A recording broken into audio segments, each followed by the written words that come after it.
Hello everybody.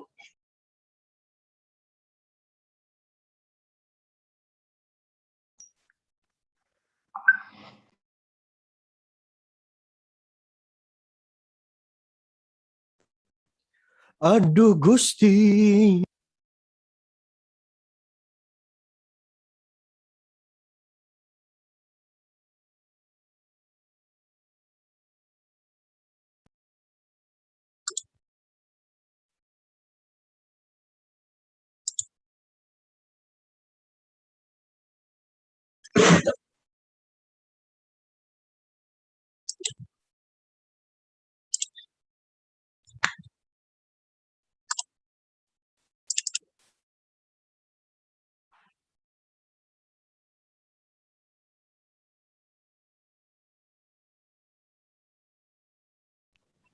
Aduh Gusti,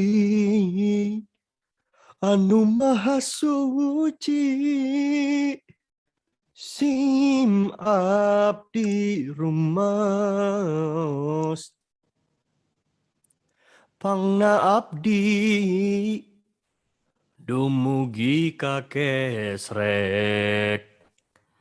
reh kasepuh, parantos ngusir, tak kabur sareng dir, tega nundung sepuh.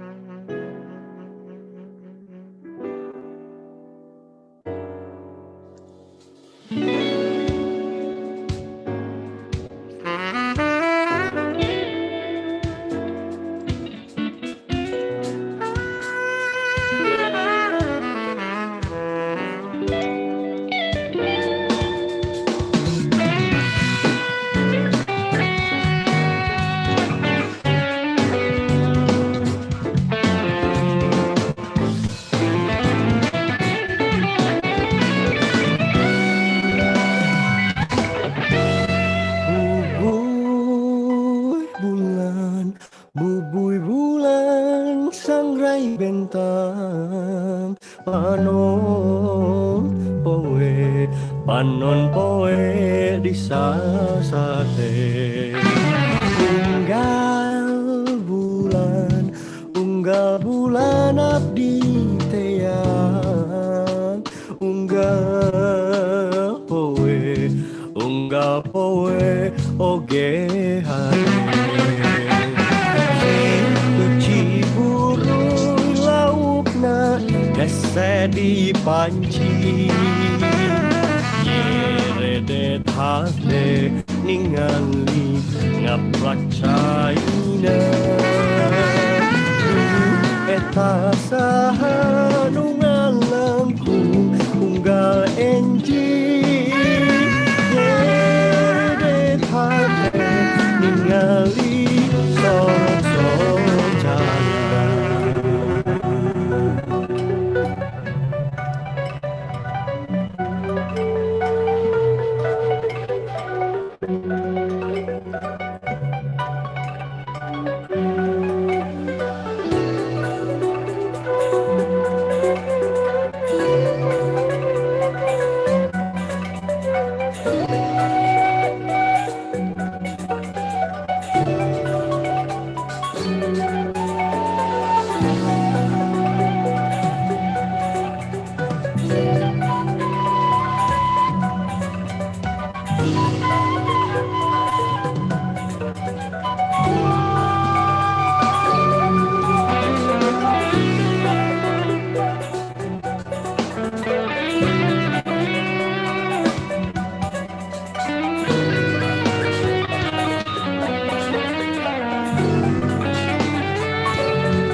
unggal bulan abdi teang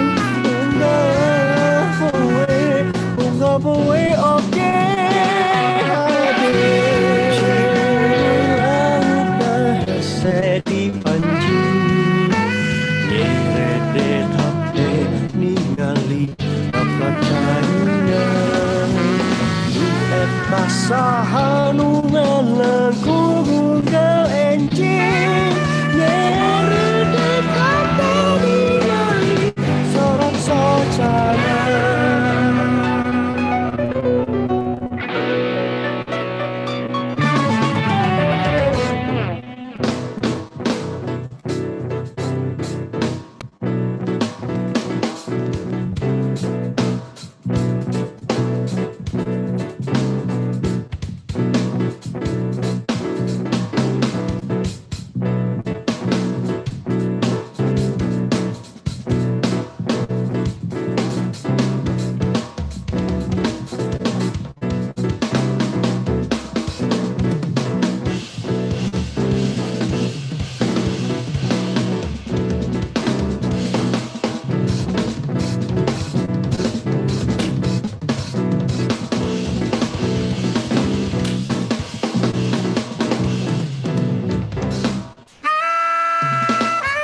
Departemen Sains Komunikasi dan Pengembangan Masyarakat merupakan satu-satunya departemen di Indonesia dan salah satu di antara 3 departemen di Asia Tenggara. Berdiri sejak tahun 2005, hingga saat ini Departemen SKPM telah menjadi satu di antara 5 program studi yang paling diminati di IPB University.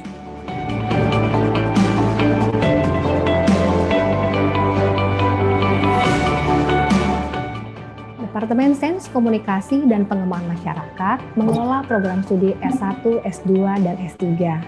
Untuk program sarjana, ada program studi Komunikasi dan Pengembangan Masyarakat. Sementara untuk program S2, terdapat program studi Sosiologi Pedesaan, serta program studi Komunikasi dan Penyuluhan Pembangunan.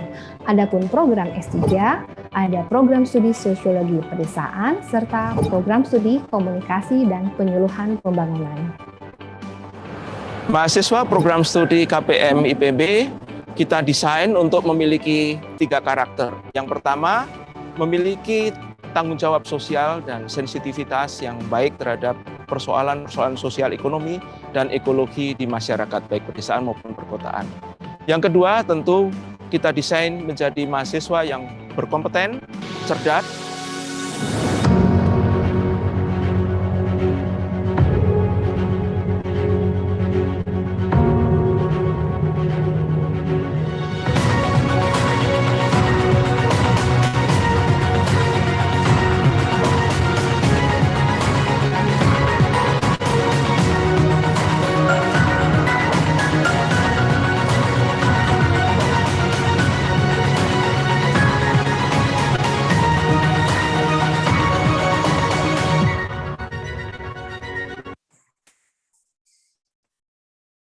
Assalamualaikum warahmatullahi wabarakatuh. Good morning, ladies and gentlemen. First of all, God most gracious and merciful this happy day that we're still best physically and mentally poor, but God will still be able to continue our daily obligation and also attending this event. With all due my respect to Dr. Benjamin Flor from University of the Philippines, Las Vegas. With all due my respect to Professor Alexander Gonzalez Flor from University of Philippines, Open University. Honorable Professor Henry Osbar from University of Reading, United Kingdom. And also Honorable Professor Henny Osbar from University of Reading, Institute of Social Studies, Netherlands. And also welcome to the Honorable Rector of IPB University, Professor Dr. Arif Satria. The Dean of Faculty of Human Ecology, Professor Dr. Ujung Sumarwan, MSc. Welcome to the Head of Department of Communication and Community Development, Professor Dr. Arya Hadi Darmawan, MSc.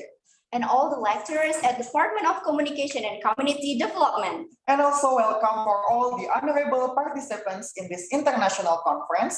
Welcome to the International Conference on Rural Socio-Economic Transformation.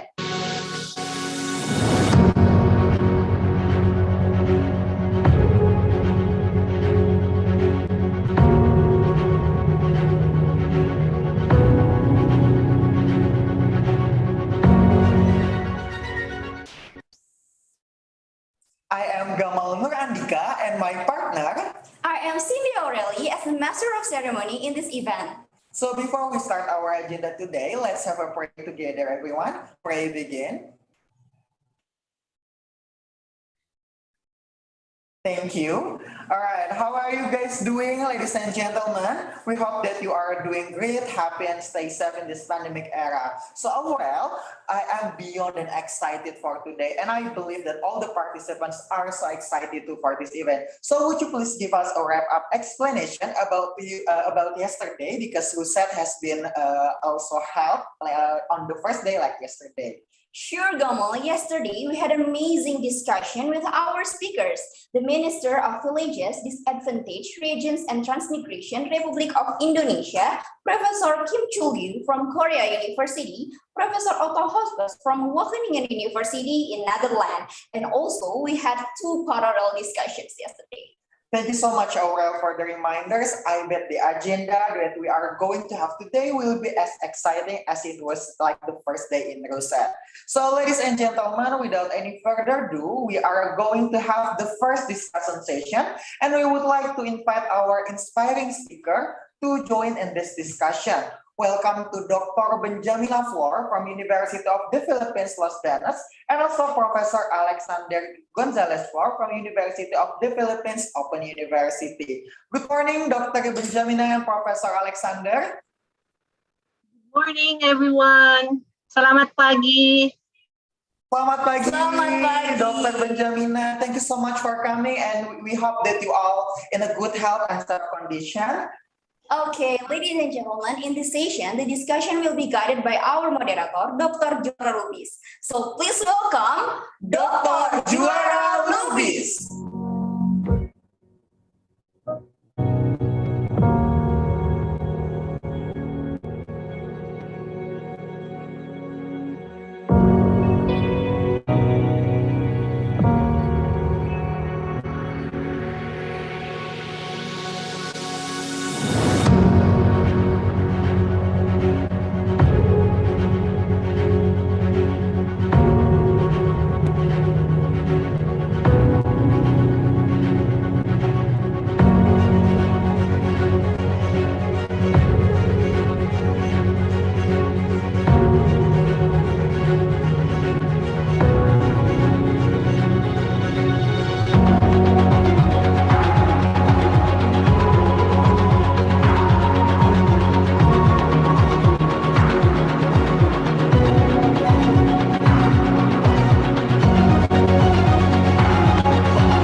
Okay, thank you for our Master of Ceremony, Gamal and Cindy.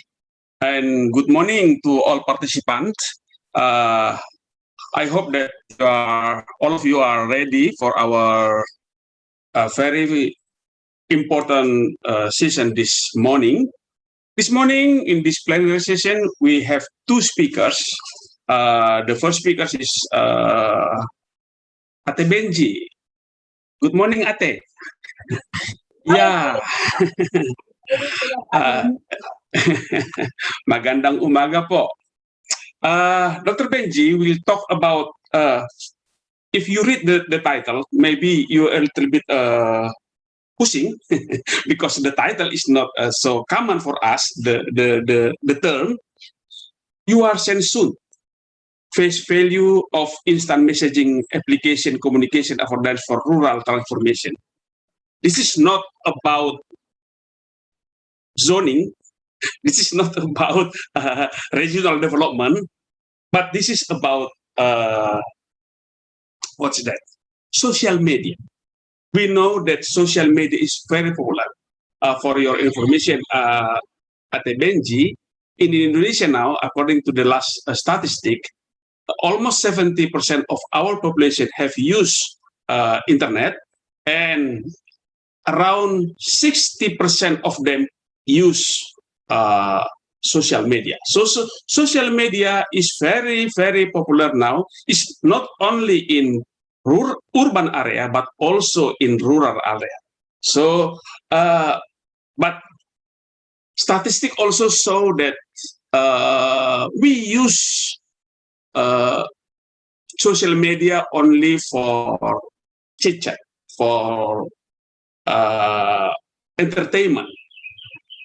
It's very rare using the social media for as a learning media. So that's what we will discuss this morning. We talk about rural transformation, how the social media also transform us as urban and rural people. So I hope that we will have a very fruitful discussion this morning. We have only 30 minutes, sayang. And all participants, please, if you have comment, question, just type it, put it on the chat room, and Ibu Benji will read it and answer it later after the Pak Floor presentation. So I don't want to say the floor is yours because Pak Floor is yours. So I will say the room is yours. Please, Mam Benji. Terima kasih, Pak. Assalamualaikum warahmatullahi wabarakatuh. A pleasant good morning to everyone, ibu-ibu, bapak-bapak, dan dosen-dosen kita. First, I would like to thank the organizers, especially Ibu Anissa and Pak Juara, for inviting me over to share my thoughts in this conference. At first, I thought, how can I address rural and socio-economic transformation using communication as lens? But as an advocate of development communication, I believe we can address RUSET through development communication.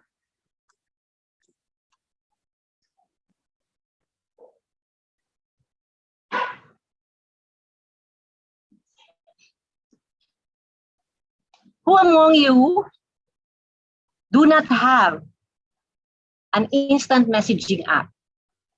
Wala na. In your mobile phone or in your iPad or in your computer. Yeah, tama, not tama. Correct, Pa Alois. Everyone would have one. And why do you keep one? You may wonder what the instant messaging apps have to do in rural transformation.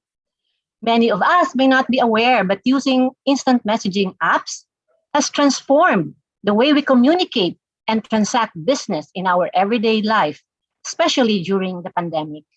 The use of these instant messaging apps led to the development of social communities online among family members, friends, office mates, students, women's groups, farmers associations, foresters, educators, the religious, and almost everyone else through group chats. Broadly, the use of information and communication technologies has transformed rural communities, maybe not physical in this sense, but socioculturally. Normally, we pass on customs and traditions through oral communication, through songs, poems, myths, legends from one generation to the next. These days, our sociocultural milieu has changed because of computer-mediated communication applications like the Facebook Messenger. As a public sphere, the instant messaging apps have revolutionized our social and cultural practices on how to communicate with each other because of the events for which it was created. Signals that indicate messages have been read and that led to what is called Scene Zone. Scene Zone became a buzzword not only among the millennials or Gen Zs, but also rural population. I first heard the term from my house help way back years ago. At first, I did not understand what she meant. I have a Facebook account, but I would just say for the sake of having one, and do not use it for what it should be used for. My helper had an FB account and has installed Facebook Messenger. She was 40 years old then. She was telling me about her friend whom she confronted about something through the Messenger app. She said her friend did not really respond even if she was sin zone. Sin zone lang. In Filipino, the colloquial term is deadma or patay mali siya, meaning ignore the message ato yabaikan. Baik. Ignoring can be considered a crime in instant messaging apps because of the expectations that the platform had set. Being seen and not responding becomes a sin, so to speak. The term sinsome implies that you have seen the message, you are expected to respond appropriately, maybe through emoticons or GIFs or thumbs up or heart, or simply react to the message sent as a stimuli. You are compelled to answer if you are being asked a question. A meme or a good morning message may not command such attention, but asking a question requires an immediate response because you are on the zone. At this point, I would like to explain the sin zone phenomenon through a mnemonic. Facebook Messenger interface when sending and receiving a message work in this sequence. First, the sender types the messages in the message box. The intended recipient will see a blinking ellipsis from their end. Sender sends the message by clicking the send button or icon. Sender's message will be tagged as message sent, message delivered, and message received. The first one is indicated by a check inside a blue bordered circle. The delivered stage is indicated by a blue filled circle with a check mark inside it. Lastly, a receiver's profile picture in a bubble underneath the sender's message indicates that the message has been received or read. A receiver can choose to ignore a message, but still has the capability to see a preview or abridged version of the original message without actually clicking it. Doing so will not trigger the last of the three stages, where the profile picture bubble would indicate that the receiver has actually read the message. This, though, can still be considered sin zoning. Ignoring the blinking alert could come as an insult to the sender. S stands for self-inhibition. Writing is not as embarrassing or provoking, unlike talking face-to-face as opposed to bullying. One can readily express oneself through writing a short message or choose an emoticon to express one's feelings of agreement or disagreement or doubt without being physically hurtful, but substantive enough to be understood. This is because the communication platform has been designed to provide a safe space for self-expression. No physical fight or rebuttal can occur because everything is found in the sin zone. The sender or receiver is not prevented to write their minds outright, but leaves room for interpretation. Like this photo, my question was to ask about the accuracy of the meaning of a term, and this was the response that I got. This implies that he or she does not agree with me or needs time to internalize or research about it.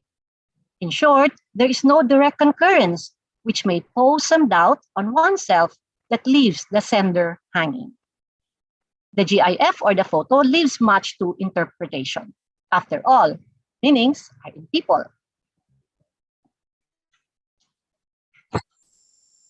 The first E stands for expected response.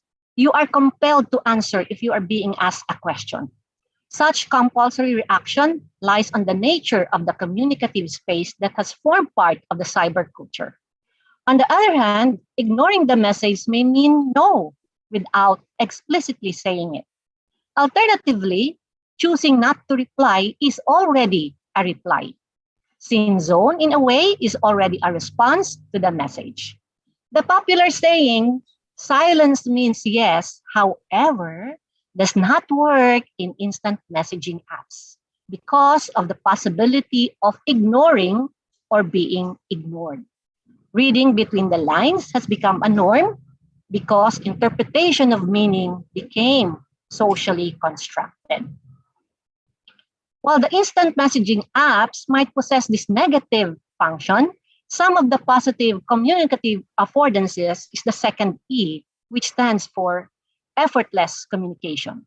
Because you experience being scene zoned even when ordering stuff online, Gojek or Grab, during the pandemic.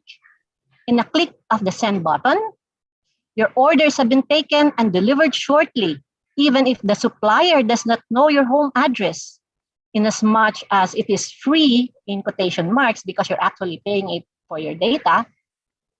Suppliers can call through Messenger or send a message.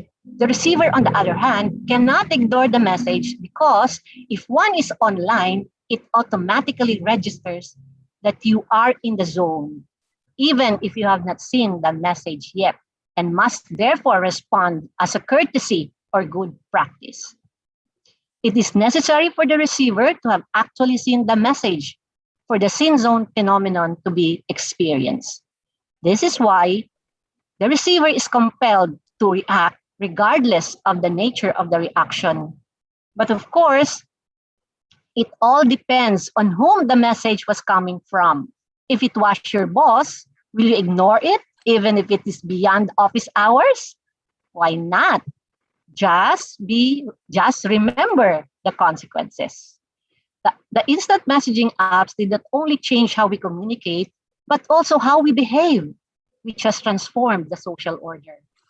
The moment we wake up in the morning, the first thing that we do is to check on Messenger with red alerts, and the same way before going to sleep at night. For inclusivity, I need to mention the fact that these days, and because of ICT, not everyone wakes up in the morning and sleeps at night. Our smartphones have become an arm extension because there could be urgent messages waiting to be responded to. Unfortunately, these days, apart from the usual good mornings and greeting, we get messages about death of a friend or a sick family member or a father of a colleague fighting for one's life in the intensive care unit due to COVID-19 infection. Sending condolences has become the norm, which brings us to the next letter in the mnemonic scene zone, N for new normal. We get various types of messages or information through IM apps without considering the situation of the receiver. You receive photos of delicious dishes or meals inviting us for lunch when at that moment you are fasting. Still, you need to react with a message like, wow, I'm fasting today, with a sad face. Immediately, you receive an apology. Ay, sorry nang iinggit pa. Oh dear, I even stimulated your appetite, also with a sad face. Such immediate exchange closes the conversation with a good note that says, hehe, ox lang in prep for tomorrow. A heart is then sent, which comes to a full closure. Even if the dessert was also good, a photo will no longer be sent as a gesture of respect of one who is on fasting.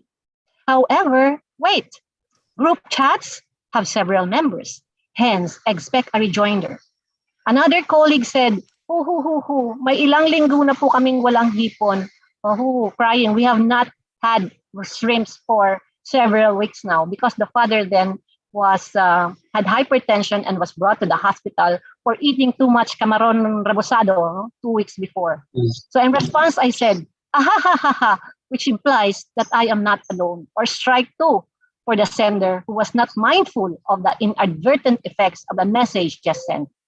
An immediate response said, magkakapilikpik na po kami. We will soon have fins because they were just eating fish. The ha-has kind of lightens the conversations that imply that all is well.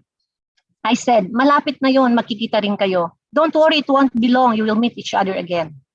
Then the response was, he, which means it may or it may not come soon. The sender then said, tiis lang friend. Persevere a little more. That ends the convo. The next letter is Z for zappy, or moving at a fast pace with high energy. When one is in the zone and receiving good messages early in the day, happy hormones like serotonin start to act, which may continue till the end of the day, much like in a state of flow. Good messages received can keep a happy mood. It may even keep the adrenaline rush throughout the day, depending on the nature of the message received. Memes make your day. It spreads like a virus that is highly contagious. These simple thoughts can ignite a spark that may sometimes encourage or motivate you to automatically press the forward button for others to experience the same good laugh or exude happy moments, even if briefly, given the situation that we are in. Seeing the dancing ellipses or the three dots signal that a response will arrive soon. For instance, this message posted in our FB page of the Learning Resource Center, where I serve as the director. Every Saturday, we post messages that steer engagement of our 81,422 followers. You might follow us as well, and counting with 76,115 likers. This engagement strategy keeps the page alive and continues to inspire us to do more. As the saying goes, when you are appreciated, you appreciate. Being appreciated makes you more valuable. This post says, fill in the blank. Pag binato ka ng tinapay, batuhin mo ng, so in English, if somebody throws a stone at you, you throw a, so this is actually a proverb that says, pag binato ka ng bato, batuhin mo ng tinapay, which figuratively means if somebody talks ill of you, say good things about that person. The response of our followers was this: batuhin mo ng bato, pero mas malaki. Stone too, but bigger. Another response from our followers said, batuhin mo ng tinapay, pero sa loob ng garapon. Throw bread, but inside a glass jar.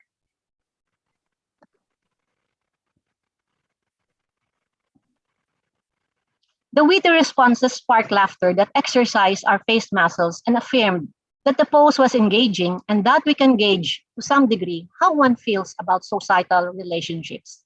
In this sense, it can be implied that we do not tolerate bad behavior or this image. What do you see? If you look at these photos, they look like a dog, a rabbit, a cat. But when you zoom in on them individually, you will see the beauty of photography. That is how life is. Until you zoom on people's lives, you wouldn't understand who they really are. The next letter is O, which stands for obliging, or ready to do favors or accommodating. Instant messaging apps as a medium tries to intensify connections, to ignite interactions and dialogues, especially if discussing a common purpose. The presence of other members in the group chat heightens the discussion and usually nurtures cooperation and collective sentiments. Such collegiality builds camaraderie and social cohesion that only tightens social relationships online. The connectedness communicates that we have one stand to support a particular cause. A positive comment to a good performance invites more comments to praise the performer, thus appreciating the gesture appreciates. The next letter is N for natural. Instant messaging apps became a common feature of our daily lives that inches its way to making it a natural daily routine. Such feature of Scene Zone almost always comes automatically without having second thoughts to either respond or read a message sent. The Scene Zone affirms that you have read or seen the message, which is enough to satisfy the sender's purpose to inform the members of the group chat. It also became natural to greet everyone in the morning to start the day with a bang, pampajivi or for good vibes, or something that would brighten the recipient's day. The ability to transform one's predicament at that very moment becomes second nature. The third E is for efficacious or capable of producing a desired effect. Like Pavlov's classical conditioning theory, the developers of IM apps has applied its assumptions on how people learn. We have been accustomed to tinkering our phones for various reasons after waking up or before sleeping. The motive of the application to create a platform that could result to strengthening social cohesion was intentional, and which in a sense successful. We have been hooked to using the apps unless we want to unplug and shut our doors completely. This will not happen because the habit has been formed already. It has transformed our sociocultural environment that is here to stay. The last letter is D for dependence. We cannot deny that we have become dependent on smartphones to transact business regardless of nature. We live in an ICT-enabled environment that technologically drove us to imbibe a cyber culture. This smartphone literacy is already a necessity made more pronounced during crisis situation. So what are the implications to rural transformation? Just imagine if FB Messenger or any other app like Viber, WhatsApp, KakaoTalk can be used by extension workers, not only in disseminating information to farmers, but also in building their capacities to talk about their agricultural practices and learning from each other at the same time. Interactions in the rice field can now become virtual instead of just bichara-bichara in the rice field. They will interact through IMs. Seeing their presence online encourages knowledge sharing and perhaps product exchange. It can be a knowledge management portal that members of the GC can maintain and keep track of. Farmers in the Philippines have smartphones, and I'm sure, as Luisa said, in Indonesia as well, and other countries for that matter. They consult Google, especially now that extension agents cannot visit them to access information needed. Information seeking behavior has been made possible by ICTs. With Messenger app, information access can be enhanced because extension agents can create group chats with farmers as extension worker. As extension worker, they can call, talk, send photo or video clips using instant messaging apps. They can also be alerted if the member of the group chat is online or offline or have gone sin zone. When you have seen the message going through after hitting the send button or icon, it could mean either the receiver is offline or that you may have insufficient or unstable data connection. Still, when the message has been delivered, then I would assume that as an extension agent, the message was received. This feature is what I call extension services delivered online. Thus, sin zone means self-inhibition, expected response, effortless communication, new normal, zappy, obliging, natural, efficacious, and dependence on technology. This connotes that instant messaging apps can be used not only for extension service, but for transforming rural communities regardless of the nature of the groups to be created. The ability to gather members of a team in one platform is quite challenging given the pandemic and the physical distance that we have to observe. With ICTs and application like FB Messenger, we can have the best of both worlds. Aside from IMs, online presence is likewise necessary, which again may require users to have FB accounts.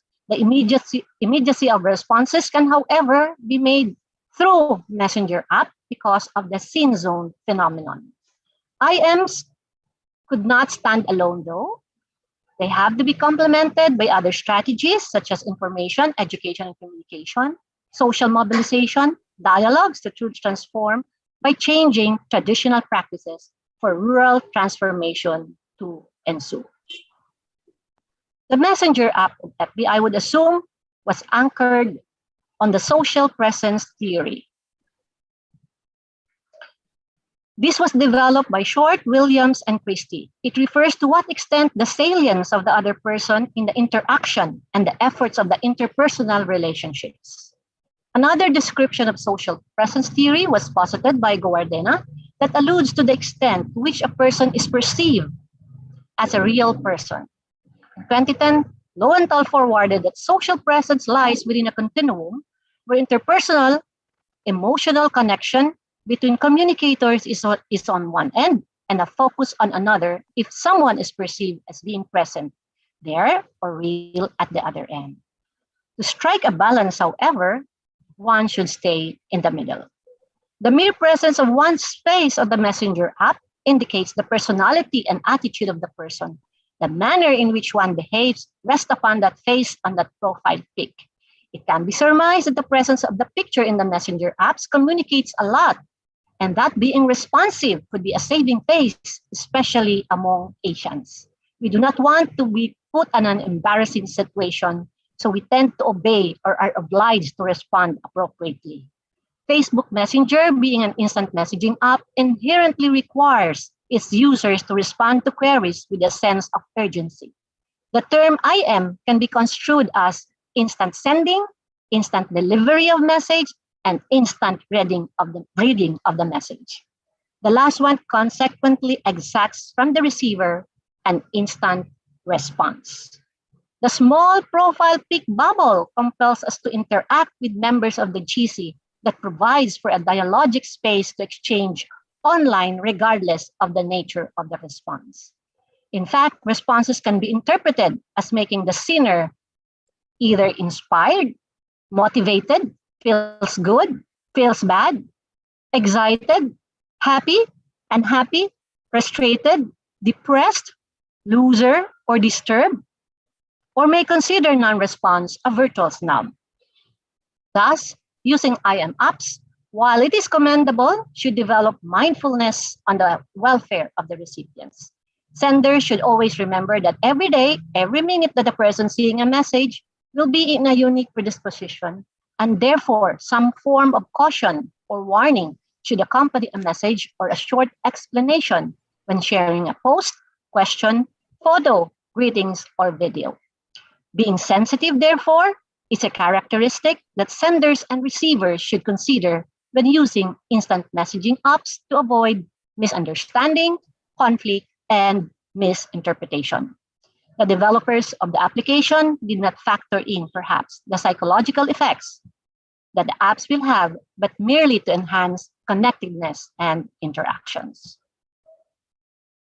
In conclusion, I would like to end by saying that we need to learn to appreciate the messages that we receive, because by doing so, we perpetuate the gesture, which means we value the messenger and therefore values himself, herself, or they as well. Being seen becomes a sin if you do not respond when asked. Hence, if extension workers and farmers agree on this notion, then rural transformation may be enhanced, if not totally achieved. Participation and dialogue are vital components toward transformation. Making it a habit can shape a new culture that may eventually increase acceptance of new technologies to ensure food security, productivity, and improve the lives of our farmers. Of course, there will be lurkers, active members, or passive ones, but it all depends on how the GC is managed to increase engagement and let their voices be heard. Facilitating the group chat can make or break the network. Observing the tenets of Zen Zone as a mnemonic may just be the solution. Please like and follow us on our social media accounts at UPLB-LRC on Facebook, Instagram, Twitter, and YouTube to keep you posted with our upcoming events. Thank you. Terima kasih. Okay, maraming salamat Bu Benji. You open our eyes about this changing of technology. It's not only about technology, but it's also about culture. Changing technology is also, in this term, means also changing our culture and how we use this changing to transform our village also. How we work with the farmer, how we work with the student, how we work with our friend, building our networking. So thank you. You can read many comments in the chat room, but when you read, during you read it, we will talk up to Pak Flor. Magandang umaga, Pak Flor. Selamat pagi, Professor Dr. Luis. I'm very happy to be here and see old friends. You know, shall I Yeah. begin? Nah, Or- yeah. Pak Flor, now it's time for you to open our eyes about what you call the what's that, transformation of information and transformation of communication. So this is a very attractive term for us. So time is yours, Pak. The 30 minutes. Thank you very Sige. much, Pa. Yeah. Please allow me to share my screen. Yeah, sige.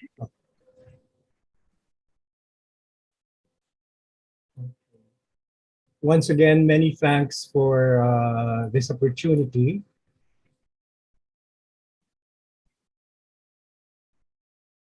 Before anything else, Assalamualaikum warahmatullahi wabarakatuh. My name is Alexander Flor.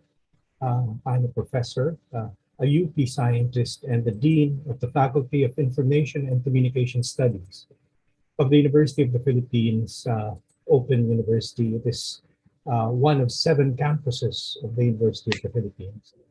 The title of my presentation is Transformational Communication, Transformational or Transformative Information, Rural Transformation in a Digital Environment.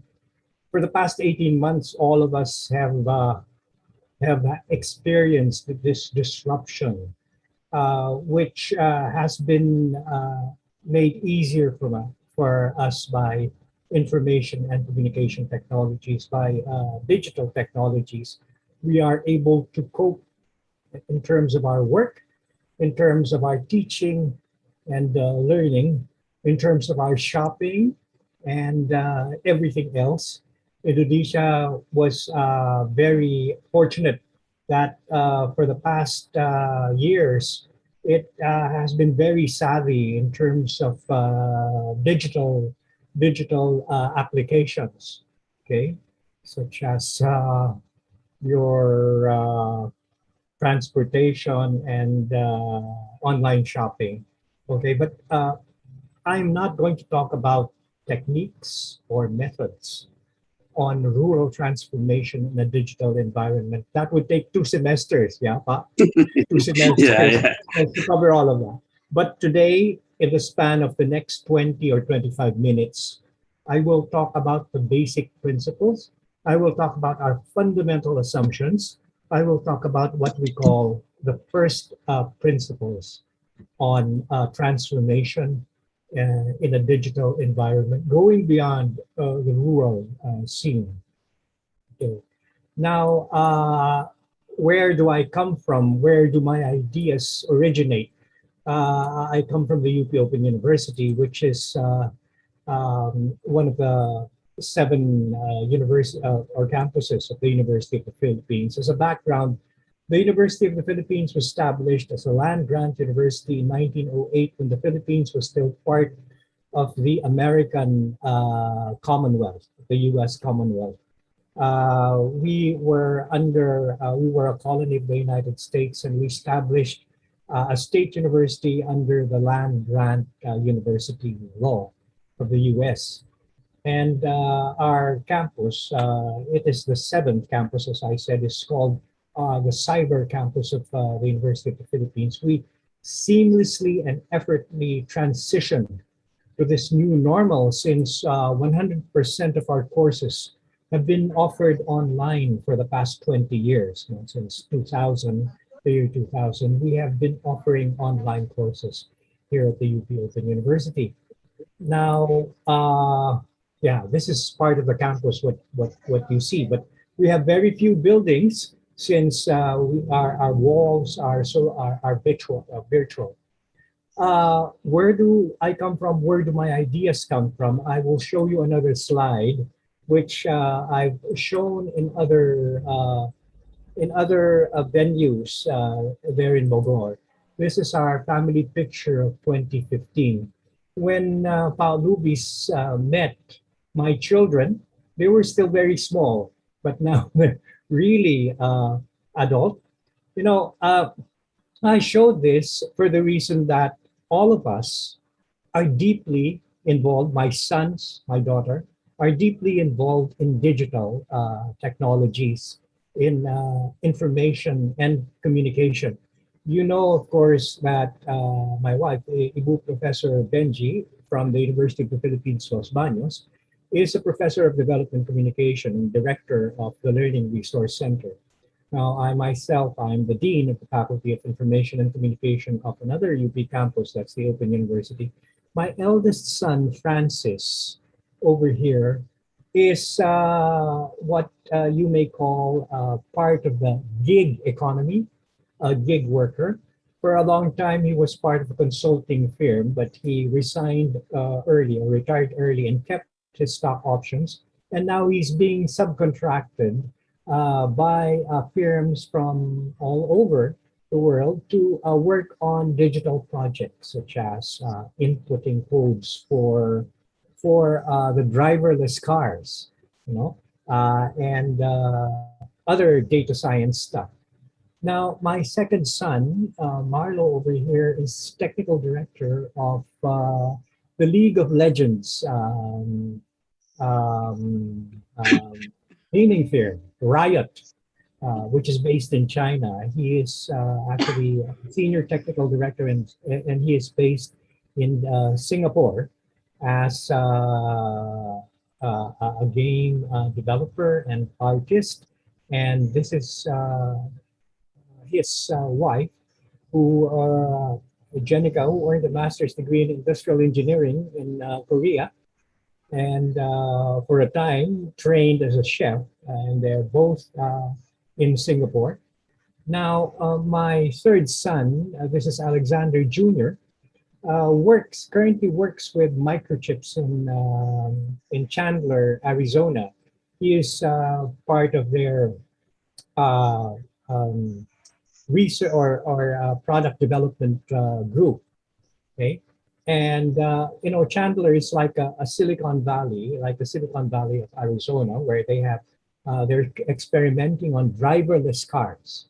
Okay, so he is also what they call a failure analysis engineer, looking into why components of microchips fail.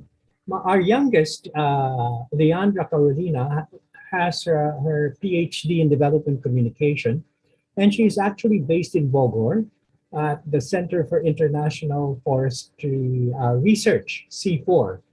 Okay? Her work is as social media strategist. And I requested Professor Lubis to keep an eye on her while she's there. She's actually living in one of the condominiums in Sentol in Bogor near IKEA.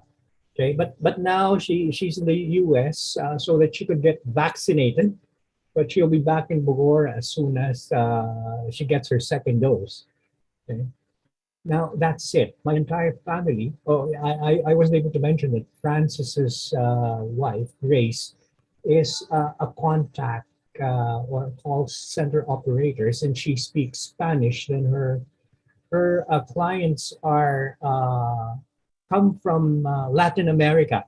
So her work hours are during the early morning and late evening time. So all of us are intimately involved in this so-called digital technologies and digital transformation. Now, again, my question, where are my ideas coming from? I also have field experience in Indonesian rural transformation. And this stretches back to the 1980s, where I was assigned as communication and non-formal education of the UNDP FAO Upper Solo Watershed Management through people's participation and income generation. This was from 1980 and 1981. Ibu Benji and saya baru kawin. You know, we were newly married when I was assigned here, and our son Francis was actually conceived in Solo, in Surakarta. Okay? I was also a distance learning specialist in the ADB Junior Secondary Education Project, where I worked with SMP Terbuka. So I visited all over Indonesia and visiting SMP Terbuka installations in rural Indonesia.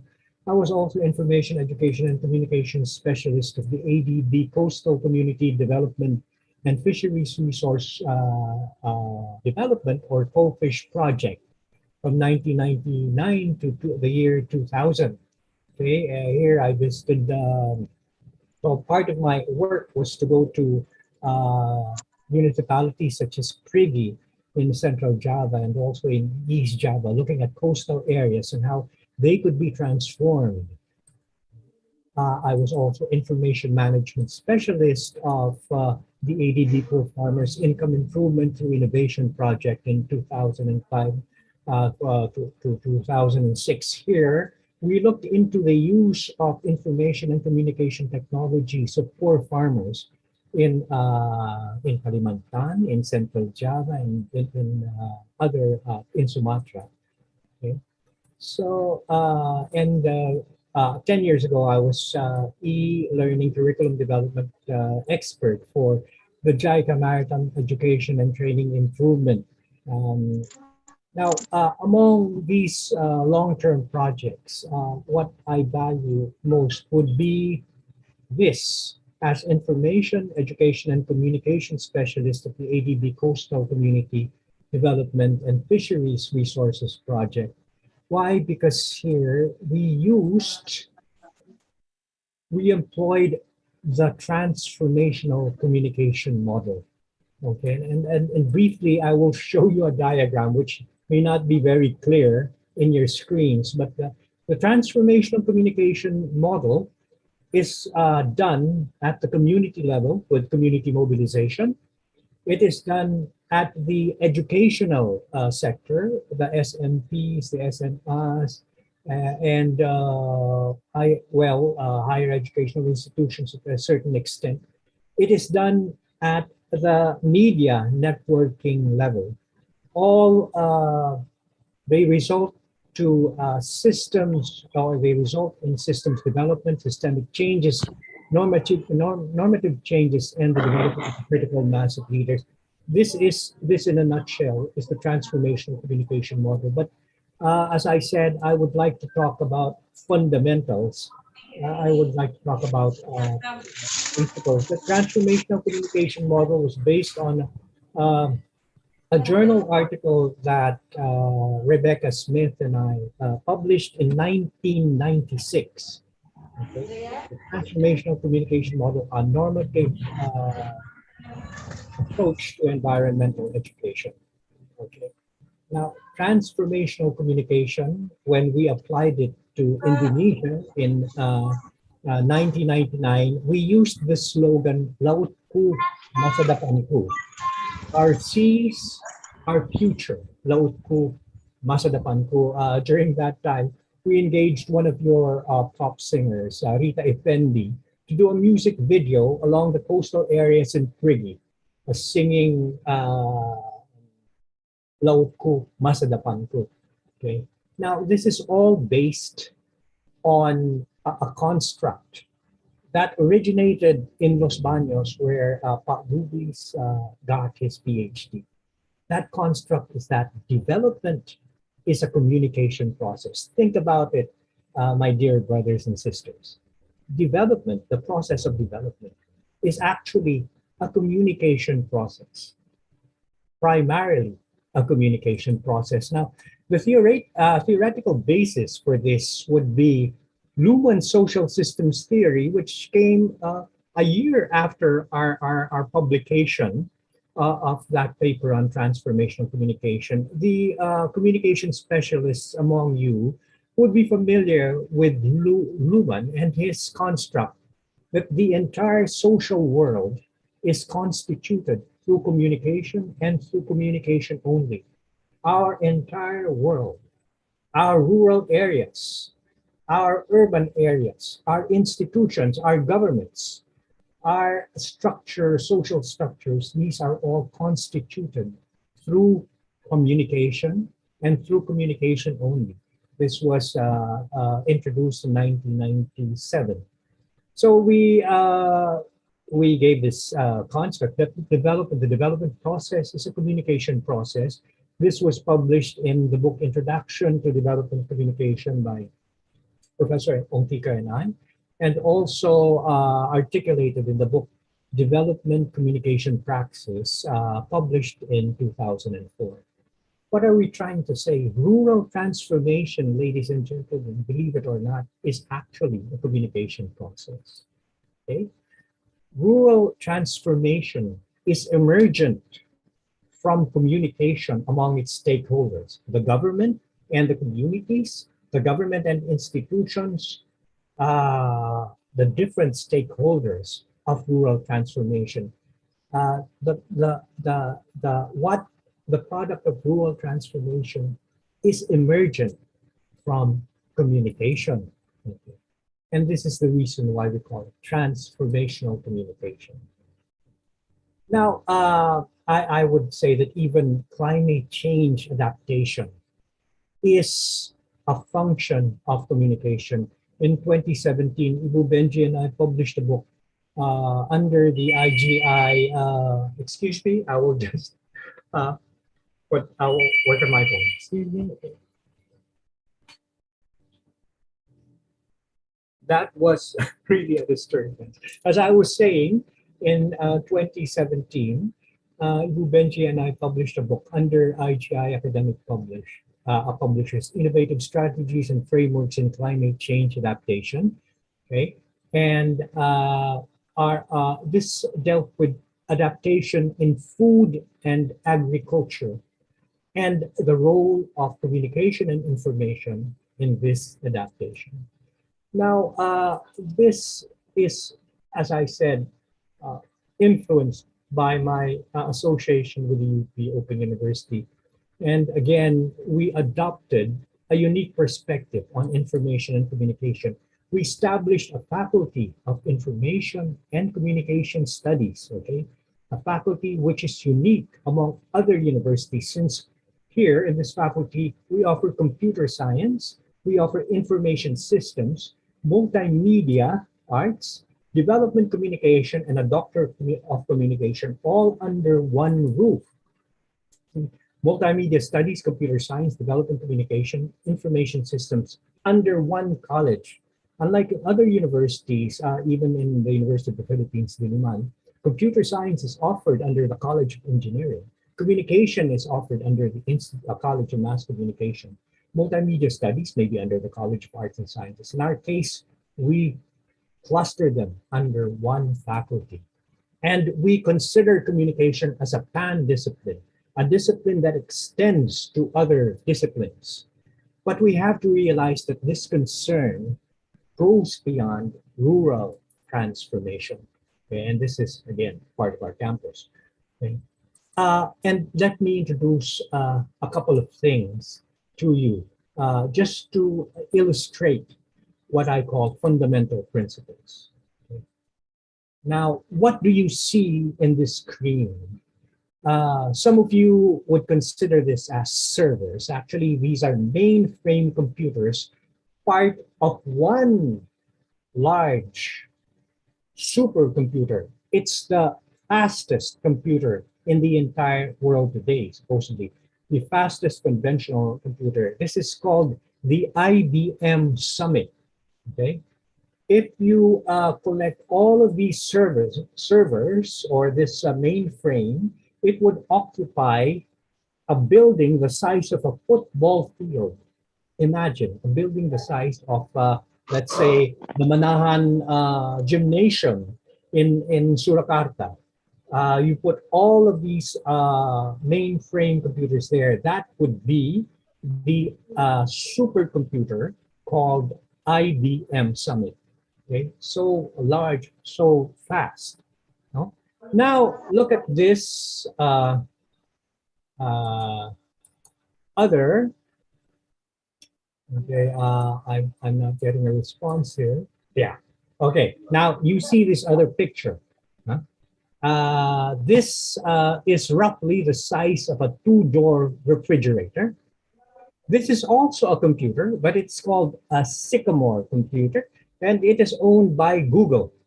It is what you call a quantum computer, meaning that its chips or its processors are quantum processors. They're so small, similar to the nanoparticles that are being injected to us in the mRNA vaccines.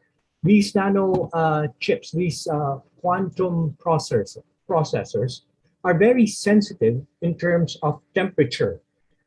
If the temperature of the environment goes below 0 degrees centigrade, then they dissolve, they disintegrate. That is the reason why, Pfizer and Moderna, they require refrigeration or actually freezers, right? Okay, so this is a quantum computer. It's, well, compared to the size of Summit, the IBM Summit, this is quite small, right? And it would have been even smaller had it not for this cooling system that they require. Okay. Now, I would like to introduce a term to you called quantum supremacy. Okay? Quantum supremacy. Quantum supremacy is a point reached when we can prove that the quantum computer is more powerful than the summit or than the conventional supercomputer. Okay? And you know what? Almost 2 years ago, we reached this point. We reached this point in October 23, 2019, 4 months before or 3 months before the pandemic, 4 months prior to the lockdown. We reached this point called quantum supremacy. IBM's supercomputer Summit was outperformed by Google's Sycamore computer.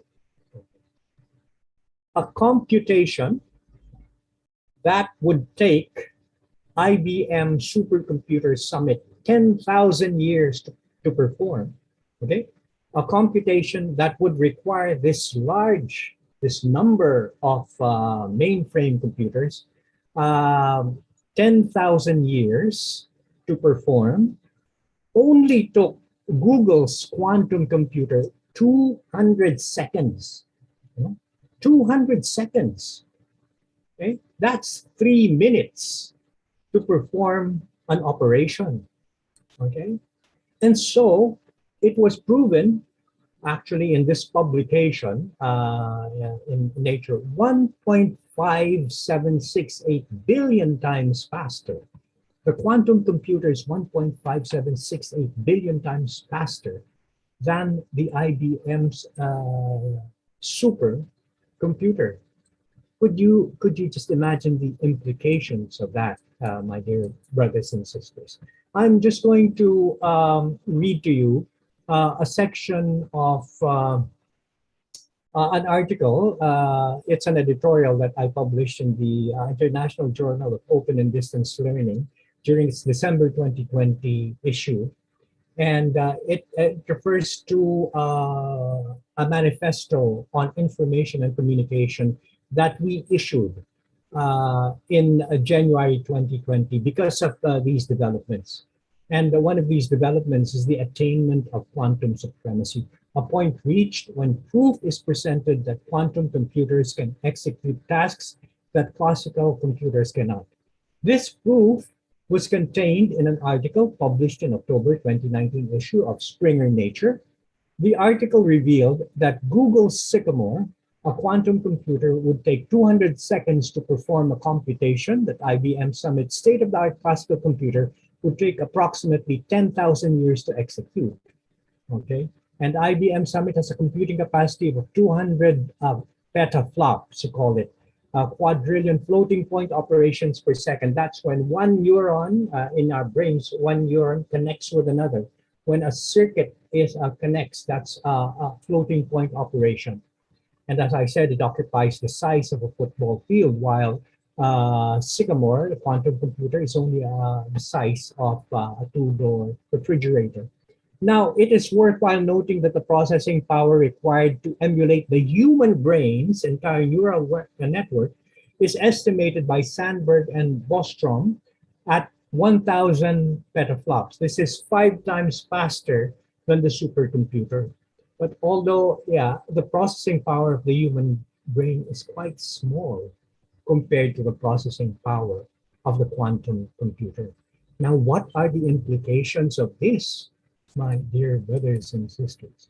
Okay, again, a peta is 1 quadrillion. That's 1 followed by 16 zeros.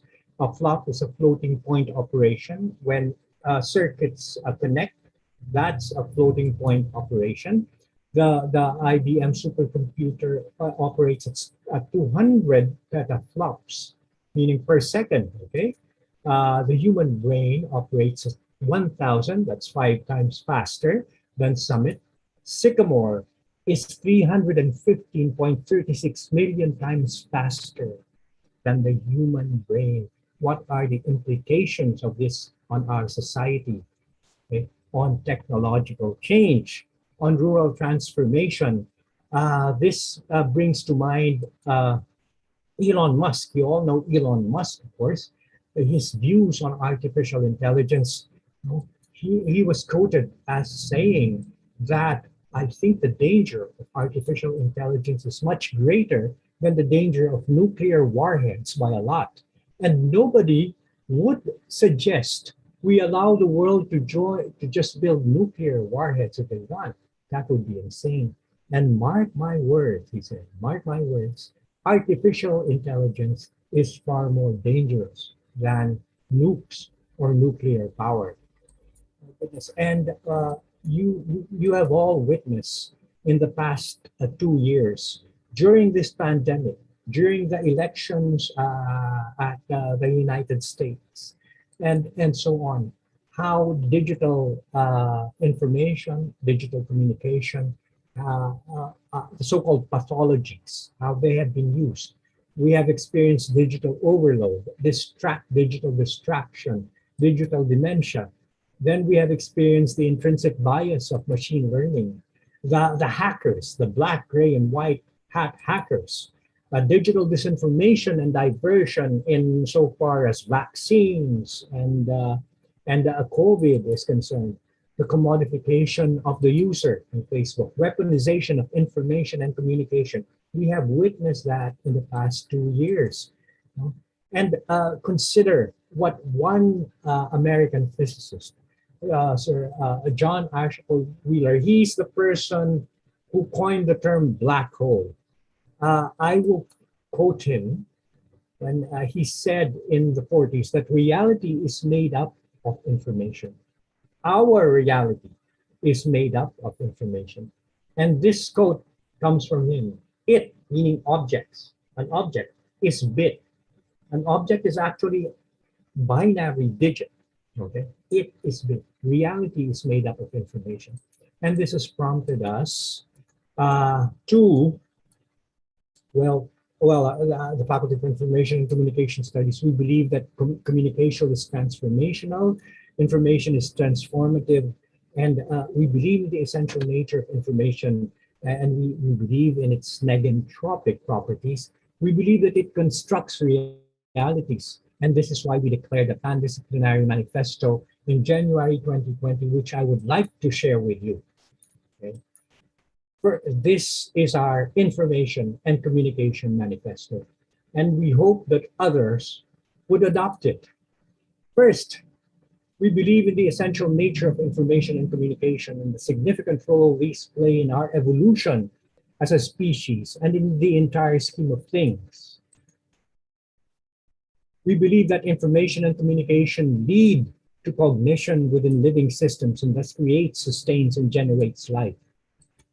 We believe that information determines our realities and communication is a critical function among all living systems at all levels. We believe that there is more to information and communication literacy than the ability to utilize them, that literacy extends to the understanding of how these shape our past, present, and future. In other words, our very existence. We believe that information and communication bring power to the user, and that this power should be used responsibly and conscientiously. We believe in the moral, ethical, and productive use and application of information and communication strategies, techniques, and technologies.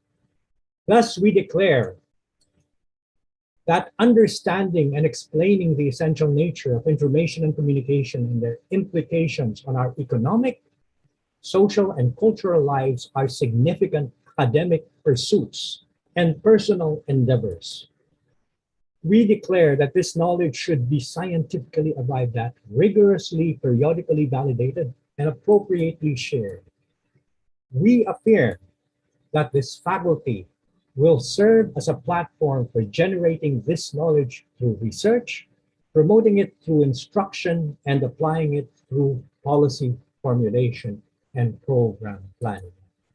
We affirm that this faculty, meaning Faculty of Information and Communication Studies, will design and develop appropriate technology solutions and applications guided by this knowledge.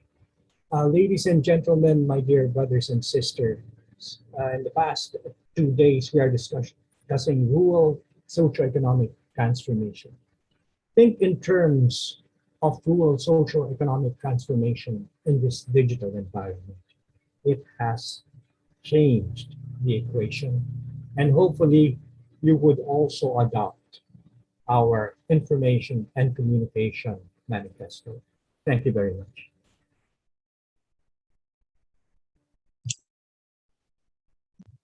Wow. Thank you very much, Pak Flor.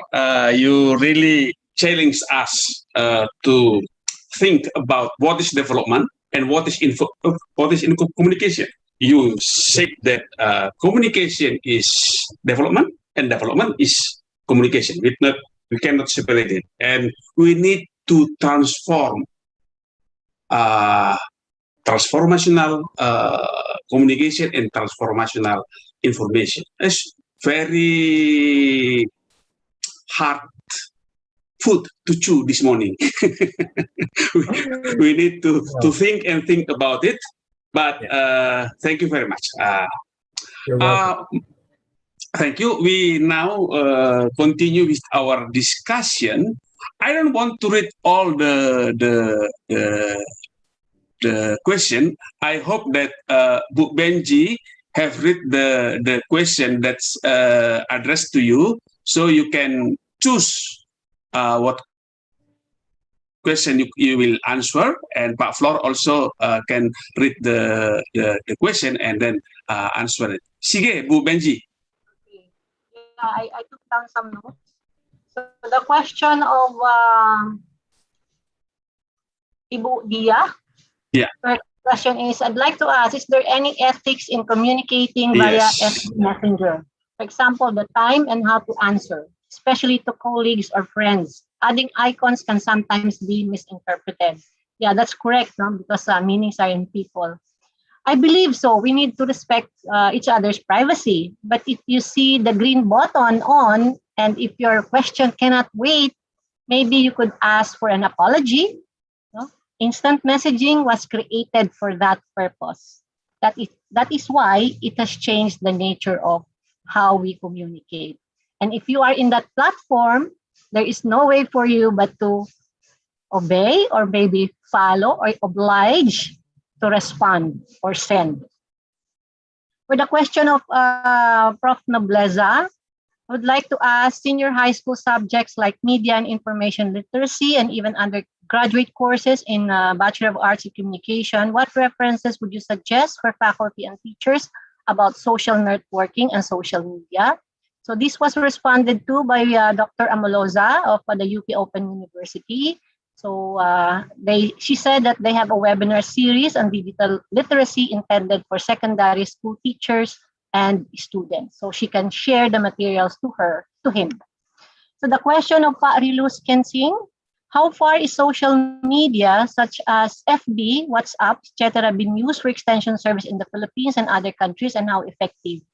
I am not privy to what extent IMs have been used in other countries, but at PhilRise here in the Philippines, they employ social media to coordinate with farmers.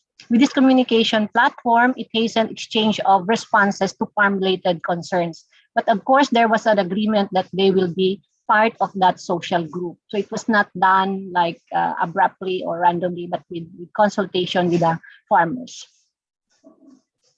The question of Puji Muljono, the use of social media by the community is realized that it can have positive and negative impacts on people's lives themselves. What are the tips for using social media so that the process of transforming rural communities towards quality civilization can be carried out properly, beneficially, and safely for all elements of society? Yeah, Pat, that's a very good question. The use of social media is not only for entertainment, no? But make people understand, or your groups in development communication. We always say we have to know our audience. Who is this group? No, who is what is the group being addressed? So they should be informed that this is not only for entertainment but for business transactions like new technologies. Inform that the GC is an official communication platform to be used by the members. And remember that members of the group chat are organic to the organization. So it's just not anyone who could be part of the group, but exclusive to them. The administrator of the group chat or the page should put in place some house rules on how the GC will be used. You can indicate what posts are allowed and what posts are not. In that way, everyone understands that the GC is solely for rural transformation purposes. Members can maybe send a private message to the administrator instead. You can also encourage discussion or all members who are just on Zine Zone but not saying anything. You can use the call function to find out why he or she or they do not react. You can also employ polls on issues that need agreement. There are many functionalities in FB Messenger that you could really use to come up with a decision. From Ibu Farida Faradiva. So I'm Farida from IPB's Communications Development Doctoral Program. Since instant message already is a new way of communication, the pandemic turned people to work from home, where instant message become one of the main ways to inform and discussion. Can it also be a formal way to communicate in the office, example with government officers? How this transformation can be well received by all? Yeah, Ibu, it's not really an official tool for government communications, but maybe you can do this if there is a consensus that this will be used. In my classes at the UP Open University and UP Los Baños, we are discouraged from uploading our materials on FB, but we are encouraged to use our FB group chats for faster communication alongside the use of Moodle or Canvas. But most of our announcements, our agreement are made through the group chats, and I think they're very effective. And I think some of our students are here attending this conference. From Ibu Hanipa, is it true that farmers can use social media to share knowledge? Yes, Ibu, this is being done here in the Philippines, but I would suggest that you could also start this in your own locality. But first, check the readiness of farmers to form part of your GC. They might have a cell phone, they might have a smartphone, but they do not want to be part of your group. So you can talk with the heads of associations or the patlura maybe, or the village heads to form the group chat. The key is for the administrator to manage the group chat well. So if we can adapt to the nature of instant messaging, then perhaps we can also make it work, especially now that we have limited extension delivery. Those are all the questions, Pa. Oke, selamat Bu Benji. Additional, what's up, quite effective to confirm task coordination, giving order, and persuade farmer community so that change, there will be behavioral change. Yeah, Ibu Henny, you just have to talk with them first. No? You cannot just invite them no? On FB Messenger, but who knows, they will join. So if you could talk to them first, like maybe inviting the head of the association or contacting the head of the association that there is this initiative of you coming up with a group chat so that you could hasten communication and extension services, I think that would be a good effort. But of course, we have, as you said, we have literacy concerns, no? The level of literacy But again, I think this may be outliers rather than the norm. More and more people now have smartphones, maybe more smartphones than people in Indonesia now. In Thailand, there are 3 smartphones for one person. Yeah. More smartphones than people. And I think Yeah, that is same. also true in Indonesia. It's also happened. Yeah.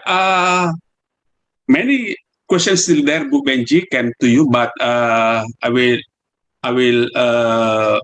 ask Pak Flor also to comment many Okay, do you questions still that have could time, be. Pak? Yeah, Do you yeah, we still time? have. Yeah, I'll do I asked the committee to extend until 10:15, so we still have that. Okay, I just want to say hello to Pa Julian Broho. Thank you very much for asking. My health is fine. And also to you, Ibu Hani, who is from Universidad Hello. Maret, yeah?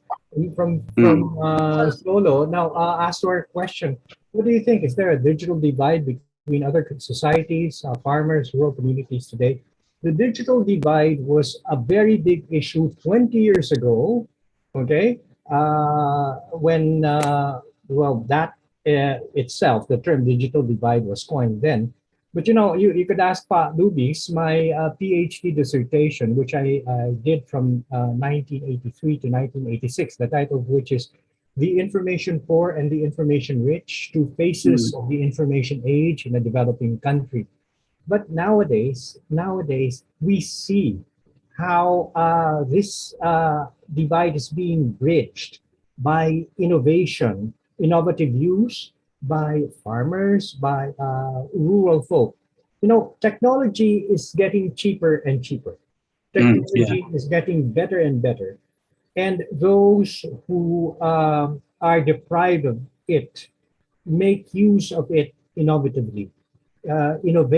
So I have very high hopes that the so-called digital divide will eventually, well, there will always be there, but that gap will eventually narrow, Ibu Hanifa. Okay, now, may I know more about the transformational communication was a model that Rebecca Smith and I introduced to the Coastal Resource Management Program of the Philippines from 1986 onwards. Okay, we had a publication then. It was published in Tambuli. And then I applied it to the Co-Fish project in Indonesia in 2000, the year 2000. And as I said, our slogan was Lautku Masa Depanku.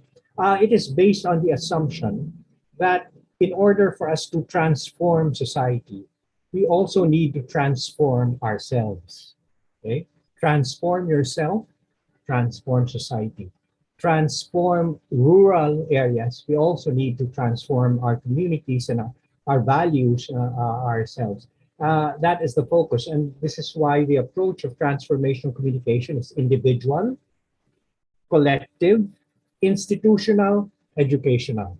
That is transformational communication in a nutshell. It is downloadable. If you want to download a copy of this article, I think you will find it in academia.edu and ResearchGate.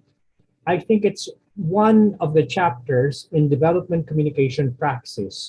That is a book which is downloadable.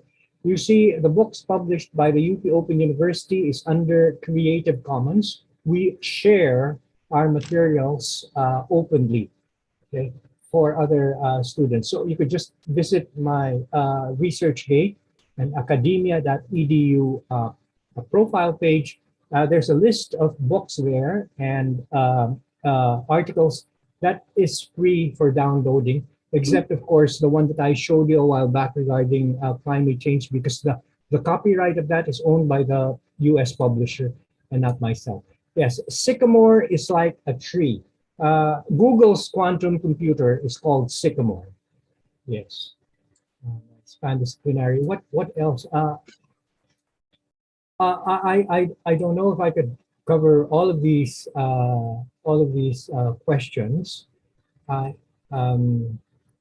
But as I said, some of these questions deal with specific techniques, which it would take a Yeah, long yeah. time to discuss that. But there's one more thing, Pa, that I would like to address, and this is the question. I'd like to know, how has the pandemic changed the dynamics of rural transformation? How can we help address the gaps that community organizations experience in the time of pandemic? Look, if there is one thing that, if there is one lesson learned in this pandemic, it is how important communication and information and communication technologies, no, Mm. are to us. If it were not for these technologies, if it were not for social media, if it were not for Zoom, if it Mm. were not for Moodle, for our learning management system, then we would not have proceeded with our educational system, with our work from home. You know, this pandemic has taught us that. Okay, there has been growing pain, so to speak. We had to adjust, we had to adapt, but we are resilient enough with these technologies to address this. So even if we talk about rural transformation, I am sure that the stakeholders in rural transformation are farmers, are communities, and so on. They will be able to adapt since they are more resilient than other sectors in society. That's all I could say at the moment. Okay. So thank you very much, Professor Juara. Thank you to Ibu Anissa and as well as the others. Thank you. Okay, thank you, Pak. We still have 5 minutes. If any participant will raise a question directly, yeah, Ibu Anissa, please.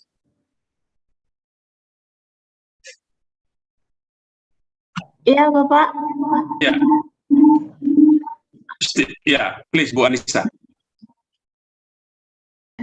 I'm sorry, Bapak. Yeah, but your voice is not so clear. It's echoing. Oh, Maybe you use two devices. So mute one and you can talk with one device. Oke, Sige, silakan Bu. ya. Ya. Good morning, Bapak and Pak Flor and Ibu Benji. How are you? So this is the discussion is already ended, or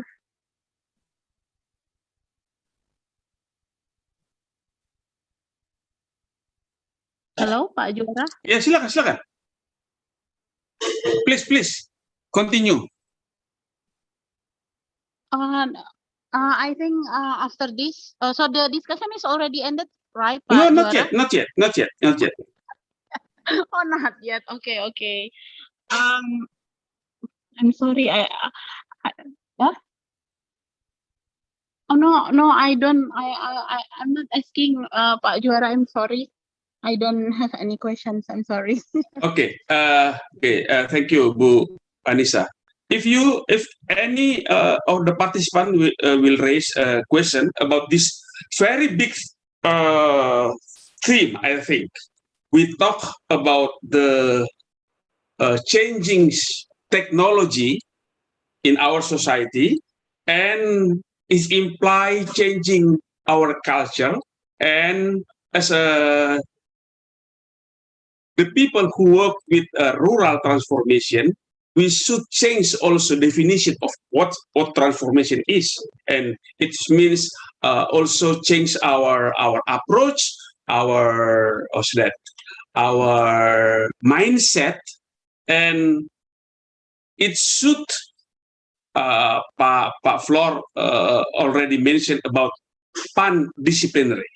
We always talk about multidiscipline, transdiscipline, but this morning we talk about pan-disciplinary. There is no border anymore. All science should work together to battle with the rural problem. So, okay, Ahmad Hamudi, please. Oh yeah, thank you, Pak Juara. Hmm.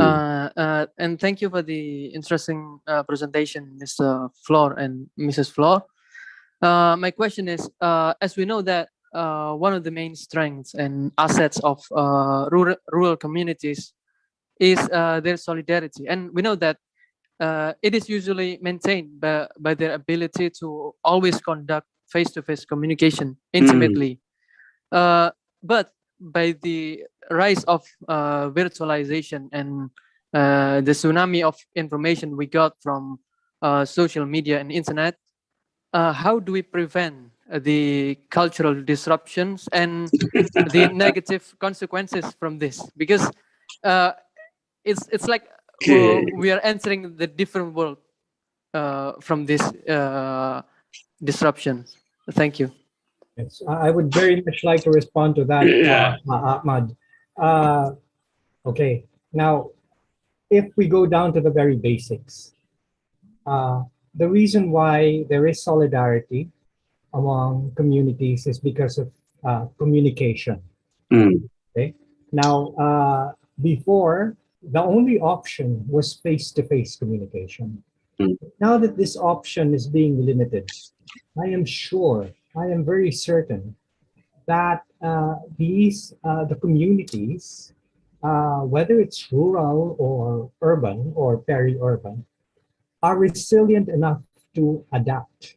And the function of communication as that which merges people together, they would still follow, even if it's virtual, even if it's mediated, it will still proceed in the same manner as our lives proceeded, even with these lockdowns and pandemics. Because as I said, because of Zoom, because of learning management systems, we may experience this feeling that there is something missing, but eventually I believe that we will get over that.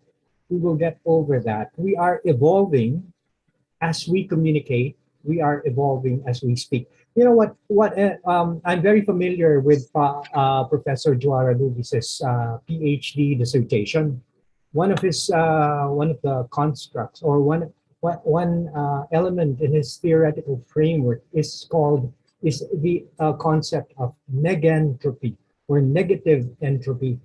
You know, at the very first scientific paper that was published on communication in 1949 was the mathematical theory of communication by Claude Shannon and Weaver.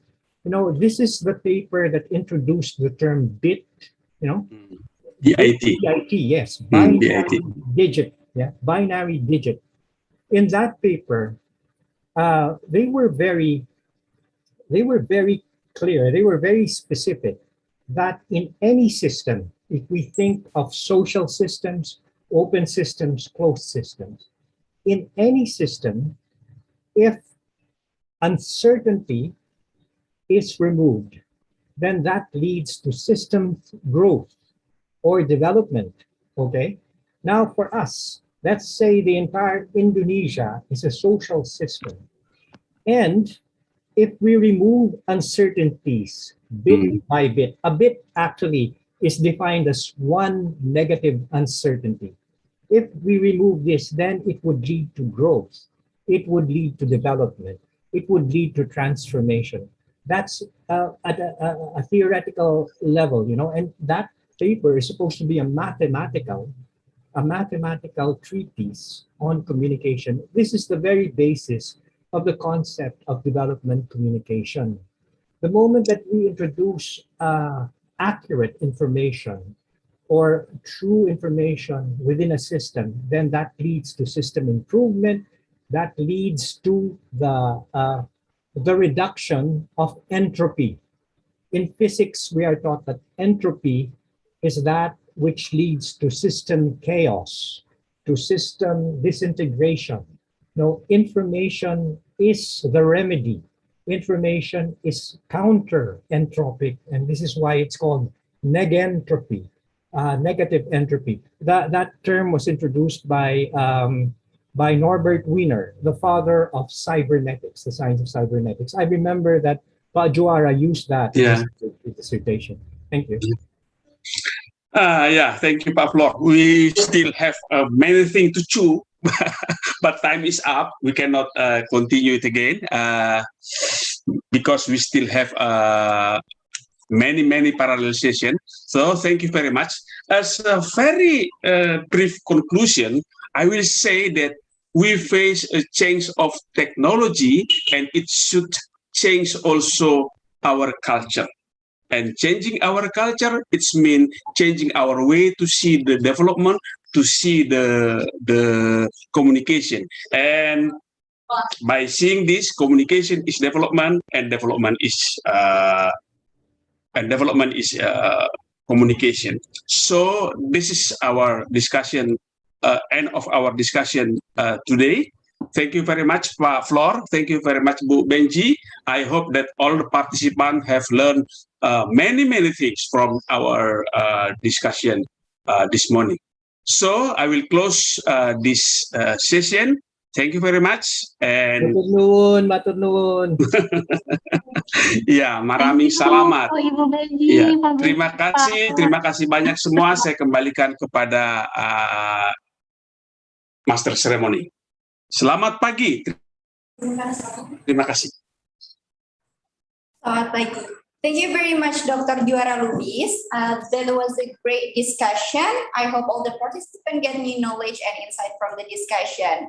Ladies and gentlemen, now we are going to have two parallel discussions. And between the first and second parallel session, we will have lunch break on 12 p.m. to 12:55 p.m. You may join the parallel session by the link that has been given. So take your time and enjoy the parallel session.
Paula so binoto, Paula so binoto, ula ni berjalan.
Departemen Sains Komunikasi dan Pengembangan Masyarakat merupakan satu-satunya departemen di Indonesia dan salah satu di antara 3 departemen di Asia Tenggara.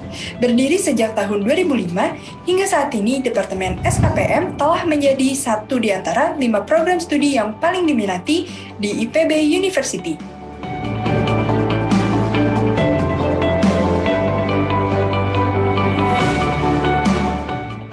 Departemen Sains Komunikasi dan Pengembangan Masyarakat mengelola program studi S1, S2, dan S3.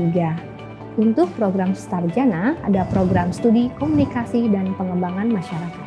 Sementara untuk program S2, terdapat program studi Sosiologi Pedesaan, serta program studi Komunikasi dan Penyuluhan Pembangunan.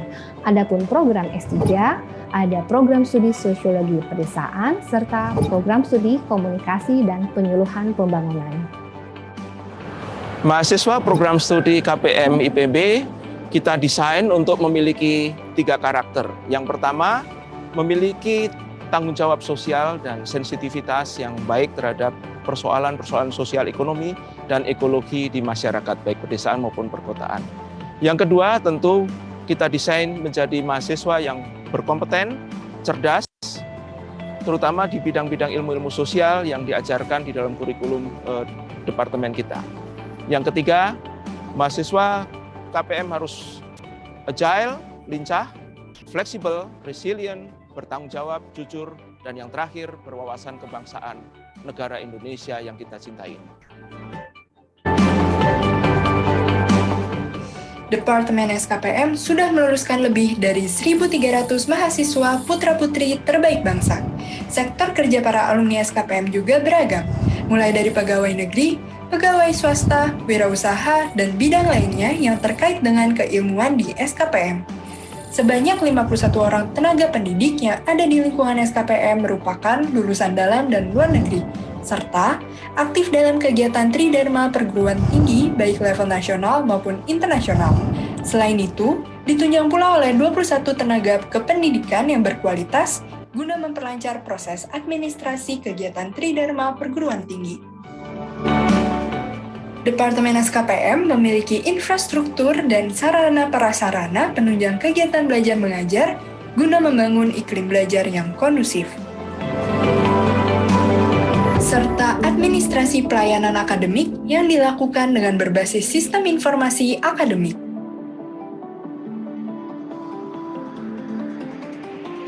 Pembelajaran di Departemen SKPM menggunakan pendekatan student-centered learning sehingga mampu memberikan ruang bagi subjek belajar pada kondisi merdeka belajar.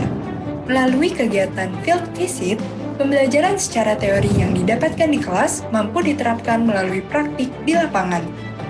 Bertujuan untuk membangun karakter pembelajar yang tangguh dalam menghadapi era disrupsi dan kompleksitas perkembangannya di masa depan. Departemen SKPM juga mengembangkan teknik pembelajaran blended learning terutama dalam menghadapi era revolusi industri 4.0. Akses withdrawal management exclusion sampai alienation right, maka dia disebut memiliki wadah pengembangan kemahasiswaan yaitu Himpunan Mahasiswa Peminat Ilmu-Ilmu Komunikasi dan Pengembangan Masyarakat atau Himasyara yang merupakan himpunan mahasiswa terbaik di IPB University pada tahun 2020. Oke, hal menarik pertama yaitu ada mega proker Himasyara, itu adalah connection, communication, and community development in action yang terdiri dari beberapa rangkaian. Pertama yaitu ada perlombaan yang berskala internasional, lalu ada eksplorasi yang mana tujuannya untuk mengulik keunikan suatu daerah, dan yang terakhir adalah acara puncak.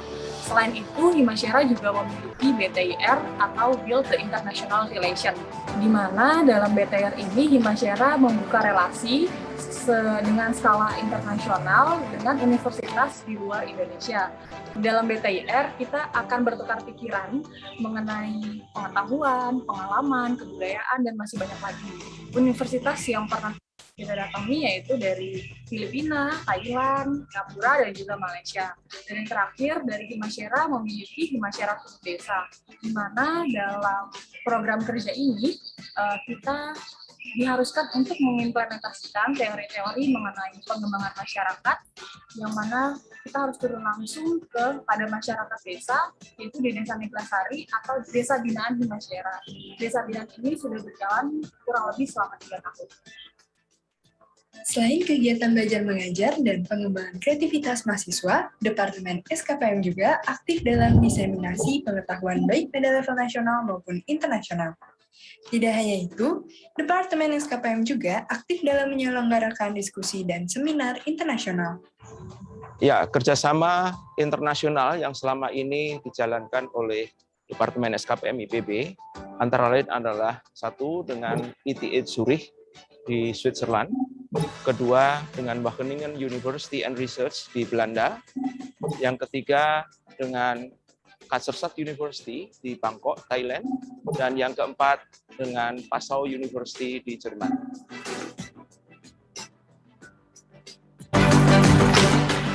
KPM itu penuh dengan warna. KPM itu adalah tempat belajar, bertumbuh sekaligus berkembang. KPM itu mengabdi kepada masyarakat. KPM itu penuh dengan cerita. KPM itu komunikator pembangunan yang keren habis. KPM itu adalah tempat untuk berproses. KPM itu dekat dengan masyarakat. Mengapa Anda harus masuk prodi KPM IPB? Karena beberapa alasan. Yang pertama, program studi ini telah terakreditasi A oleh BAN PT sejak beberapa tahun yang lalu hingga saat ini. Yang kedua, Anda dibekali dengan kompetensi yang sangat mumpuni dengan ilmu-ilmu sosial yang bisa diterapkan sehingga ketika Anda lulus, Anda siap bekerja di lapangan dengan baik. Yang ketiga, mahasiswa prodi KPM IPB dapat berpartisipasi secara luas dalam kegiatan akademik di berbagai event di tingkat global dengan memanfaatkan jaringan kerjasama yang telah kami bangun dengan berbagai universitas ternama di dunia.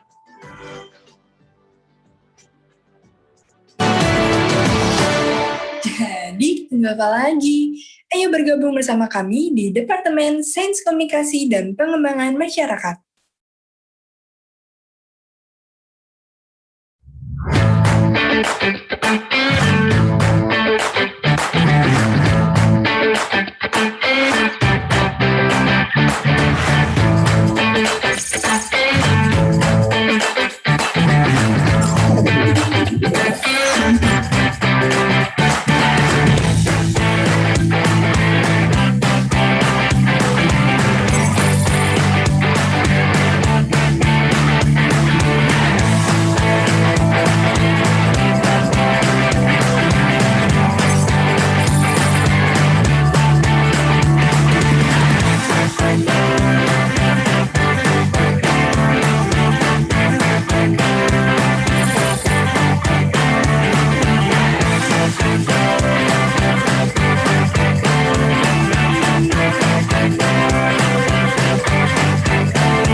Departemen Sains Komunikasi dan Pengembangan Masyarakat merupakan satu-satunya departemen di Indonesia dan salah satu di antara 3 departemen di Asia Tenggara. Berdiri sejak tahun 2005, hingga saat ini Departemen SKPM telah menjadi satu di antara 5 program studi yang paling diminati di IPB University.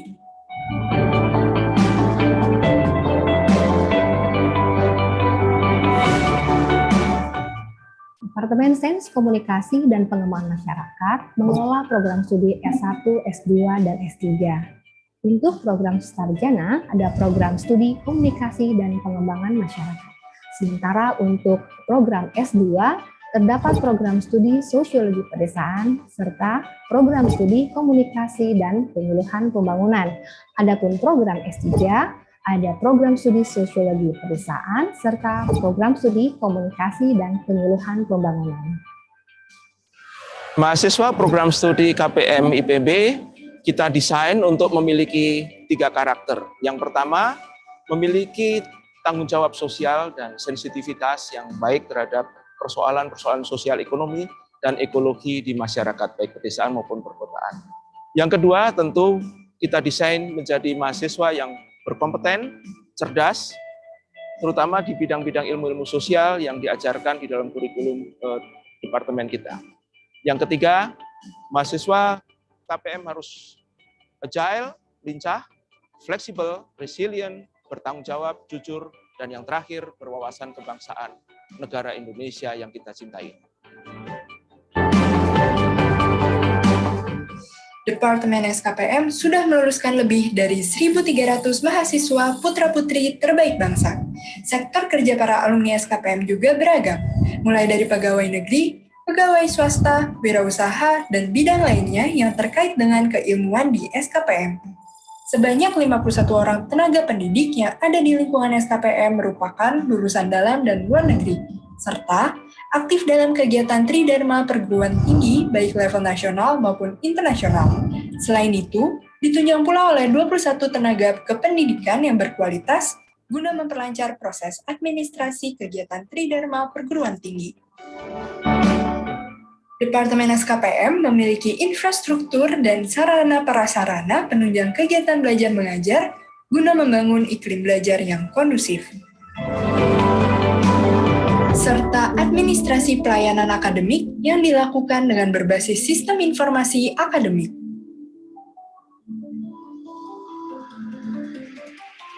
Pembelajaran di Departemen SKPM menggunakan pendekatan student-centered learning sehingga mampu memberikan ruang bagi subjek belajar pada kondisi merdeka belajar.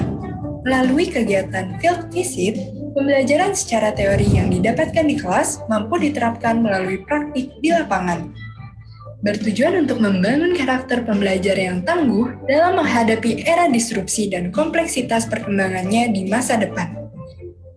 Departemen SKPM juga mengembangkan teknik pembelajaran blended learning terutama dalam menghadapi era revolusi industri 4.0. Akses withdrawal manajemen institusi sampai akhirnya terkait memiliki wadah pengembangan kemahasiswaan yaitu Himpunan Mahasiswa Peminat Ilmu Komunikasi dan Pengembangan Masyarakat atau Himasyera yang merupakan himpunan mahasiswa terbaik di IPB University pada tahun 2020. Oke, hal menarik pertama yaitu ada Mega Talker Himasyera, itu adalah Connection, Communication and Community Development in Action yang terdiri dari beberapa rangkaian. Pertama yaitu ada perlombaan yang berskala internasional, lalu ada eksplorasi yang mana tujuannya untuk mengulik keunikan suatu daerah, dan yang terakhir adalah acara puncak. Selain itu, Himasyera juga memiliki BTIR atau Build the International Relation, di mana dalam BTIR ini Himasyera membuka relasi dengan skala internasional dengan universitas di luar Indonesia. Dalam BTIR, kita akan bertukar pikiran mengenai pengetahuan, pengalaman, kebudayaan, dan masih banyak lagi. Universitas yang pernah kita datangi yaitu dari Filipina, Thailand, Singapura, dan juga Malaysia. Dan yang terakhir, dari Himasyera memiliki Himasyera Khusus Desa, di mana dalam program kerja ini kita diharuskan untuk mengimplementasikan teori-teori mengenai pengembangan masyarakat yang mana kita harus turun langsung pada masyarakat desa, yaitu di Desa Neglasari atau Desa Binaan Himasyara. Desa binaan ini sudah berjalan kurang lebih selama 3 tahun. Selain kegiatan belajar mengajar dan pengembangan kreativitas mahasiswa, Departemen SKPM juga aktif dalam diseminasi pengetahuan baik pada level nasional maupun internasional. Tidak hanya itu, Departemen SKPM juga aktif dalam menyelenggarakan diskusi dan seminar internasional. Ya, kerjasama internasional yang selama ini dijalankan oleh Departemen SKPM IPB, antara lain adalah satu dengan ETH Zurich di Switzerland, kedua dengan Wageningen University and Research di Belanda, yang ketiga dengan Katsherstad University di Bangkok, Thailand, dan yang keempat dengan Passau University di Jerman.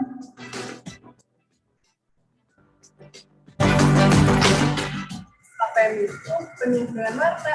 KPM itu adalah tempat untuk belajar, bertumbuh, sekaligus berkembang. KPM itu mengabdi kepada masyarakat. KPM itu penuh dengan cerita. KPM itu komunikator pembangunan yang keren abis. KPM itu adalah tempat untuk berproses. KPM itu dekat dengan masyarakat. Mengapa Anda harus masuk prodi KPM IPB? Karena beberapa alasan. Yang pertama, program studi ini telah terakreditasi A oleh BAN PT sejak beberapa tahun yang lalu hingga saat ini. Yang kedua, Anda dibekali dengan kompetensi yang sangat mumpuni dengan ilmu-ilmu sosial yang bisa diterapkan sehingga ketika Anda lulus, Anda siap bekerja di lapangan dengan baik. Yang ketiga, mahasiswa prodi KPM IPB dapat berpartisipasi secara luas dalam kegiatan akademik di berbagai event di tingkat global dengan memanfaatkan jaringan kerjasama yang telah kami bangun dengan berbagai universitas ternama di dunia.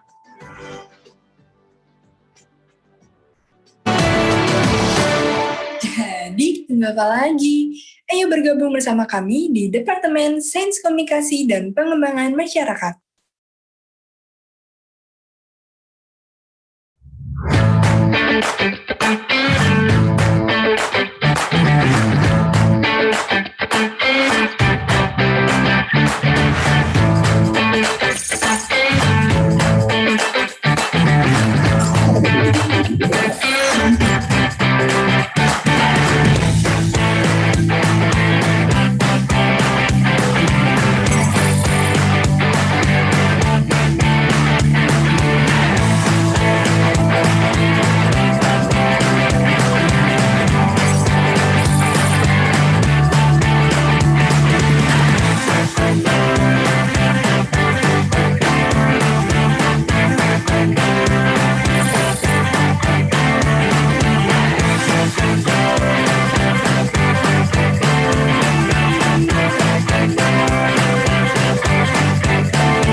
Departemen Sains Komunikasi dan Pengembangan Masyarakat merupakan satu-satunya departemen di Indonesia dan salah satu di antara 3 departemen di Asia Tenggara.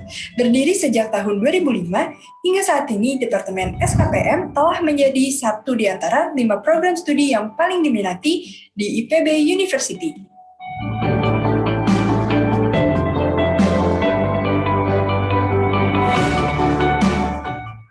Departemen Sains Komunikasi dan Pengembangan Masyarakat mengelola program studi S1, S2, dan S3. Untuk program sarjana, ada program studi Komunikasi dan Pengembangan Masyarakat. Sementara untuk program S2, terdapat program studi Sosiologi Pedesaan, serta program studi Komunikasi dan Penyuluhan Pembangunan. Adapun program S3, ada program studi Sosiologi Pedesaan, serta program studi Komunikasi dan Penyuluhan Pembangunan. Mahasiswa program studi KPM IPB kita desain untuk memiliki 3 karakter. Yang pertama, memiliki tanggung jawab sosial dan sensitivitas yang baik terhadap persoalan-persoalan sosial ekonomi dan ekologi di masyarakat, baik pedesaan maupun perkotaan. Yang kedua, tentu kita desain menjadi mahasiswa yang berkompeten, cerdas, terutama di bidang-bidang ilmu-ilmu sosial yang diajarkan di dalam kurikulum departemen kita. Yang ketiga, mahasiswa KPM harus agile, lincah, fleksibel, resilient, bertanggung jawab, jujur, dan yang terakhir, berwawasan kebangsaan negara Indonesia yang kita cintai.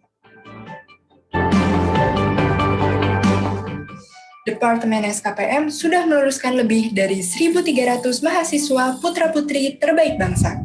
Sektor kerja para alumni SKPM juga beragam, mulai dari pegawai negeri, pegawai swasta, wirausaha, dan bidang lainnya yang terkait dengan keilmuan di SKPM.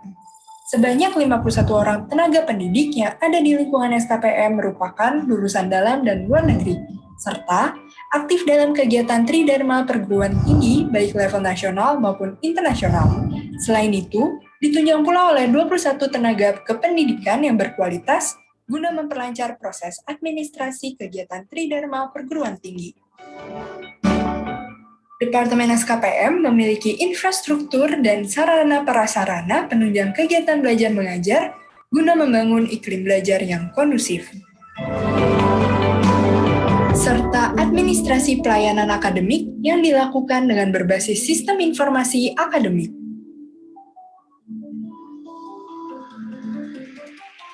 Pembelajaran di Departemen SKPM menggunakan pendekatan student-centered learning sehingga mampu memberikan ruang bagi subjek belajar pada kondisi merdeka belajar. Melalui kegiatan field visit, pembelajaran secara teori yang didapatkan di kelas mampu diterapkan melalui praktik di lapangan.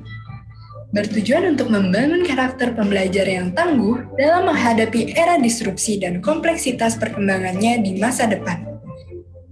Departemen SKPM juga mengembangkan teknik pembelajaran blended learning terutama dalam menghadapi era revolusi industri 4.0. Akses withdrawal manajemen institusi sampai akhirnya terkait memiliki wadah pengembangan kemahasiswaan yaitu Himpunan Mahasiswa Peminat Ilmu-Ilmu Komunikasi dan Pengembangan Masyarakat atau Himasyera yang merupakan himpunan mahasiswa terbaik di IPB University pada tahun 2020. Oke, hal menarik pertama yaitu ada mega proker Himasyera, itu adalah connection, communication, and community development in action yang terdiri dari beberapa rangkaian. Pertama yaitu ada perlombaan yang berskala internasional, lalu ada eksplorasi yang mana tujuannya untuk mengulik keunikan suatu daerah, dan yang terakhir adalah acara puncak. Selain itu, Himasyera juga memiliki BTIR atau Build the International Relation, di mana dalam BTIR ini Himasyera membuka relasi dengan skala internasional dengan universitas di luar Indonesia. Dalam BTIR, kita akan bertukar pikiran mengenai pengetahuan, pengalaman, kebudayaan, dan masih banyak lagi. Universitas yang pernah kita datangi yaitu dari Filipina, Thailand, Singapura, dan juga Malaysia. Dan yang terakhir, dari Himasyera memiliki Himasyera Khusus Desa, di mana dalam program kerja ini kita diharuskan untuk mengimplementasikan teori-teori mengenai pengembangan masyarakat yang mana kita harus turun langsung pada masyarakat desa, yaitu di Desa Neglasari atau Desa Binaan Himasyara. Desa binaan ini sudah berjalan kurang lebih selama 3 tahun. Selain kegiatan belajar mengajar dan pengembangan kreativitas mahasiswa, Departemen SKPM juga aktif dalam diseminasi pengetahuan baik pada level nasional maupun internasional. Tidak hanya itu, Departemen SKPM juga aktif dalam menyelenggarakan diskusi dan seminar internasional. Ya, kerjasama internasional yang selama ini dijalankan oleh Departemen SKPM IPB, antara lain adalah satu dengan ETH Zurich di Switzerland, kedua dengan Wageningen University and Research di Belanda, yang ketiga dengan Katsiersat University di Bangkok, Thailand, dan yang keempat dengan Passau University di Jerman.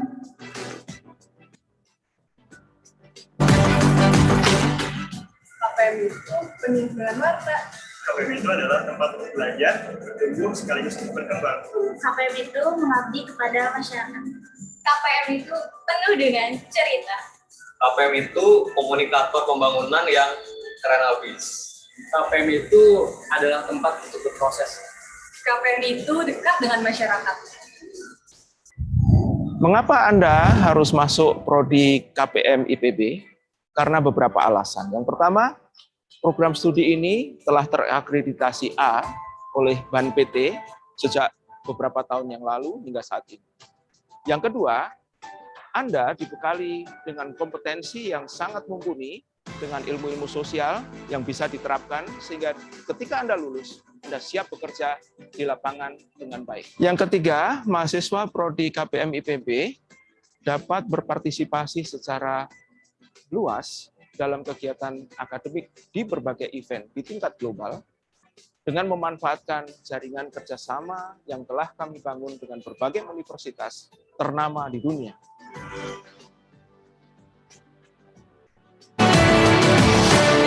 Jadi, tunggu apa lagi?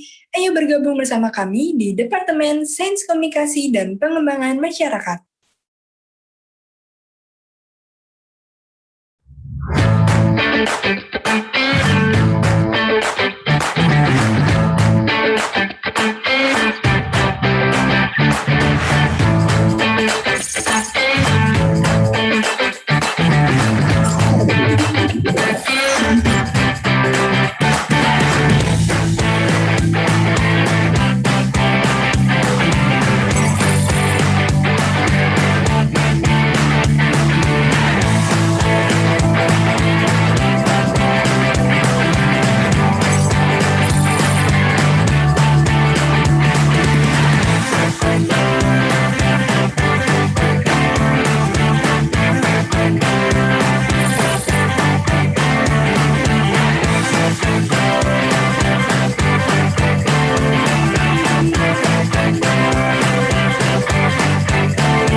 Departemen Sains Komunikasi dan Pengembangan Masyarakat merupakan satu-satunya departemen di Indonesia dan salah satu di antara 3 departemen di Asia Tenggara. Berdiri sejak tahun 2005, hingga saat ini Departemen SKPM telah menjadi satu di antara 5 program studi yang paling diminati di IPB University.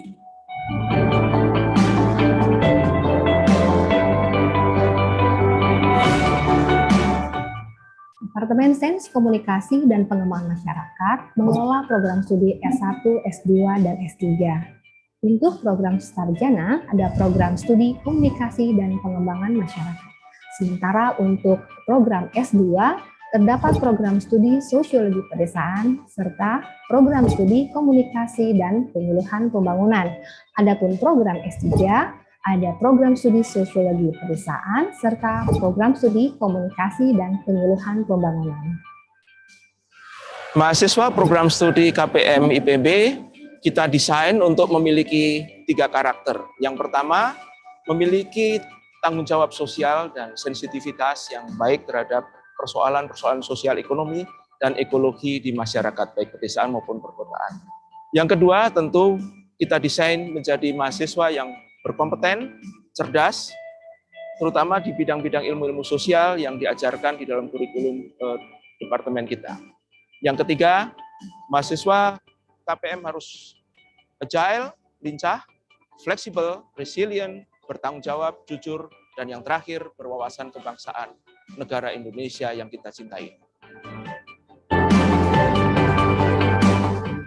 Departemen SKPM sudah meluluskan lebih dari 1.300 mahasiswa putra-putri terbaik bangsa.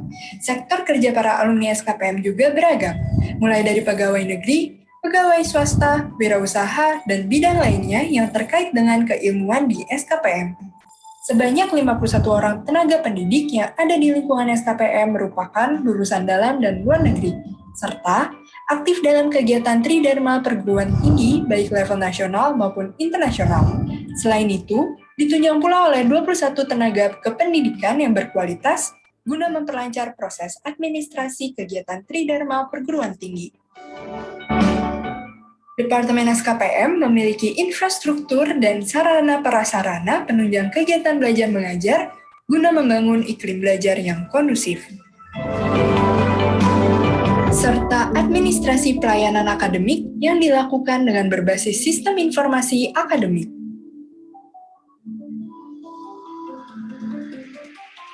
Pembelajaran di Departemen SKPM menggunakan pendekatan student-centered learning sehingga mampu memberikan ruang bagi subjek belajar pada kondisi merdeka belajar. Melalui kegiatan field visit, pembelajaran secara teori yang didapatkan di kelas mampu diterapkan melalui praktik di lapangan. Bertujuan untuk membangun karakter pembelajar yang tangguh dalam menghadapi era disrupsi dan kompleksitas perkembangannya di masa depan. Departemen SKPM juga mengembangkan teknik pembelajaran blended learning terutama dalam menghadapi era revolusi industri 4.0. Akses withdrawal manajemen institusi sampai akhirnya singkat. Memiliki wadah pengembangan kemahasiswaan yaitu Himpunan Mahasiswa Peminat Ilmu-Ilmu Komunikasi dan Pengembangan Masyarakat atau Himasyera yang merupakan himpunan mahasiswa terbaik di IPB University pada tahun 2020. Oke, hal menarik pertama yaitu ada mega proker Himasyera, itu adalah connection, communication, and community development in action yang terdiri dari beberapa rangkaian. Pertama, yaitu ada perlombaan yang berskala internasional, lalu ada eksplorasi yang mana tujuannya untuk mengulik keunikan suatu daerah, dan yang terakhir adalah acara puncak. Selain itu, Himasyera juga memiliki BTIR atau Build the International Relation, di mana dalam BTIR ini Himasyera membuka relasi dengan skala internasional dengan universitas di luar Indonesia. Dalam BTIR, kita akan bertukar pikiran mengenai pengetahuan, pengalaman, kebudayaan, dan masih banyak lagi. Universitas yang pernah kita datangi yaitu dari Filipina, Thailand, Singapura, dan juga Malaysia. Dan yang terakhir, dari Himasyera memiliki Himasyera Khusus Desa, di mana dalam program kerja ini kita diharuskan untuk mengimplementasikan teori-teori mengenai pengembangan masyarakat, yang mana kita harus turun langsung pada masyarakat desa, yaitu di Desa Neglasari atau Desa Binaan Himasyara. Desa binaan ini sudah berjalan kurang lebih selama 3 tahun. Selain kegiatan belajar mengajar dan pengembangan kreativitas mahasiswa, Departemen SKPM juga aktif dalam diseminasi pengetahuan baik pada level nasional maupun internasional. Tidak hanya itu, Departemen SKPM juga aktif dalam menyelenggarakan diskusi dan seminar internasional. Ya, kerjasama internasional yang selama ini dijalankan oleh Departemen SKPM IPB, antara lain adalah satu dengan ETH Zurich di Switzerland, kedua dengan Wageningen University and Research di Belanda, yang ketiga dengan Katsiersat University di Bangkok, Thailand, dan yang keempat dengan Passau University di Jerman.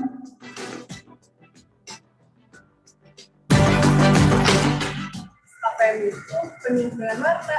KPM itu adalah tempat untuk belajar, bertumbuh, sekaligus berkembang. KPM itu mengabdi kepada masyarakat. KPM itu penuh dengan cerita.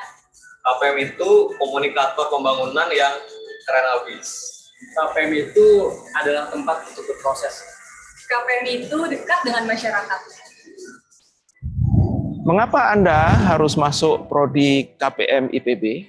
Karena beberapa alasan. Yang pertama, program studi ini telah terakreditasi A oleh BAN PT sejak beberapa tahun yang lalu hingga saat ini. Yang kedua, Anda dibekali dengan kompetensi yang sangat mumpuni dengan ilmu-ilmu sosial yang bisa diterapkan sehingga ketika Anda lulus, Anda siap bekerja di lapangan dengan baik. Yang ketiga, mahasiswa prodi KPM IPB dapat berpartisipasi secara luas dalam kegiatan akademik di berbagai event di tingkat global dengan memanfaatkan jaringan kerjasama yang telah kami bangun dengan berbagai universitas ternama di dunia.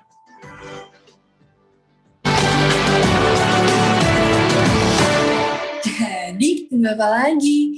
Ayo bergabung bersama kami di Departemen Sains Komunikasi dan Pengembangan Masyarakat.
Bu Amana, we are having the class on parallel, Ibu Bu Hana, Bu Saraswati.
Datangnya cinta darilah mata turun ke hati.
Surabaya berupa-rupa, jiwa manis indung disayang.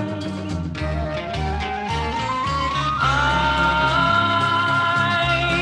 sapulah tangan jatuh di lumpur. Mau lupa, tak bisa lupa, lupa sebentar di waktu tidur.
peduli sayang, asalkan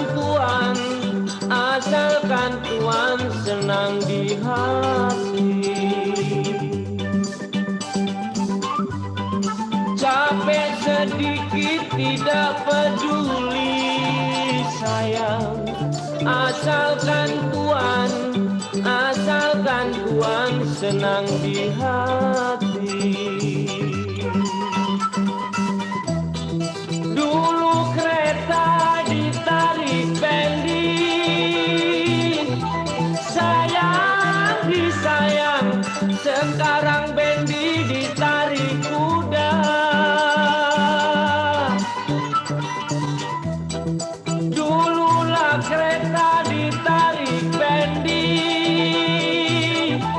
sayang disayang, sekarang bendi ditarik kuda. Dululah cinta, sekarang benci nona, sayang disayang, kalaulah benci apa sebabnya? Dululah cinta, sekarang benci nona, sayang disayang, kalaulah benci apa sebabnya?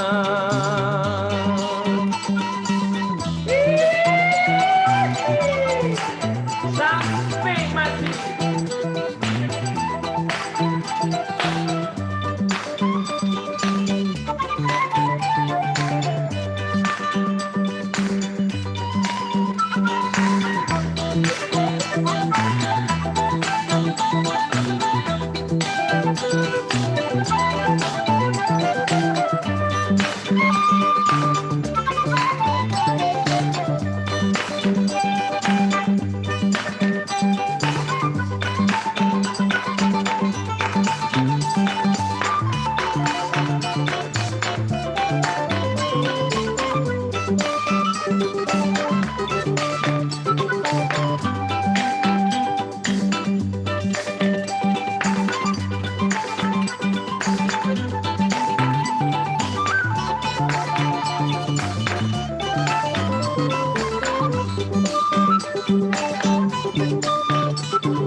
Jalanlah jalan ke pasar baru,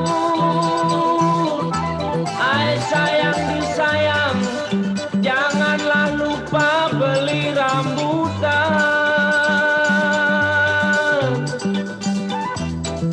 Jalanlah jalan ke pasar baru, sayang disayang, janganlah lupa beli rambutan.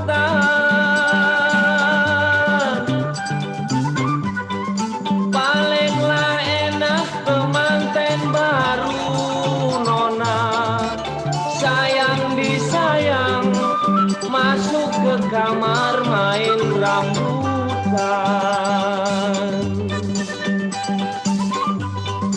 Jalilah jali di Kalisari tuan, sayang disayang, jalilah jali sampai di sini.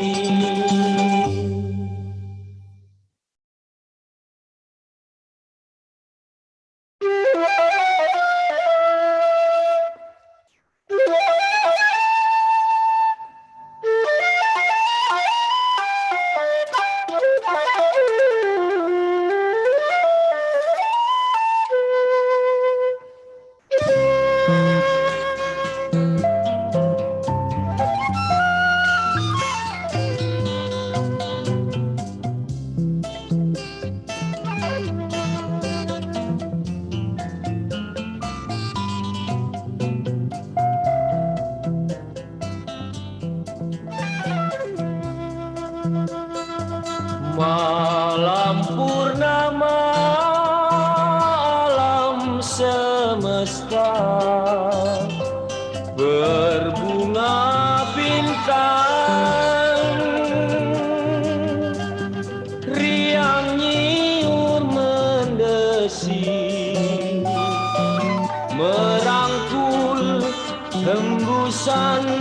rahayu malam.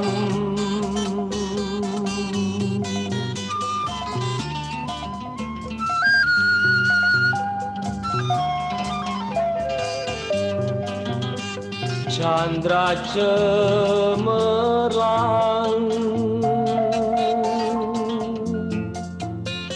rasa hati risau, menantikan kasih yang tak kunjung datang.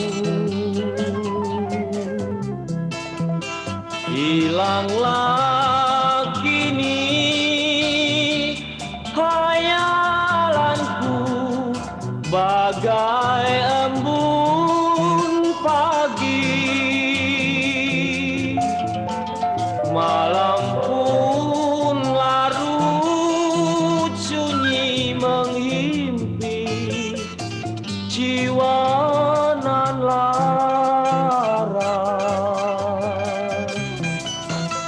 Mataku penat berkunangan, tergoda kenangan.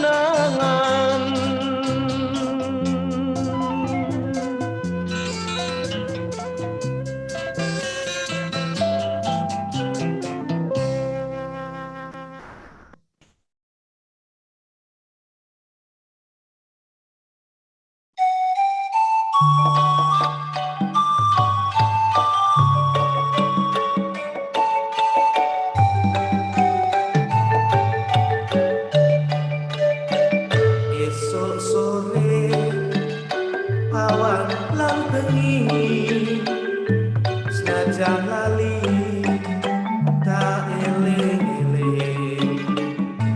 100 tahun tangisku iki krasa lara ning ati mancing.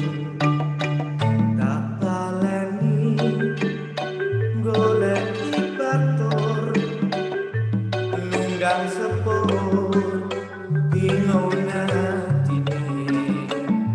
Njur kesasar rasane kocor, tak lakoni urip mangkene.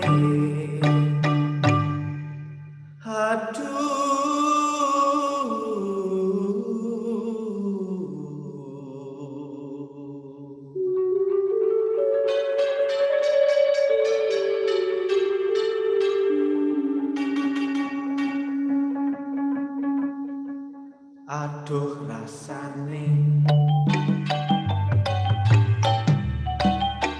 aduh rasane.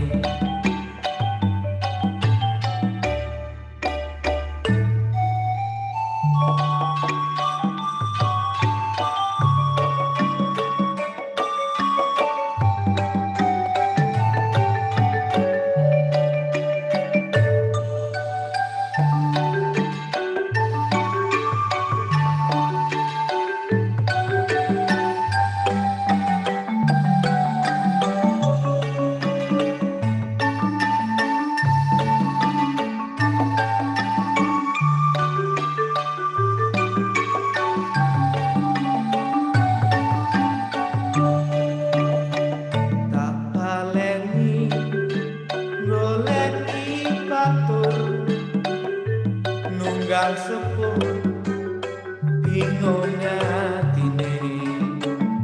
Cur kesasar rasane kocor, tak lakoni urip mangkene. Aduh rasane nunggang kapal kidul parane. Aduh rasane ketok nek moto angkut sanggane. Aduh rasane kelangan kapradirane. Aduh rasane saking yen nurut atine.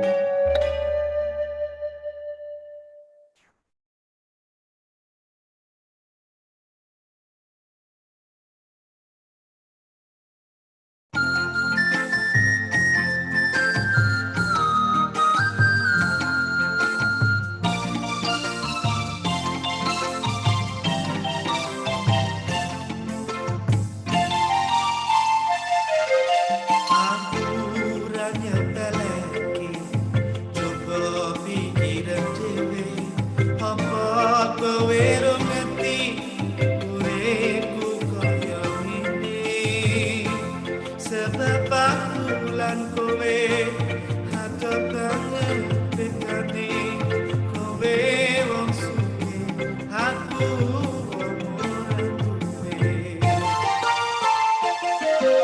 mumpung durung kepacu aja diterusake hatiku ora lila yen uripmu sengsara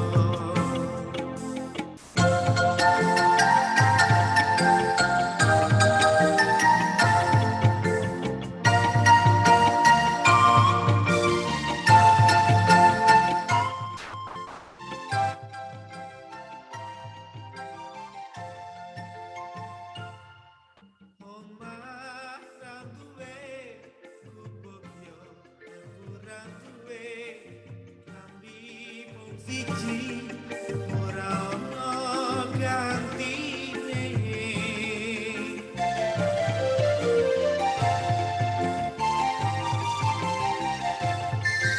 aku rumangsa awakku wong ora duwe urip rekoso lan ora ono becike kuwi kananku tak ada kesliramu ngerti yo sliramu sejak ini nasibku mumpung durung kepacu ojo diterusake hatiku ora lila yen uripmu sengsara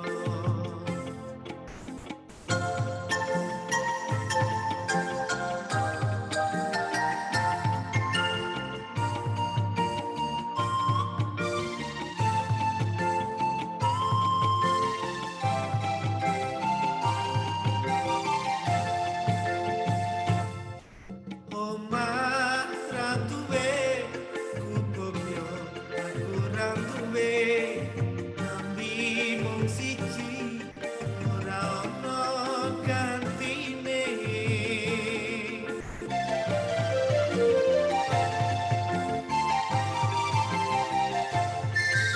aku rumangsa awakku wong ora duwe urip rekoso lan ora ono becike kuwi kahananku ngerti yo sliramu lungono lakonku sejak ini nasibku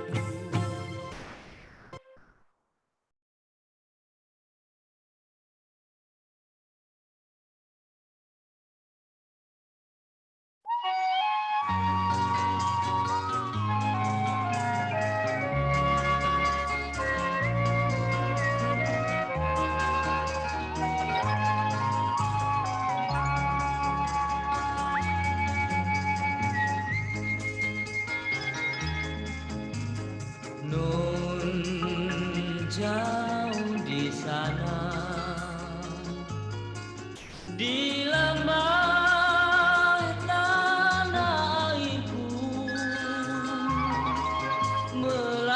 melambai bunga sekuntum berseri mewangi menghiasi ibu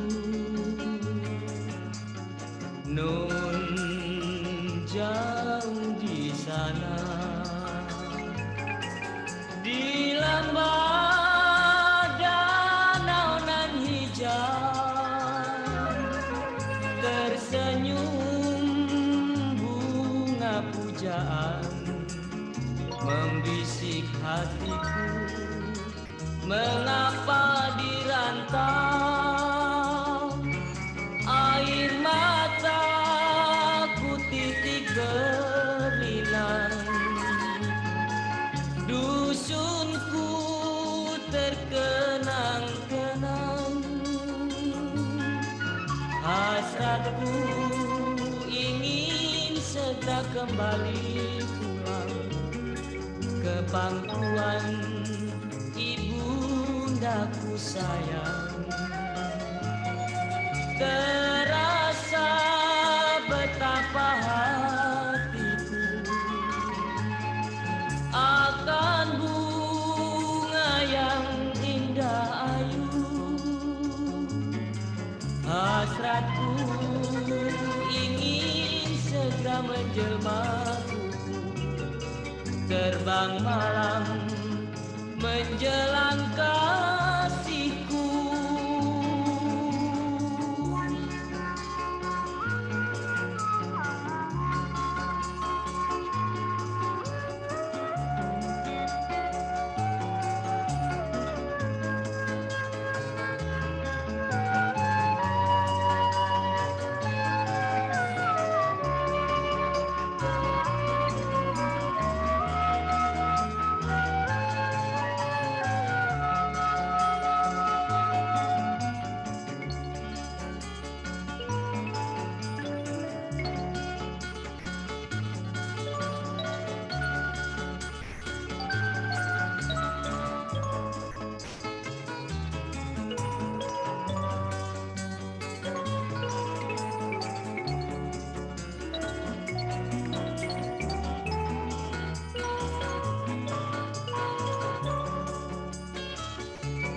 Air mataku titik berlinang, dusunku terkenang-kenang.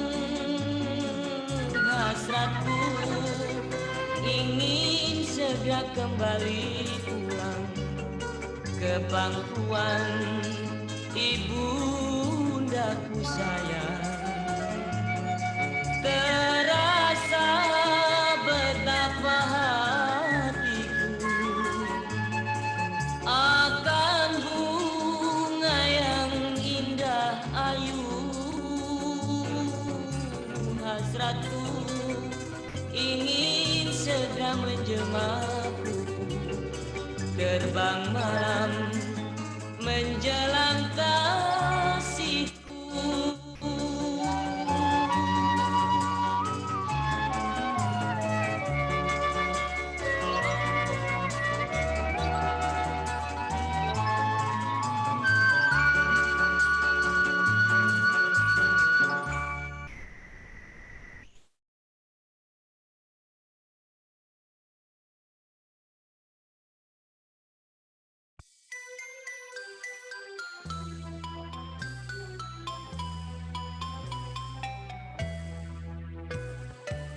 Rasa sepi jroning atiku,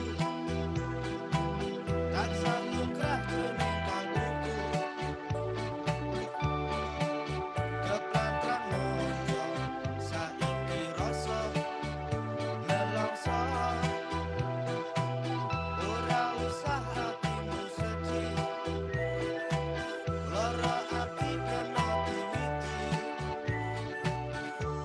Yen sliramu biar ratio bangsa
manis indung disayang.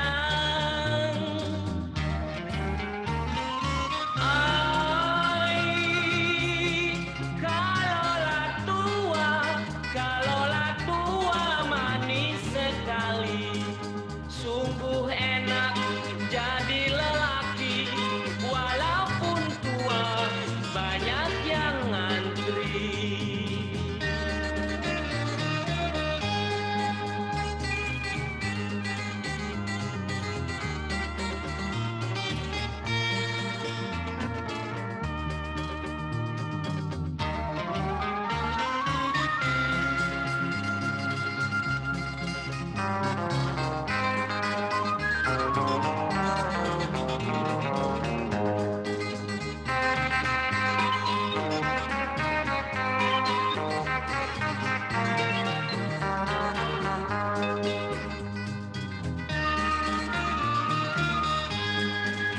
Surabaya berupa-rupa, jiwa manis indung disayang.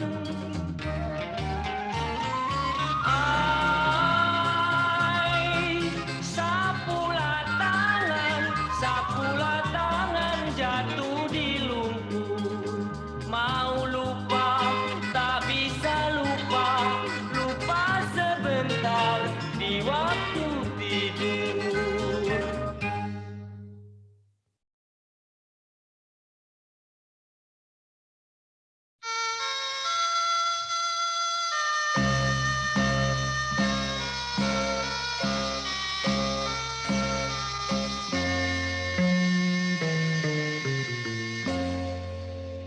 Hasrat hatiku ingin berlagu, membawa telomoyo nama lagunya.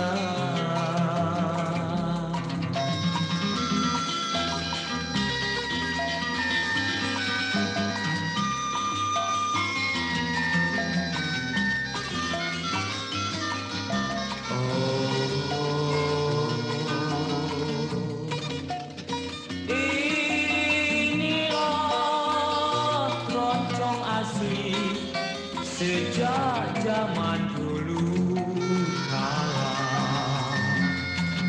untuk menghibur hati pendengar semua.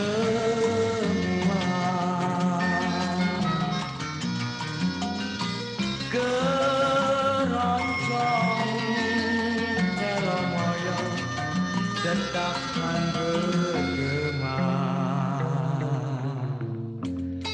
hati yang sedih tuan kembali gembira.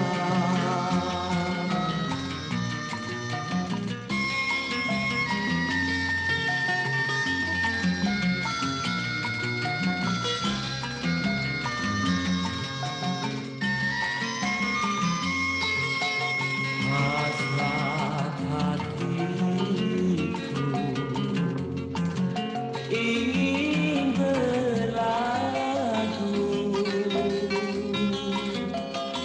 membawa telomoyo nama lagunya.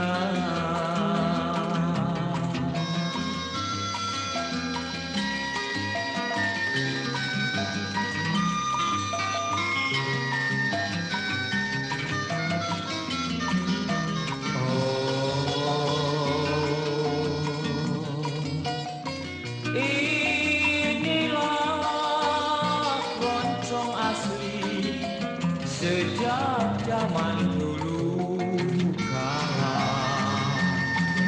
untuk menghibur hati pendengar semua. Keroncong telomoyo tetapkan bergema.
Dumateng para pamiyarsa sedaya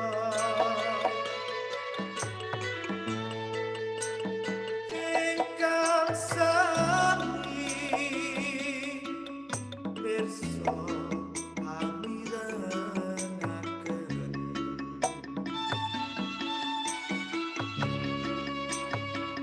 pilih lemah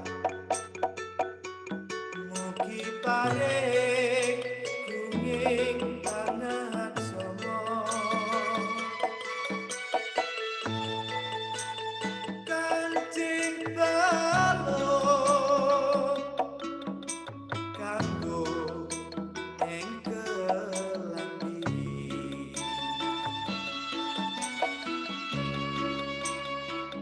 aja bingung yen ngrungokno iki lho sing nyanyi Suriname iku panggonane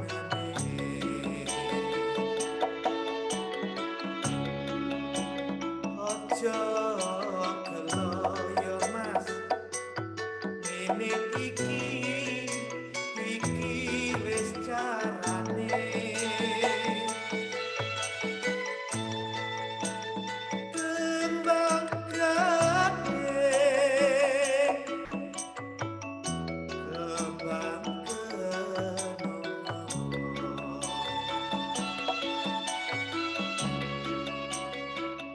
milih tanding yo mas golek osing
Kau gemilang seni pujaan, dosa hamba mimpi berkasih dengan Tuhan. Ujung jarimu ku cium mesra tadi malam. Dosa hamba memuja di kau dalam mimpi, hanya dalam mimpi. Aryati, di kau mawar di taman hayalku. Tak mungkin di kau terpetik daku, walaupun demikian nasibku, namun aku bahagia 1001 malam.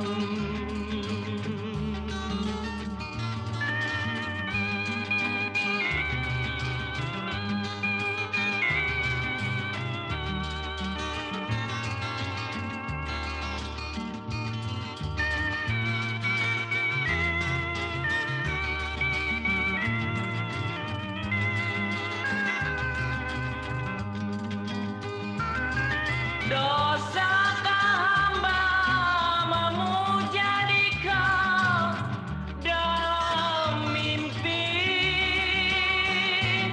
hanya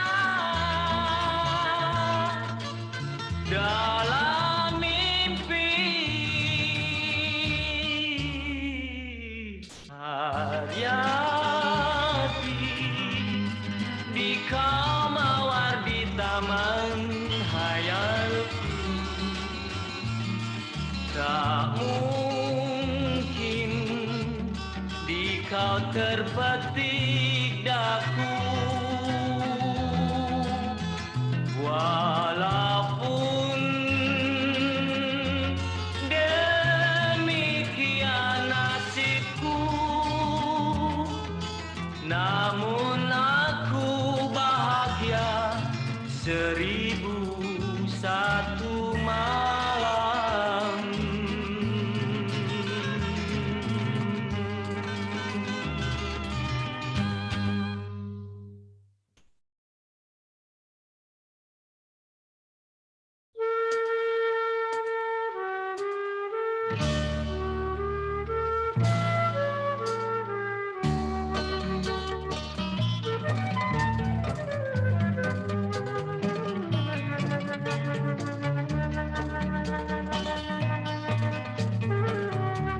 Tanah airku Indonesia, negeri elok amat ku cinta. Tanah tumpah darahku yang mulia, yang ku puja sepanjang masa. Tanah airku aman dan makmur, pulau kelapa yang amat subur, pulau melati pujaan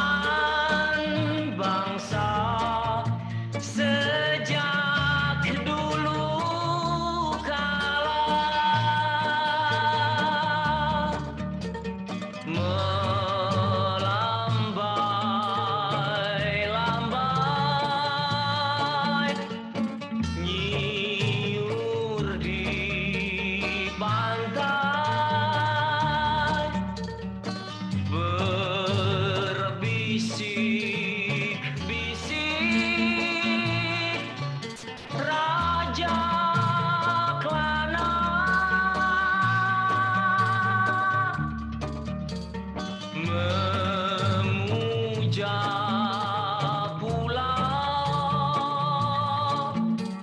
nan indah permai tanah airku Indonesia.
Melambai-lambai nyiur di pantai berbisik-bisik raja Klana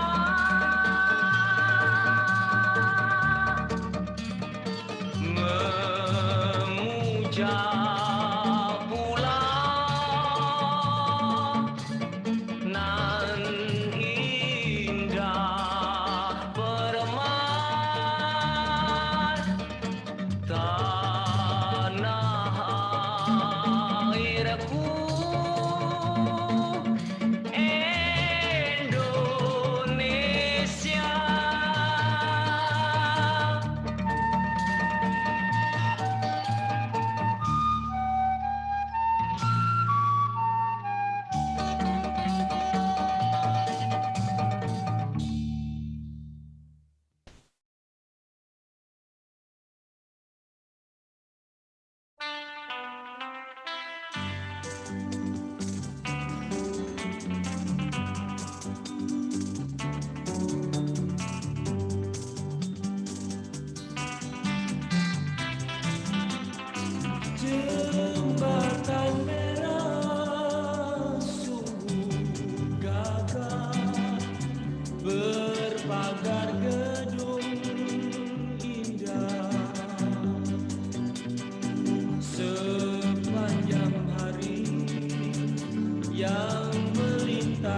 sekali. Capek sedikit tidak peduli sayang, asalkan tuan senang di hati. Capek sedikit tidak peduli sayang, asalkan tuan senang di hati. Dulu kereta ditarik bendi, sayang disayang, sekarang bendi ditarik kuda. Dululah kereta ditarik bendi, sayang disayang, sekarang bendi ditarik kuda. Dululah cinta, sekarang benci nona, sayang disayang, kalaulah benci apa sebabnya? Dululah cinta, sekarang benci nona, sayang disayang, kalaulah benci apa sebabnya?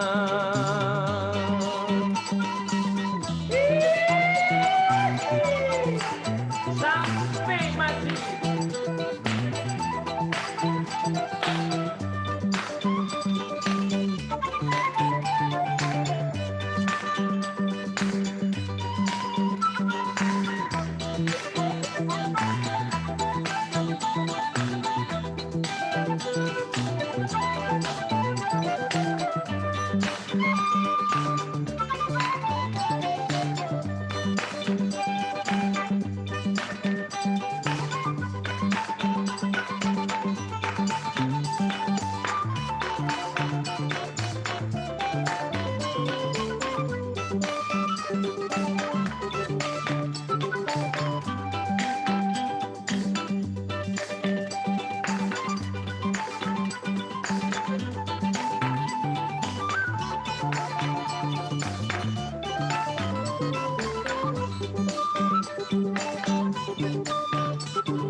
Jalanlah jalan ke pasar baru,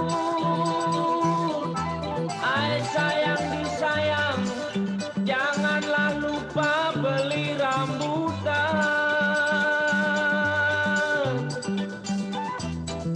Jalanlah jalan ke pasar baru,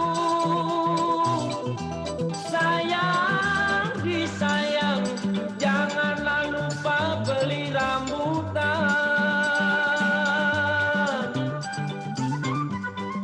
Palinglah enak pengantin baru nona, sayang disayang, masuk ke kamar main rambutan.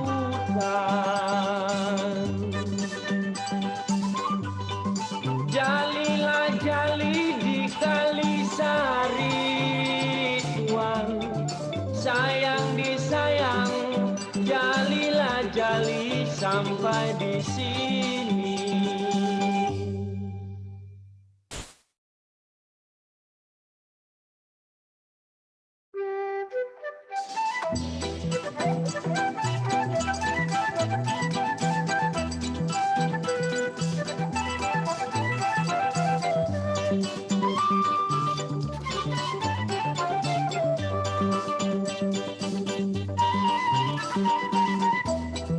Inilah dia si jali-jali, sayang disayang, lagunya enak merdu sekali. Inilah dia si jali-jali, sayang disayang, lagunya enak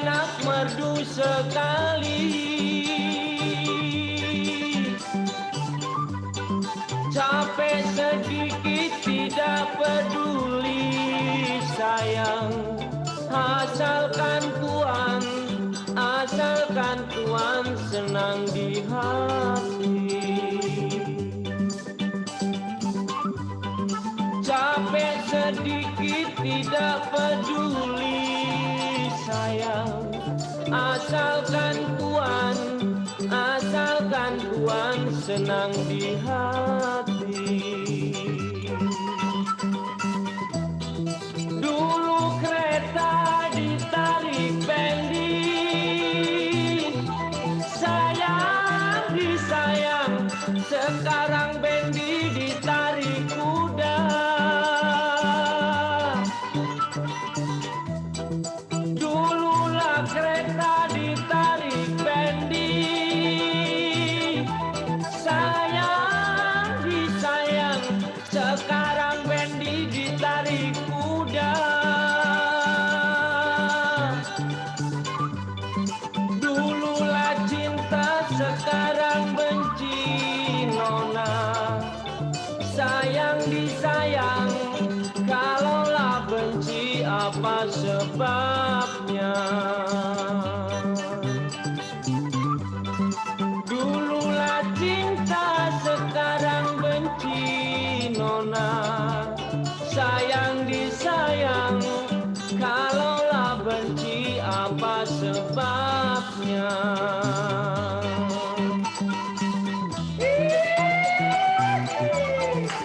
Sampai mati.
Jalanlah jalan ke pasar baru, ai sayang disayang, janganlah lupa beli rambutan.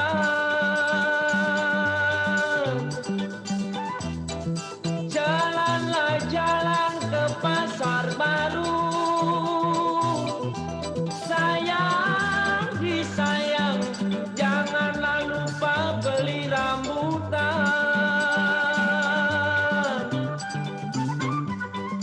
Palinglah enak kemanten baru nona, sayang disayang, masuk ke kamar main rambutan.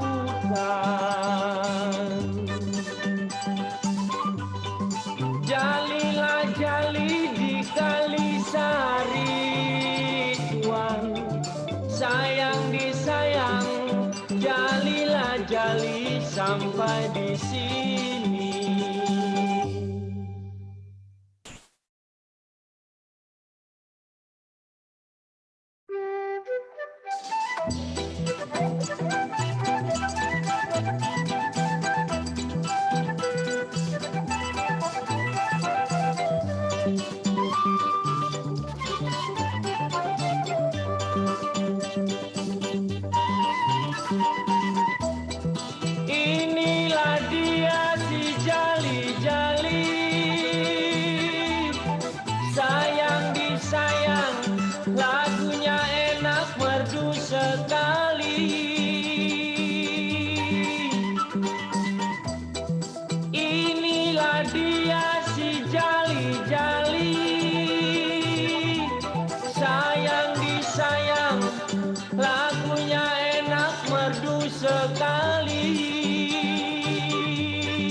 disayang, asalkan Tuhan senang di hati. Capek sedikit tidak peduli sayang, asalkan Tuhan senang di hati. Dulu kereta ditarik bendi, sayang disayang, sekarang bendi ditarik kuda. Dululah kereta ditarik bendi, sayang disayang, sekarang bendi ditarik kuda.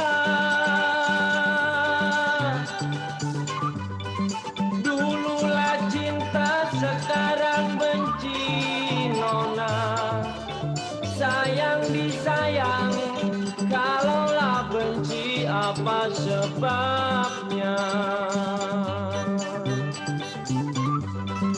Dululah cinta, sekarang benci nona, sayang disayang, kalaulah benci apa sebabnya?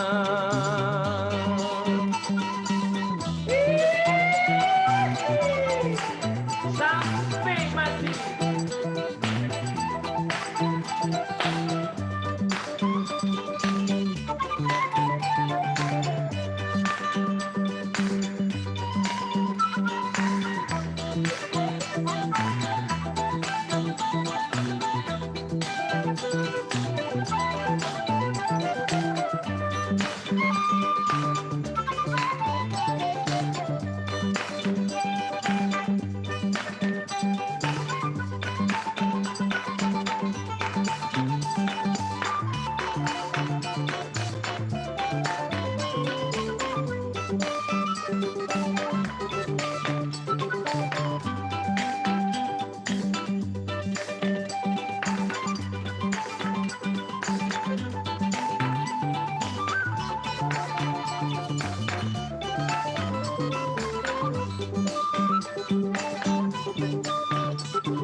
Jalanlah jalan ke pasar baru, ai sayang disayang, janganlah lupa beli rambutan. Jalanlah jalan ke pasar baru,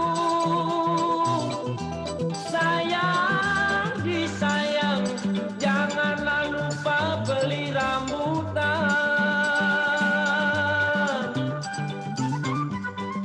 Palinglah enak pengantin baru nona, sayang disayang, masuk ke kamar main rambutan.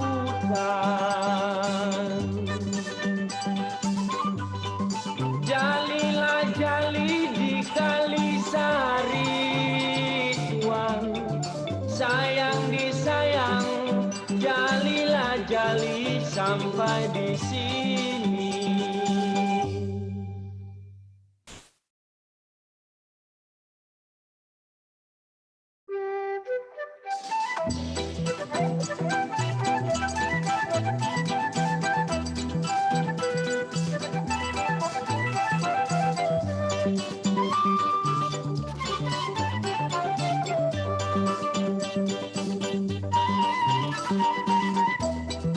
Inilah dia si jali-jali, sayang disayang, lagunya enak merdu sekali.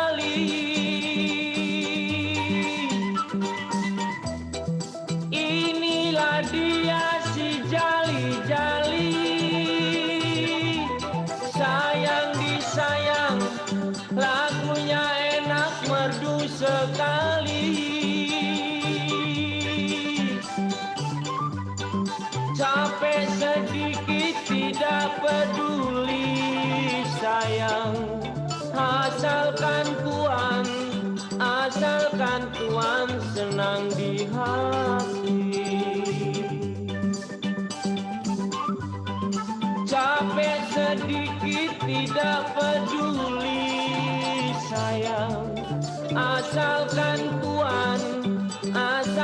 Tuhan senang di hati. Dulu kereta ditarik bendi, sayang disayang, sekarang bendi ditarik kuda. Dululah kereta ditarik bendi, sayang disayang, sekarang bendi ditarik kuda. Dululah cinta, sekarang benci nona, sayang disayang, kalaulah benci apa sebabnya? Dululah cinta, sekarang benci nona, sayang disayang, kalaulah benci apa sebabnya?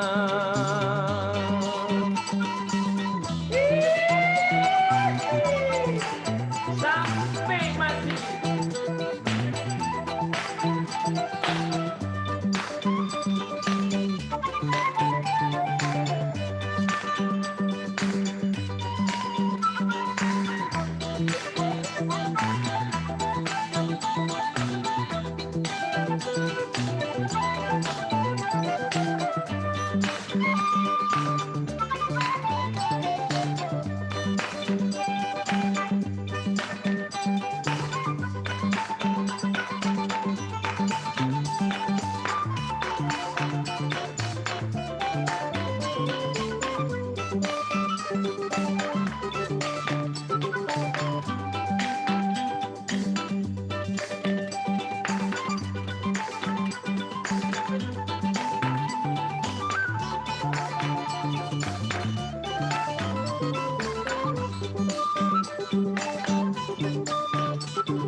Jalanlah jalan ke pasar baru,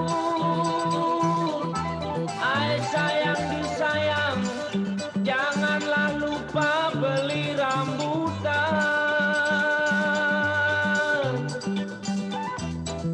Jalanlah jalan ke pasar baru, sayang disayang, janganlah lupa beli rambutan.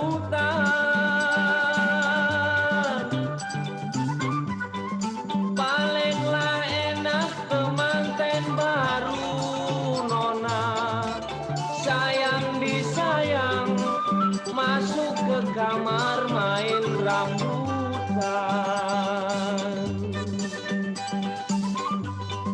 Jalilah jali di Kalisari tuan, sayang disayang, jalilah jali sampai di sini.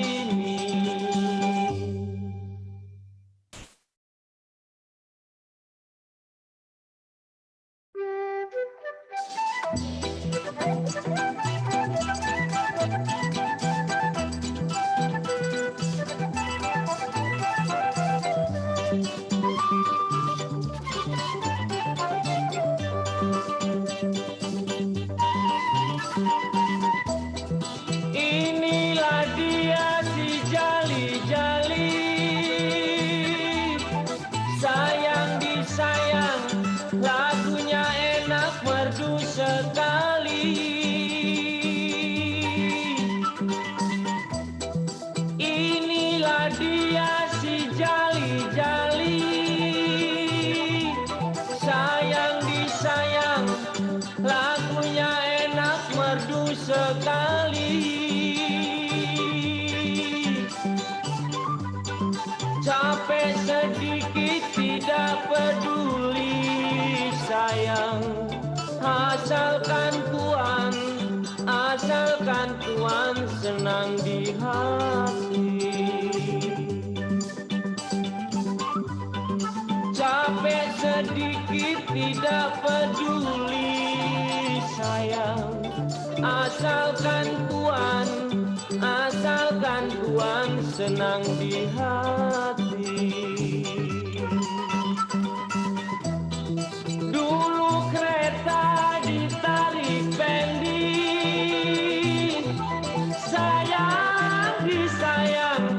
Sekarang bendi ditarik kuda. Dululah kereta ditarik bendi,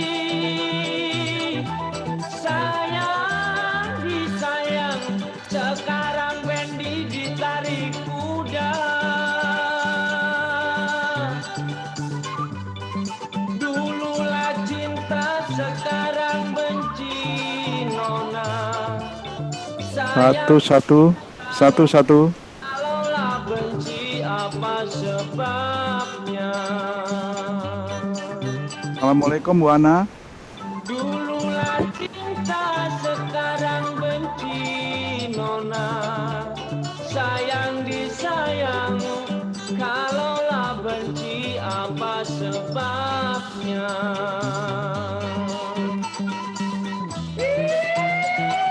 Mas Aras. Hey, Assalamualaikum. Waalaikumsalam. Apa kabar? Kabar. Baru mau saya sapa udah keduluan. Ini saya mau nyapa Mbak Hana ini. Halo Mbak Hana. Mas Sarah sehat-sehat toh? Alhamdulillah Mas Wawa sehat. Alhamdulillah juga sama. Ini Bu Hananya, saya mau ngetes ini suara ini, tapi jelas ya Mbak ya? Kedengeran, kurang kencang dikit, kurang. Kurang kencang ya, sebentar. Jelas Mbak? Lagi, naik lagi. Waduh, sudah pol suaranya. Di apa di sayanya ya, sebentar saya. Bu Hana. Coba suaranya Mas. Coba, halo. Oh iya, kedengeran udah. Udah kedengeran ya? Ya. Nggih. Baik.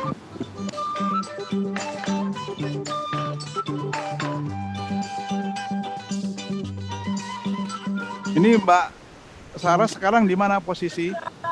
Di Kemendesa. Kemendesa. Oh, alhamdulillah. Iya. Sayang, janganlah lupa beli Di rambutan. di lingkungan Mas Wawa sekarang ya. Pema apa Gimana? ya namanya? Fema. Pema ya. Fakultas Ekologi Manusia. Pak Ivan ya. Kenapa? Mas, ya Pak Ivan. Janganlah lupa beli Pak Arif Satria di satu departemen dan satu lab sama saya, Pak Arif Satria rektor itu. Oh, iya. Ya. Yang isi Harbin di Pema juga ya? Iya, departemen gizi hanya beliau.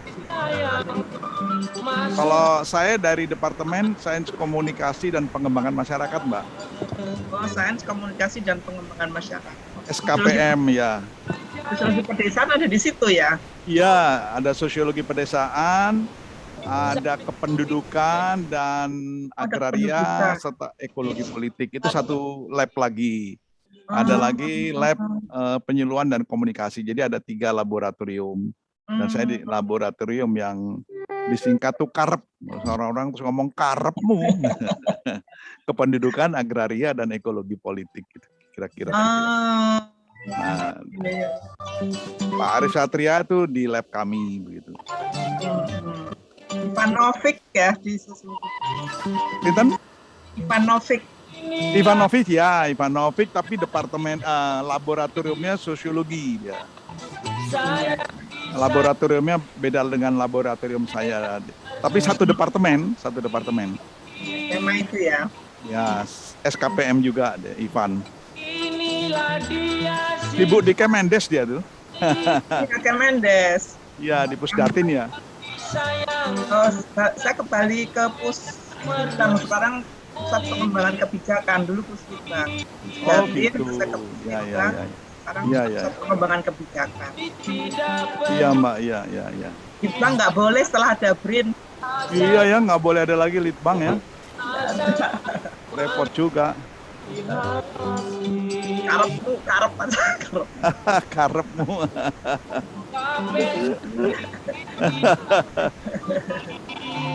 Sayang, asalkan Tuhan, asalkan Lihat yang di hati. yang lain ya. Dulu kereta ditarik bendi, sayang disayang, sekarang bendi ditarik kuda. Dululah kereta ditarik bendi, sayang disayang, sekarang bendi ditarik kuda. Dululah cinta, sekarang benci nona, sayang disayang, kalaulah benci apa sebabnya. Dululah cinta, sekarang benci nona, sayang disayang, kalaulah benci apa sebabnya.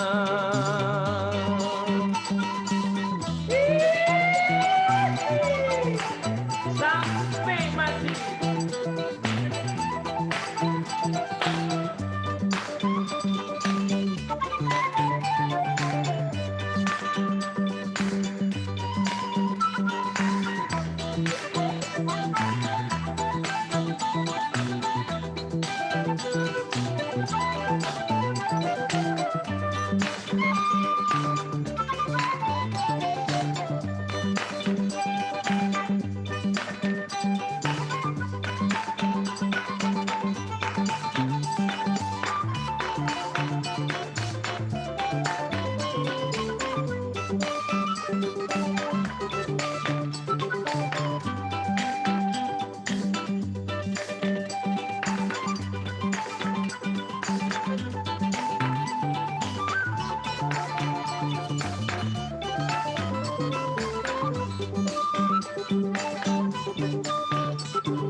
Jalanlah jalan ke pasar baru, ai sayang disayang, janganlah lupa beli rambutan.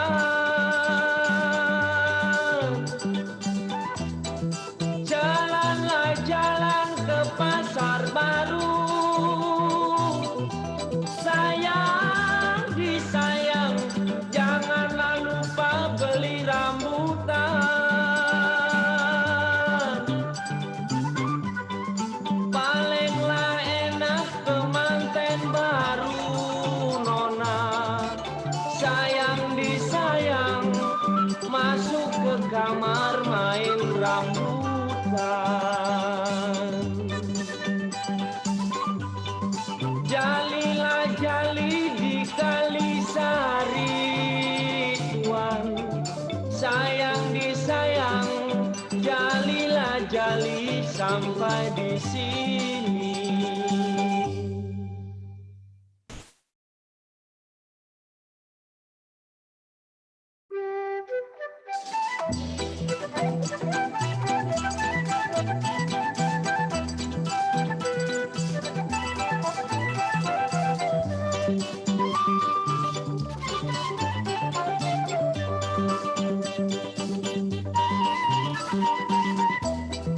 Inilah dia si jali-jali,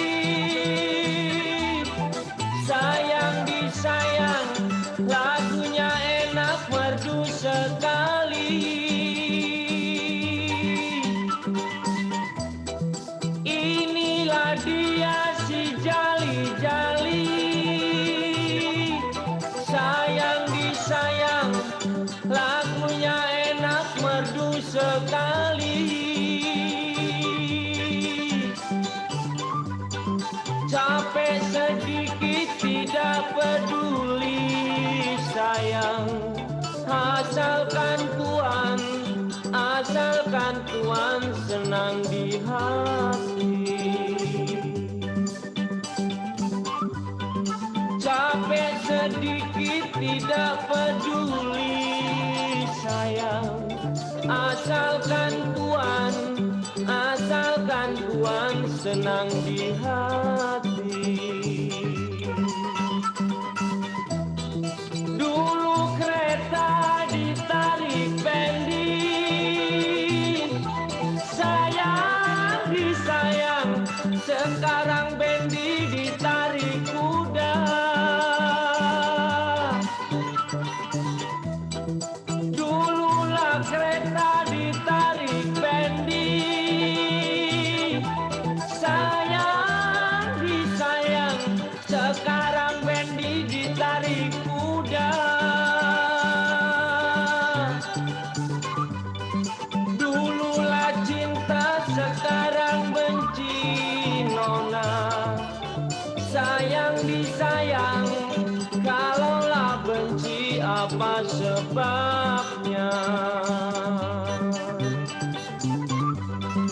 Dululah cinta, sekarang benci nona. Sayang disayang, kalaulah benci apa sebabnya?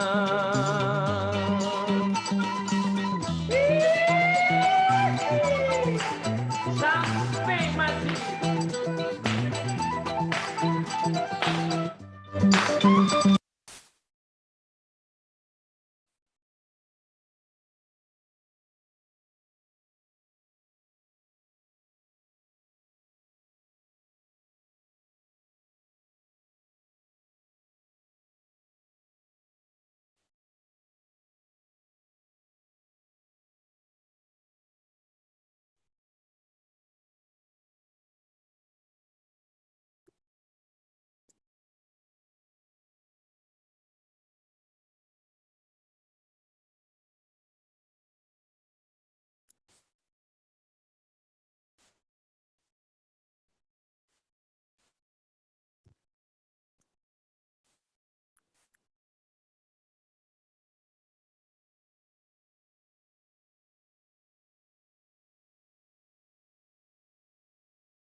Selamat siang, Mas Bobo. Selamat siang. Apa kabar, Bung? Udah beres kau? Tadi presentasi apa? Jadi moderator? Udah tadi pagi. Sekarang giliranku ya. Ini menarik, saya udah baca apanya, PowerPoint-nya. Iya, iya, iya.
Wah, terlambat ini.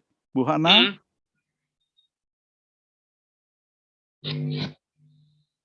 Kayaknya memang ada ruang tadi yang belum selesai.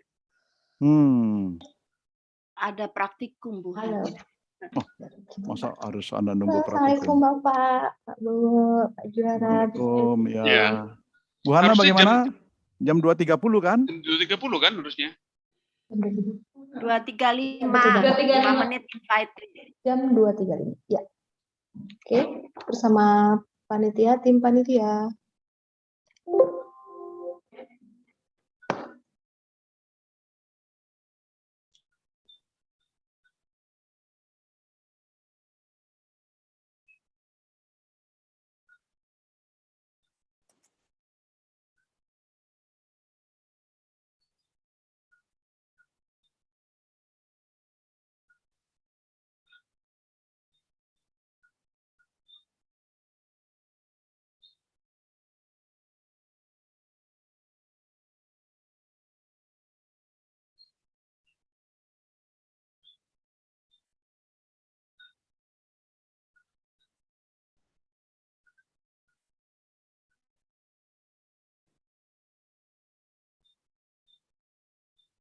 Yang hadir baru sedikit ini.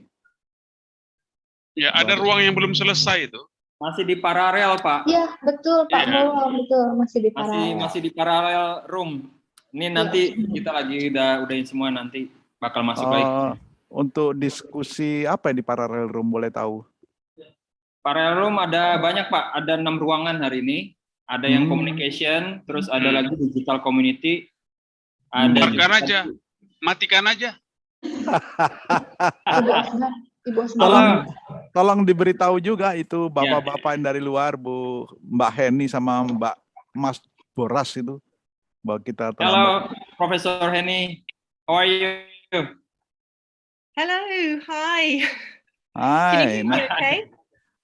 Nice to meet you. Yeah. It's okay, I can hear you. Nice to Thank see you you. here. Halo. Thank you. It's very nice Yeah. to meet you all. Okay. Can I call you Henny or Osbar? You can call me Henny. Henny. Henny is my Okay. first name. So Okay. thank you Yeah, for it is asking. quite similar with all of us from Indonesia. Henny is what you call it, a popular name in Indonesia. Oh, that's nice.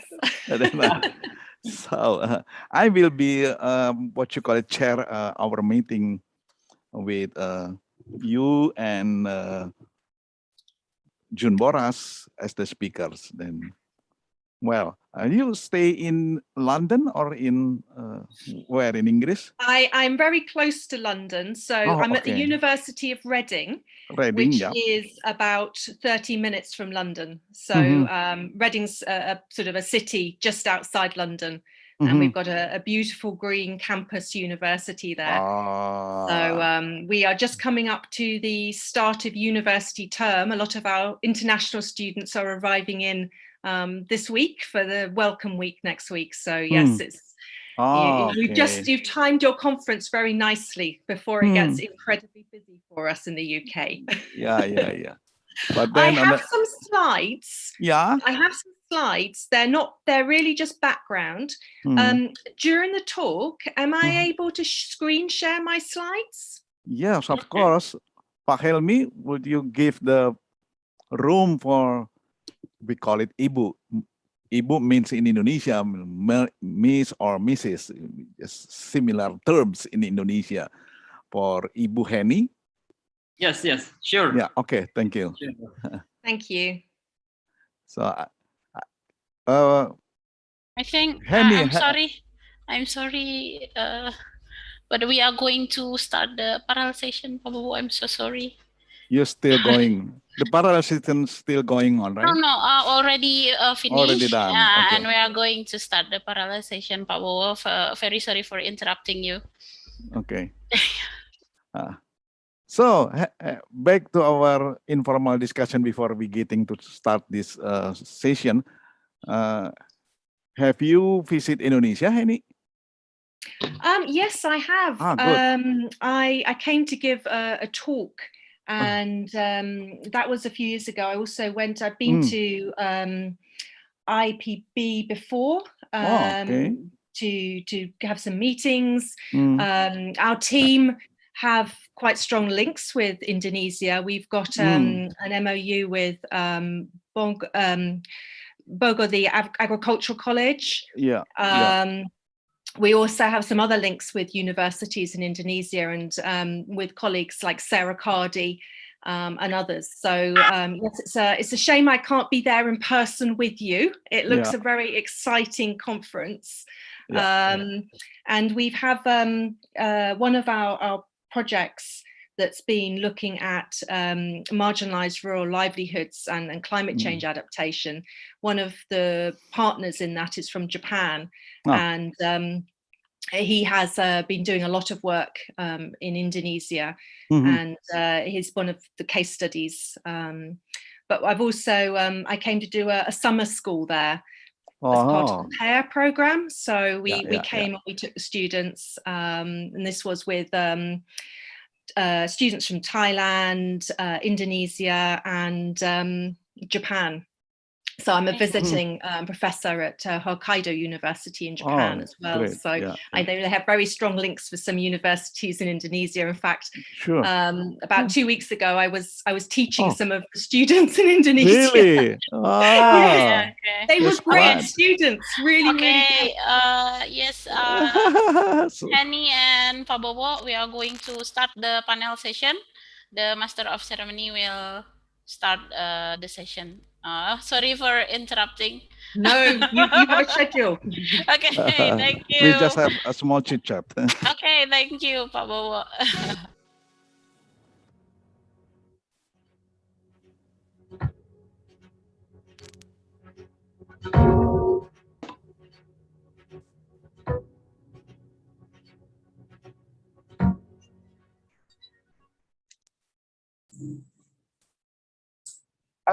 welcome back everyone, and hope you all have gained a lot of insight, knowledge, and also information from our prior agenda, like discussion and also prior session.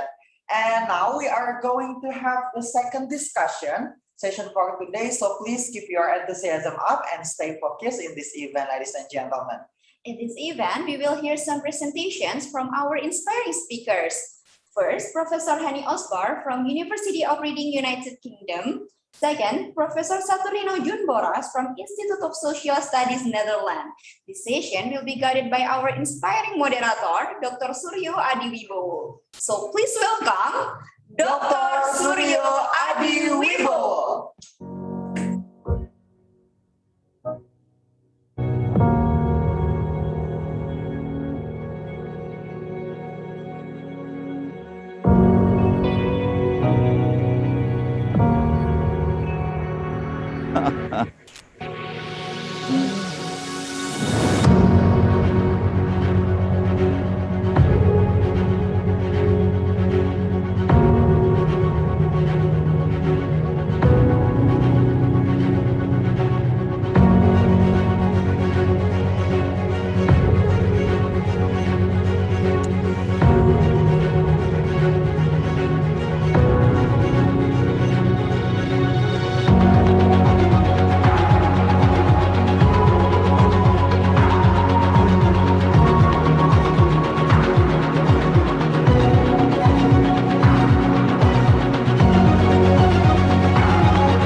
My turn right now?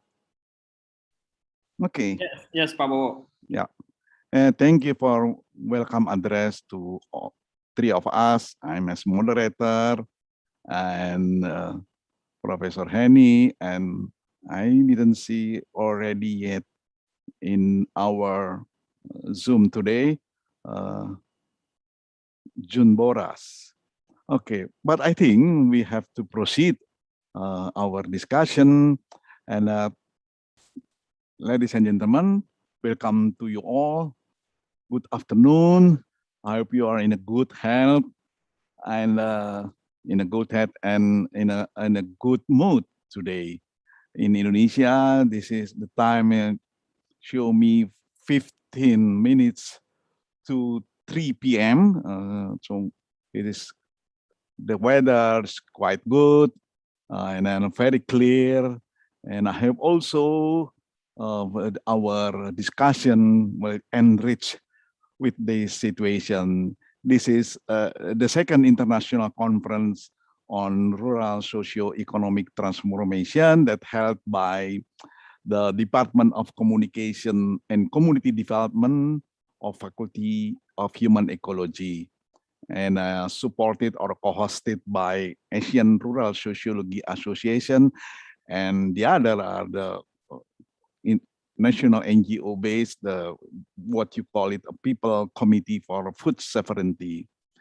Well, in the next 2 hours, we will have very challenging topic that we want to discuss in relation to the rural socio-economic transformation from two prominent speakers that already introduced in the beginning of our meeting. First, Professor Hani Osbar from School of Agriculture, Policy and Development, University of Reading in the United Kingdom. Hello, good afternoon, Hani. Hello. Good afternoon and good morning from the UK. I would like to screen share my presentation.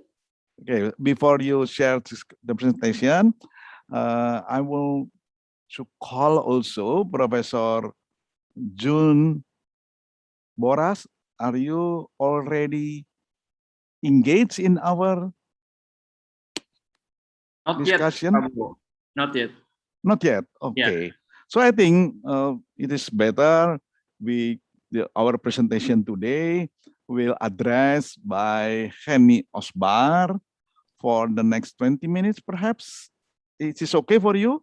And then while waiting for the arriving of June Boras, then you address for the 20 minutes, and then if June already not yet arrived or have some problem with connection, then we can proceed with the discussion. Please, Henny, time is yours. Thank you very much. And thank you to the organizing committee for inviting me to speak at this conference today. Understanding and exploring rural livelihood transformations is a theme that I've been contributing to for over 20 years now through my research, and it's a privilege to be able to contribute to the debate at this meeting that will hopefully help to inform and shape research, policy and practice agenda. So I'd like to share some insights from my work and some questions that still seem important. My talk is called Facilitating Inclusive and Sustainable Rural Socio-Economic Transformations, the Value of Communication for Rural Development Approaches.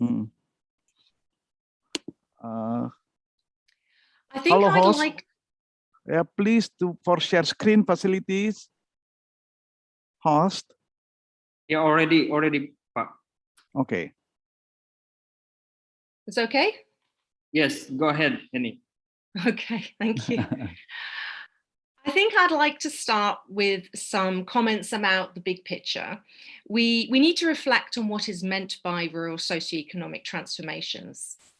The dominant narrative seems to be that rural areas, long seen as poverty traps, are key to economic growth in developing countries. Creating opportunities for rural livelihoods, reforming economy and enhancing productivity. But do we all agree on the pathway? Will the process be inclusive? What about the sustainability in terms of the environment? What about the trade-offs? What will they be? Will these transformations build resilience, inclusivity, as well as economic growth for everyone? And what does that vision really look like? I want to take a step back into this narrative where millions of young people in developing countries remain poised to enter the labour workforce in the coming decades. Many move away from rural areas, and this is despite having the potential for economic growth through, for example, production or value chain initiatives. The 2030 Development Agenda of Sustainable Development Goals, it values progress in unlocking this potential. However, this is a difficult debate. It assumes a path of overcoming low productivity in subsistence agriculture, limited scope for industrialization in many places, rapid population growth and urbanization. There's ample evidence that changes to rural economies have or can have major impacts. Transformations in rural economies have credited with helping hundreds of millions of rural people lift themselves out of poverty since the 1990s. However, progress has been patchy and demographic change is raising the stakes. By 2030, there will be 1.3 billion people aged 15 to 24 years. But in many developing countries, especially in South Asia and Sub-Saharan Africa, growth in the industrial and service sectors has lagged somewhat, and they may not be able to absorb the numbers of new job seekers to enter the workforce, and nor will agriculture in its current form. So rural people who relocate to cities, they run a greater risk of joining the urban poor, instead of finding that pathway out of poverty in rural areas. Others look to continue employment elsewhere, leading to, say, seasonal or maybe even permanent migration. So this process is underpinned as well by the climate crisis for many family farmers, and of course the recent impact of the COVID crisis that we are all facing, the reason why I am doing this talk remotely to you this afternoon. You know, that may take decades to recover from. There has been a focus on strategic intervention by international agencies and governments of policy support and investment to rural areas to enhance food systems, support agro industries and business, to make sure they're well connected in order to create employment, allow people to stay, their livelihoods to thrive in the rural areas. Hence the efforts to support family farmers, infrastructure, value chains. So this narrative argues that transformed rural economies, won't necessarily be a panacea to solve all the pressures that drive people to relocate, but they will generate much needed jobs, contribute to making out-migration more of a choice than a necessity. But what are we missing? There is another element to consider in this debate about rural socioeconomic transformations. We need to recognize this pathway of rural socioeconomic transformation as a negotiated process with different perspectives on acceptable trade-offs. You can see the diagram on the right there. Sustainable development, it sees humanity depending on services of ecosystems for its wealth and security. This suggests an imperative of striving for resilient socio-ecological systems and not just growth. It also means accepting that we are, going to have to see these likely higher transactional costs to facilitate these more transformative shifts that we're talking about in this conference. So if we are going to deliver meaningful reform of rural economies, we are thinking about what those transformational responses would be, up in the right-hand part of the diagram on the left. We know that amazing progress has been made in recent decades in agriculture and food systems. Yet we've achieved some of this by moving environmental health costs out of agriculture and food systems and imposing them elsewhere. Economists call these externalities, but environment and health costs are simply moved from one place imposed on others. So my argument here is in looking at that vision of future ruralities, i.e. plural, we should ensure that we think about how we can redesign our rural economies or agricultural food systems to deliver well-being and health as well as planetary health. Ideas of sustainable intensification is a term that emerged about 20 years ago, the idea being that we can intensify the use of certain resources while increasing productivity and reducing environmental costs. That could focus on biodiversity, innovation, cooperation from farmers to everyone else that's involved in agriculture and food systems. But there is plenty of compelling evidence now emerging. This is not a blueprint, and within this process, small family farming needs particular consideration. So a couple of illustrations from my current research projects. From India, high levels of farmer debt and the phenomenon of farmer suicides in India, particularly in the south in places like Andhra Pradesh, have made finding low-cost agricultural strategies fundamental to rural well-being and development. The zero-budget natural farming, ZBNF, it acts to address these problems. It is a regenerative agricultural practice which addresses the problem of soil degradation while being low cost, mitigating the problem of those farmer debts. It's a widespread adoption now, having the potential to enhance environmental and livelihood resilience of smallholder farmers to climate, land use change, increasing income, food security, and improving the soil fertility. And it's been massively supported by the state and by government now, including linkages with science. But to fully explore the potential as an agricultural strategy in this transformation, empirical research that we're doing is trying to understand social dynamics and scientific process taking place through this farming method. We need the evidence. What I've been doing is using gender disaggregated participatory innovation timelines and mapping, a Frarian participatory photography praxis. You can see the women on the left there, to analyze communication and learning dynamics of those smallholder women farmers. it's an aim of what we've been showing with the research, and understand those women's decision-making pathways, knowledge exchange, innovation processes, and the root causes behind adoption processes. Why in the 3 settings that we have across Andhra Pradesh, each in a different agroecological zone. And it's been highlighting the importance of biodiversity, local participation and learning, and people's own narratives of sustainability, how they use that to identify their adoption and willingness to scale out the approach. And this is now reaching millions of farmers. Another illustration. Over the last 50 years, many governments and overseas aid agencies have actively encouraged the use of plastics within agriculture to promote greater resource use efficiency and food security. And the adoption of these, plastic mulch films that you can see in the pictures here, it's transformed the livelihoods of millions of smallholder farmers across the world.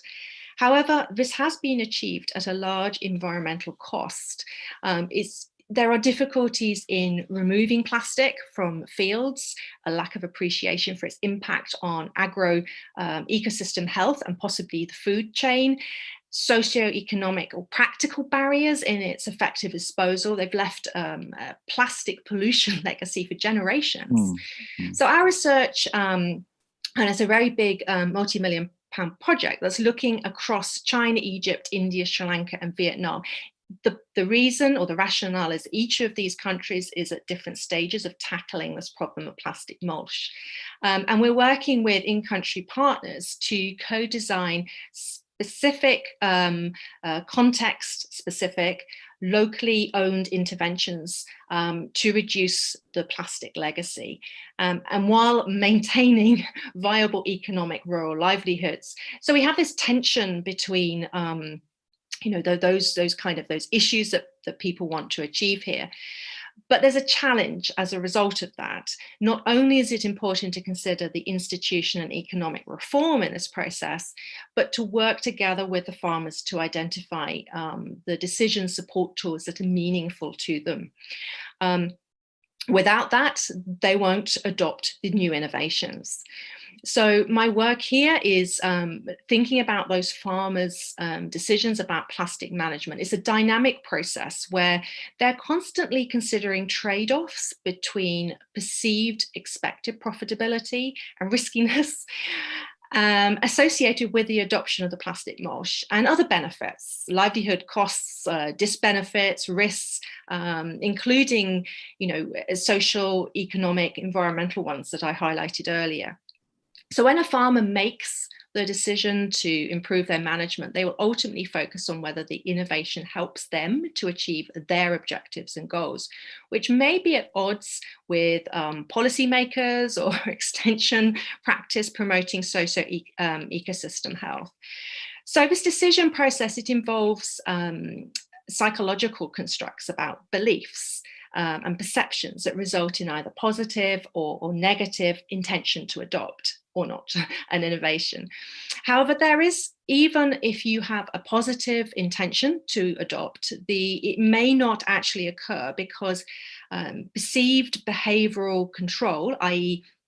how easy one thinks it is to implement something, and the extent to which you feel in control of your decision-making process, that will affect it. So there's the different selected farming system context between these countries. It offers us a really exciting opportunity to identify potential farmer typologies in the decision-making process and these new, new plastics. The message here between these illustrations is that to be effective, these processes must recognize the value of inclusive rural transformations. We need to recognize the issues of power, access, land, politics, institution, gender, diversity in rural socio-economic transformations. It's not a neutral process. Who is left out of the process and benefits of transformation? How to make the process more inclusive, build capacity, develop the mechanisms that allow marginalized groups to participate in these decisions about transformation pathways. The value of communication for development is essential here to manage the structural transformation in rural areas and empower people. In particular, we have been looking at rural communication services for development using research evidence from countries in Southeast Asia. As part of a larger series of projects with countries including Japan. It's recognizing that rural communication has rural communities, have complex needs. They require appropriate communication, mediation, support services. Those are essential in creating effective strategies to support livelihoods without further embedding that process of marginalization. Indeed, evidence that we have demonstrates that if we don't understand the dynamics of gender inequalities in communication, for instance, policy and practice, it runs a risk of reinforcing the inequalities they're trying to prevent. So rural people need the critical skills to make better informed decisions. And this requires sustained facilitation of learning, access, demand-led communication processes, media applications, ICTs, institutional arrangements embedded that have the resources to support such processes. This is a driver for innovation and social change, the ambition that we have for rural areas, and it helps to foster a more inclusive process. It promotes dialogue and stronger links between rural institutions, farm organizations, communities, business, that are those within the rural socio-economic transformations that I talked about at the start of my talk. And you can see here the Rural Communications Services framework that we've been developing with the FAO. So analysis of communication is fundamental in agricultural services, but measures of social differentiation are not translated into substantive academic work in terms of that linkage as well with the gender discourse in the C4D field. And so together with colleagues at the University of Reading and partners overseas with our projects, there is a real need to understand this in a more systemic and critical way. And we've been looking at the role of mainstreaming rural communication services and the importance of testing the framework I illustrated to use evidence to inform policy. And this is an ongoing partnership that we have with the FAO. So using case studies, for example, from Indonesia, Kenya, and Philippines, we've been asking, what helps to create an enabling environment for rural communication services? Is it the laws, the institutional financial arrangements, the infrastructures, the capacities, like I showed on the last slide? Let us take the illustration of our research in the Philippines. So the livelihoods of most of the population in the Philippines are dependent on agriculture, yet the country is highly vulnerable to extreme weather events, and it's ranked as one of the most disaster-prone areas in the world. Such provinces like Aurora State, which is where we've been working, it's in a typhoon alley where weather conditions hinder agricultural productivity. It results in low incomes that affect people's ability to meet even basic needs. The indigenous communities that we've been working with in this region, they rely heavily on fishing and farming. So identifying, adapting, and creating more resilient agricultural techniques is vital to transforming rural livelihoods. The project, it takes a participatory approach to identify best local climate change adaptation practices. And we've been working with the communities and state universities in training, communities, helping them to strengthen their capacities to meet their needs. In particular, this has involved combining innovation and learning. We've created a platform for local voice and participation, for them to use visual media. And through it, we've been connecting stakeholders, the role of multiple actors in supporting this, mediating visions of rural transformation in the Philippines. So through empirical work like this, it's possible to identify key indicators of rural communication services within the rural communication services framework, and look at its institutionalization, its use, highlighting how the communication process made a difference. So, in conclusion, finally, I wanted to say a few observations. The research that I've been involved with, it reinforces the importance of resilience and sustainable development goals in the process of rural transformation. So a lot of my work has been looking at ideas of resilience and how we build that. And it kind of reinforces what we understand in the sense that there are particular, criteria, principles here around maintaining a diversity and redundancy, the importance of the institutions and knowledge systems that we use, rather than having transformations that kind of reduce that. The importance of managing connectivity in terms of the connections between stakeholders, but also within the system in terms of the farming system, the value chains, and the ecosystem itself. Recognizing that there will be barriers, not just in terms of, say, microfinance and funding, but also in terms of cognitive change, so behavioral change, and the willingness to adopt and bringing people together in a shared pathway and a shared vision, accepting that there will be unexpected, encouraging learning. What I mean here is sort of facilitating that process to seek opportunities to share knowledge, opportunities for adaptive management that require a continual experimental learning and flexibility. And that's not just within country. We also need to understand this at a much higher scale as well if we're seeking to address some of these much bigger challenges. Also about, I think it's important to identify aspects about how we broaden participation, recruit inspired and motivated leaders, clarify and discuss the goals and expectation, recognizing these power issues and conflicts, that it is a negotiated process about what this would look like. And finally, about the aspect of recognizing that will be multiple actors in this process, and that they will have trade-offs.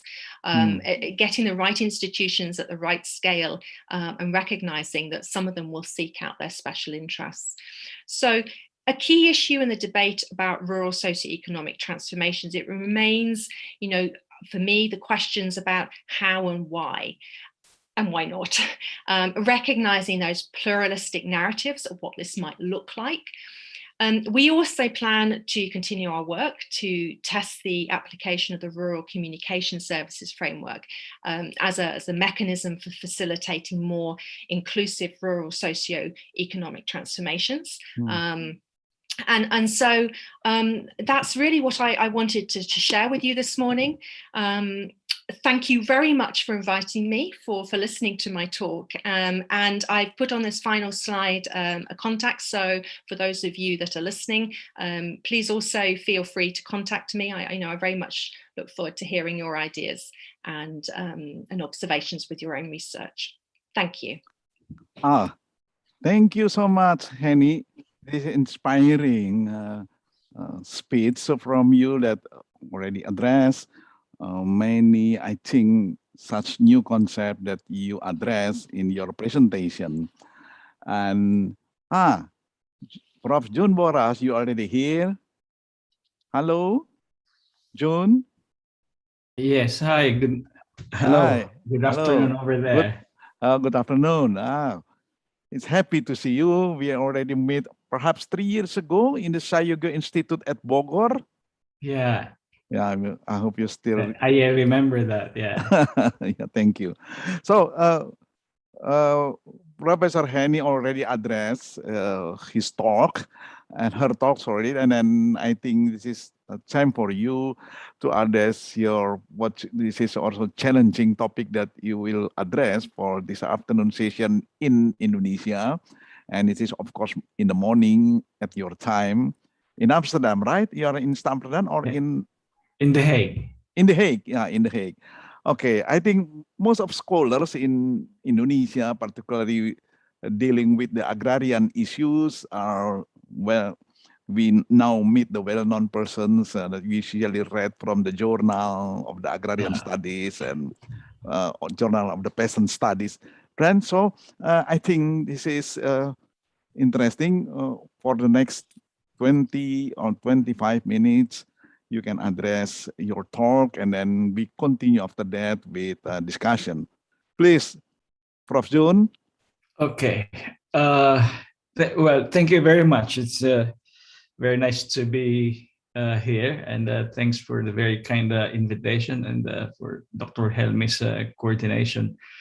My input is just a big overview on the issue of the politics of land in contemporary context, and what it means in terms of old and new challenges for research and for political activist advocacy. So it's a broad sweep, and just trying to identify some of the challenges for research and activism.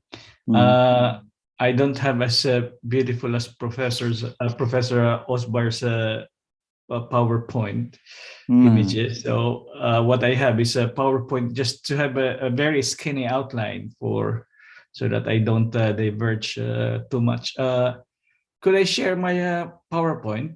Yes, please. Please.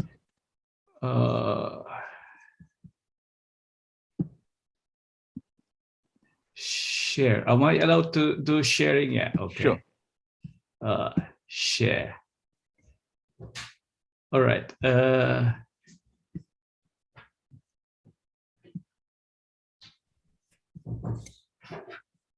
Oops. Okay. So can you see my yes, my slides? Oh, all right. Yeah. Okay. All right. Good. It's very clear. So among the few key points that I'd like to stress is that the issue of who gets what land, which land, how much, how, why, for what purposes, and with what implications, or in short, the politics of land, is at the global center stage once again. I mean, post-colonial national development processes always had land at the central stage of all development processes. I mean, development studies as a field itself was born with the land issue, the politics of land at the very core of it. But for some reason, beginning the neoliberal kind of turn in the 1980s, the interest in land and land reform and land redistribution has waned over time, and it became like a boring, uninspiring topic, even for research in the academic world. But then suddenly there's a peak again of some interest, and largely born out of some inspiring kind of emergence of some interesting, not too many, but some few, but interesting agrarian movements that struggle for land. But that was not enough to put land politics at the center stage. But that changed about 10 years ago when we had the global land rush. And then suddenly all sectors in the global economy and politics suddenly are jumping into and are keen and interested to have some piece of land in this planet. And that changed the whole kind of configuration, including, of course, the academy is always slow in responding to what happens on the ground, but it quickly started to catch up. So we now have thousands and thousands of articles on the land rush and land politics. So here from, it's not only the agribusiness corporations who are interested to set up oil palm plantation, that are interested in land. So suddenly Volkswagen and Shell, all sectors that you would not have imagined would be interested in land are suddenly interested. So suddenly the Conference of the Parties in the UNFCCC framework, they started to talk about land in terms of climate change mitigation and so on and so forth. So in short, suddenly we have land not just for economic production, which has always been a conventional way of looking at land, but then suddenly we have land for economic production, but also land for social reproduction, especially with the sudden surge these days on discussions about theories of social reproduction. Then we have land as sink for waste, and then land as territory. And I will, the remainder of my thing is will gravitate around these four spheres of social life founded on the politics of land and what it means for some present and future research challenge. So land is back at the central stage, not just in the periphery, but in a very changed context. So the socio-economic and political changes are marked by different things, but relevant to my talk on land included four things. One is the hyper-economic growth rates brought about by neoliberal global capitalism, but alongside that is the rise of a kind of working people who live and work in great precarity, informal nature of jobs or joblessness, without healthcare, without pension, and so on and so forth. That many of the Indonesianists also familiar with the work of Jan Breiman, of course, would be looking at. But it's not new. Even in the period of Marx, he's already identified people like relative surplus population. But the past couple of decades, you see this massive kind of expansion of this kind of very precarious working people. Their general estimate, something like 1.5 billion people in this kind of situation. Then, for example, in the work of Mike Davis. But then we have the climate crisis and other corresponding environmental crisis. And we'll come back to that later. And then, of course, everyone is looking at that, an existential threat to this planet and so on and so forth. And that will have a lot of implications for how we think about land in contemporary times. That was never there even 2 decades ago, and even especially earlier. It's not that the climate crisis was not there earlier, but that the way we look at that reality was not there yet compared to today. And then suddenly now we are all confronted worldwide during the last 10 years with the rise of all forms of regressive populism. It's not just the most dangerous part of it, of course, is the militarized far-right brand of populism, but it's not just it's not always just it doesn't have to be always far right.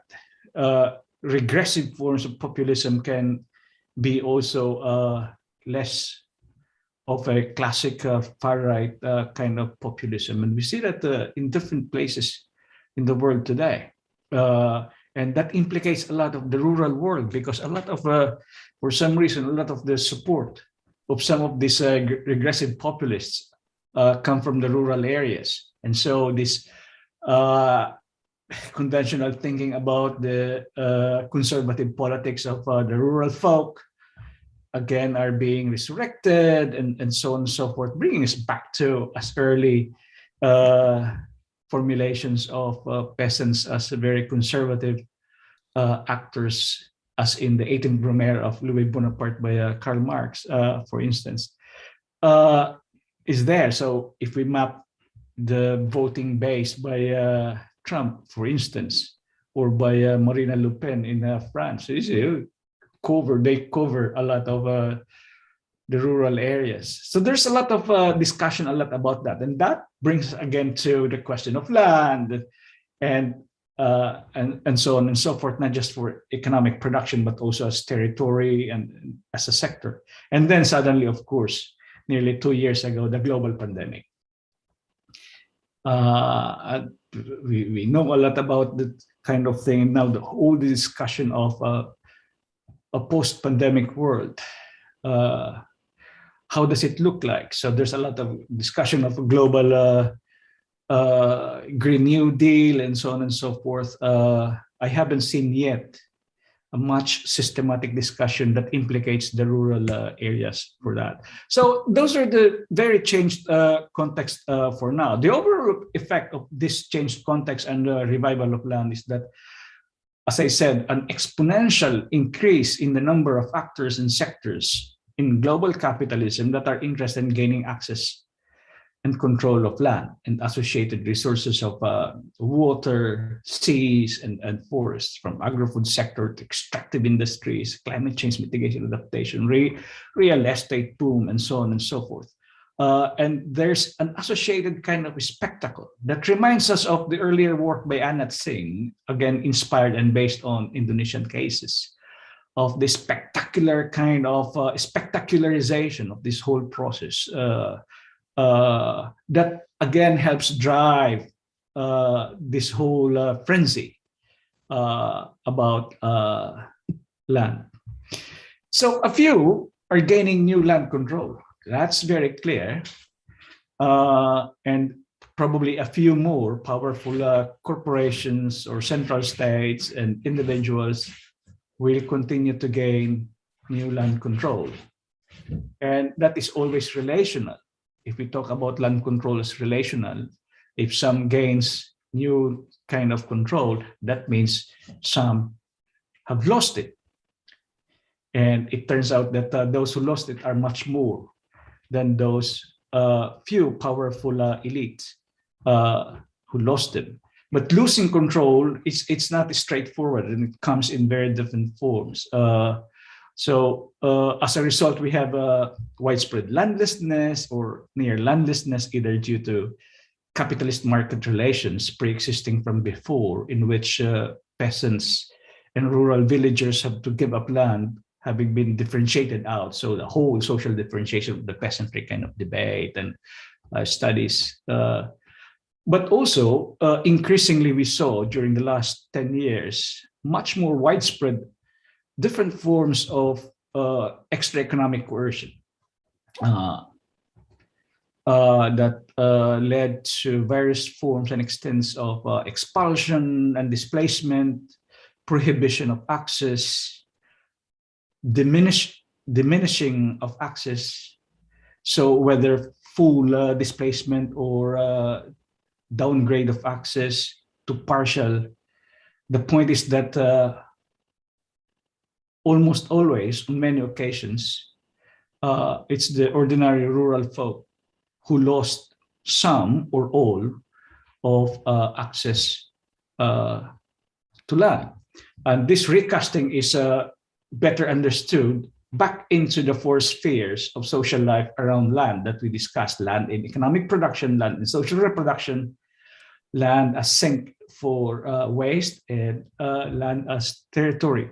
So what we see now in the world today is that suddenly there are still a lot of people who still have existing access to land and associated resources, but that these are politically, these are too fragile, that the threat is constant and very real for them to lose, or their access to be downgraded, indigenous people's communities. So you see the current IPCC report celebrating indigenous peoples as a positive path towards a climate resilient and climate smart kind of post-pandemic world to address the climate crisis. But many of those indigenous people's territories are also have been assaulted relentlessly by these processes that I just described. So even when they still have some access at the moment, regardless of whether they have formal indigenous land rights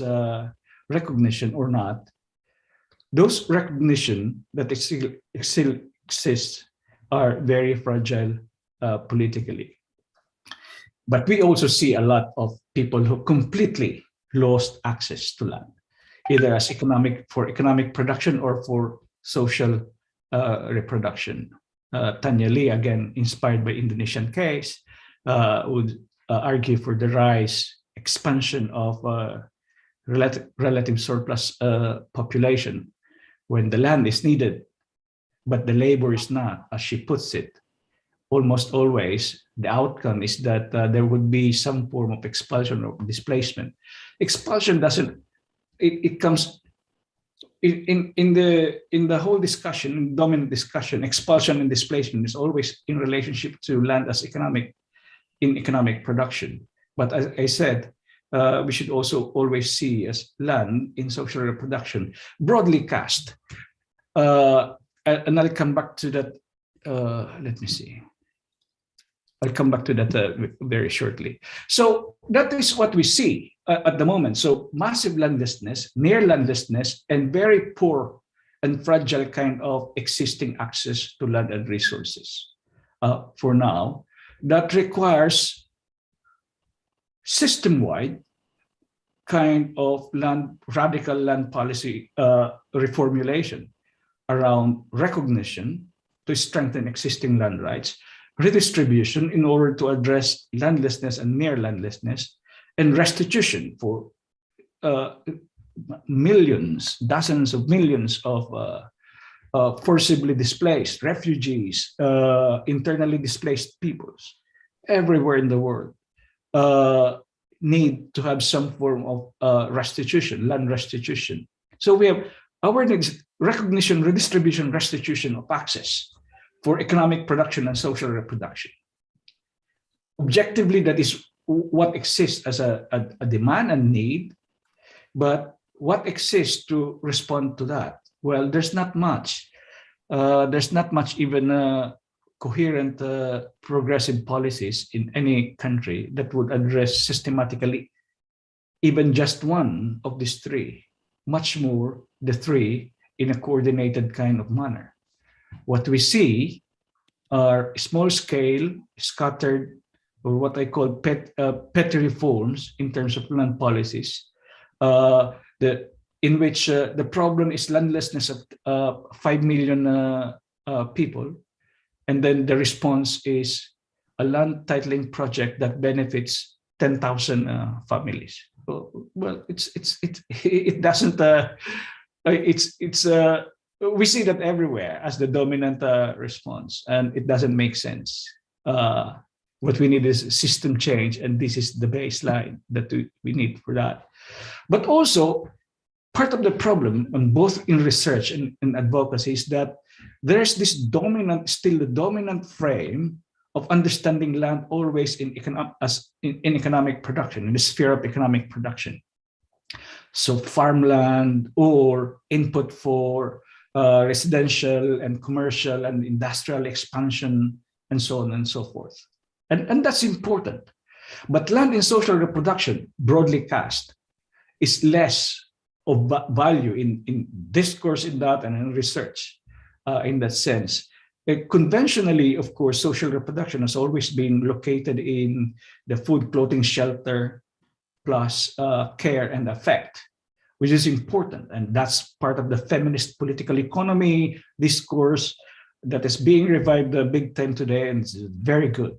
But if we put in land and we look at the countryside and look at land in social reproduction, it's very broad than that. There are many things that are taken for granted, including those about care and affect, like we need spaces, access to spaces in the village for playground of kids, of children, for instance. We haven't heard anything much more of advocacy or research in those kinds of stuff. So it's access to community forest are okay, access to community spring or cemetery, but we need to expand that kind of understanding of land in the broad social reproduction kind of sense, which I'll jump into the number 4, which is land as territory.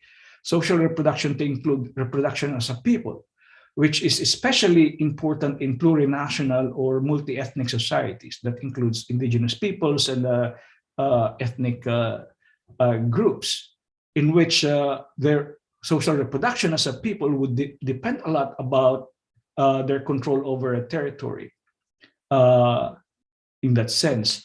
And yet we see a lot of contestation, often militarized contestation over sovereign claim over territories, and especially indigenous communities. So that's also an important, but should be not always linked to the first two spheres of economic production and social reproduction. Then we have this mushrooming kind of sphere of social life that are related to land, which is land as a sink for waste. So all this climate change mitigation discussion and all this carbon zero kind of arrangements, for instance, require some form of recasting access to land. The rise of very heavily funded and often militarized forms of big conservation that are of different forms of conservations that eject people or prohibit or partially curtail access to this vast expanse of land is also recasting that.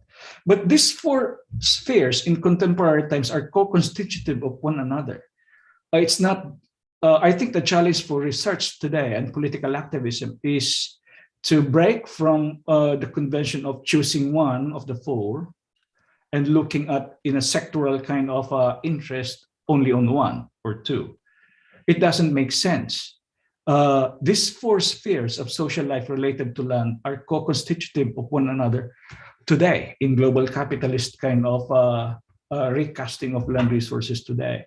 And only by looking at these four spheres, in that sense, can we make more kind of a proactive kind of a proposition in terms of policy making, in terms of political activist work, and in terms of framing research that have societal relevance by looking at these four. It's not that we would be beginning from scratch, because these are individually, these are very fully, each of these four is fully explored and very well developed in terms of social science research. But it's more of what happens in our research and political activists when our unit of intervention and inquiry is the four, and not just one or two of the four. And that brings us necessarily to questions of class and other co-constitutive axes of difference: race, ethnicity, gender, generation, and religion.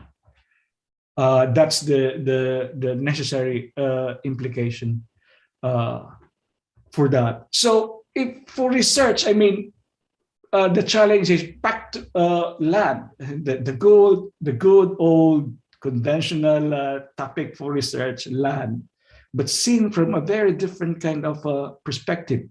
Old categories and old advocacy issues like land reform, which is like very boring for most policymakers today. It's like land reform, and then you talk about land reform to Joko and he will scratch his head. But I think those old categories are just as important and compelling now. But not only. I think most important is to bring in, but it's also not right to jump into the new categories as if in oblivious of the past categories. Some of you who are interested in climate change and land issues would have known that the IPCC released a very important report in 2019, the title of which is Climate Change and Land, the relationship between climate change and land. That's bold. It's bold, and there's a lot of new landmarks there, but there's a lot of weaknesses there in terms especially of political economy and politics. But part of that thing in the massive document of the IPCC is that it's as if there's no research in social sciences and politics on land and land control and land access in the past. So it's like completely oblivious of old categories in social sciences and politics, and suddenly just jumping into like in the here and now today. And that's part of the weakness of that report, however innovative and however trailblazing it is in many aspects of that. So I think the challenge is to bring in old categories match it with the new ones, and frame it in a new kind of powerful and relevant, creative, more research. Finally, I think the way to see before we say land reform redistribution, land to the landless, that's always like the old category. The new category would be, I would say, recognition of the 5 R's: recognition, redistribution, restitution, not as a checklist, kind of like choose one of the 3. No, those are co-constitutive. One can only be resolved system-wide in the context of resolving the 3. In many cases, it's disastrous to say, you can split them the 3. But then the regeneration, land, the first three R's in the context of climate change, we cannot just ignore that dimension of environmental and ecological limits imposed now. And then we have representation. So recognition, redistribution, restitution, regeneration, representation. I think, again, not in individualized and checklist, choose what you want, but as a whole, indivisible kind of thing, is the way forward. And it's a challenge both for research and for political advocacy. Is it impossible? We are talking here of land, recasting land access system-wide, globally. Is it impossible? No. Many of the big reforms in our world that we and rights that we enjoy today, 8-hour working day, universal voting rights, civil rights, human rights, before they were enshrined globally, the battle for them, the struggles for them seemed impossible. And yet, humanity was able to hurdle those obstacles. And now we enjoy so many of these rights that we do enjoy today. The problems that humanity and this planet face today is massive. And a large part of that solution towards a positive future have something to do with recasting the politics of land. It's a mismatch if we identify a huge problem and then we continue to go into petty reforms, feel-good kind of petty reforms about land just because it's difficult. So we say the 5 R's are difficult but not impossible. So I'll end my talk there, and I look forward to a discussion. Thank you very much. These are some of the recent work that probably some of you would be interested in. Thank you. Thank you. Oh, how a great talk from you, Pak Boras. Thank you so much. And then we also, I think, enriching our point of view toward the issues of the politics of land. And then I think we have about 22 minutes ahead, because just recently Dr. Helmi remind me that we have to finish at 4 o'clock p.m. So we still have left around 20 to 25. And then I think this is a great opportunity to all of us to raise question, your opinion in a very short statement for you all participants, so everybody can enjoy a decision and enriching their knowledge.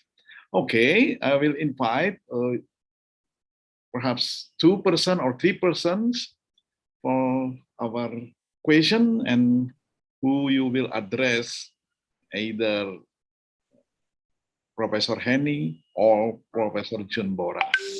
Please raise your hand and give a comment. We have post question in the chat, Pak Bowo. In the chat, okay, sorry. Okay.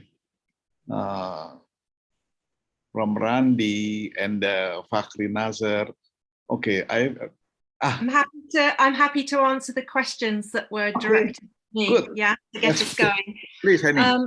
Thank you. Yeah, it was really interesting to hear Jan's talk because it really reinforced those themes of power and politics and land and this sort of argument I was making about the process of rural socio-economic transformations as not being neutral. It's about that vision that the power and politics in that process. So I really enjoyed that, and I think the questions that were directed to me highlight some of those issues that people are obviously thinking about. So thank you very much for the two questions that I have here so far. The first was about trade-offs in transformation and whether that leads to a loss of rural culture and the implications of that. And I think that that's a really important point that's being raised there, and I think it's important that we're context specific in this kind of thought process. That there are we need to mediate that process of what new narratives look like. And I mean, if we give some illustrations just from the work that I'm doing with researchers at Reading, for example, in China, there's been a very radical change in terms of rural livelihoods, and we are seeing, diaspora people from young people from cities returning to be entrepreneurs in rural areas, and it's changing the dynamics. And also changing the culture about what it means to, the social capital that's there, the mechanisms for family and aspects of identity. So it's been a very interesting, story that's starting to emerge there. And also in the Philippines study that I referred to, that's been absolutely crucial, and it's been a real point of contention around the importance of maintaining culture and sort of rural social identity. But that's a reflection of what Jan was talking about in terms of the power and politics and the need for mechanisms to contest those alternative visions, to have different ruralities. And of course, for those communities that we were supporting, it is very much a question of land again, and land rights. So, that was sort of my response to that first question. And the second one was around rural urban territory, and somebody had made the very good point of raising aspects of how you create that, the jurisdiction, the legal dimensions, and whether that was useful. Are there any kind of examples of success? Well, I don't personally work in kind of that dimension of perhaps a more legal side, the more of that, but my observations from my research and partners' research is, I suppose, who decides on that boundaries? Why are you doing it? There's obviously a dialogue process needed, but if you're creating boundaries to support, what's it for? Is it for microfinance? Is it for directing inputs? Is it for a particular government project need? And it raises, all sorts of questions about whether that's going to have the desired need to reduce the conflict, say, over land that we've just heard about. If I give the example from our ongoing work in India and in Andhra Pradesh, then part of the challenge is that creating a boundary to support, say, the self-help groups or these new initiatives around sustainable intensification is not necessarily just, say, for a bounded village or community. People, it's about power and how people are able to control what happens within that boundary of where they work. And often people don't have their land in the same place. They may have additional land elsewhere.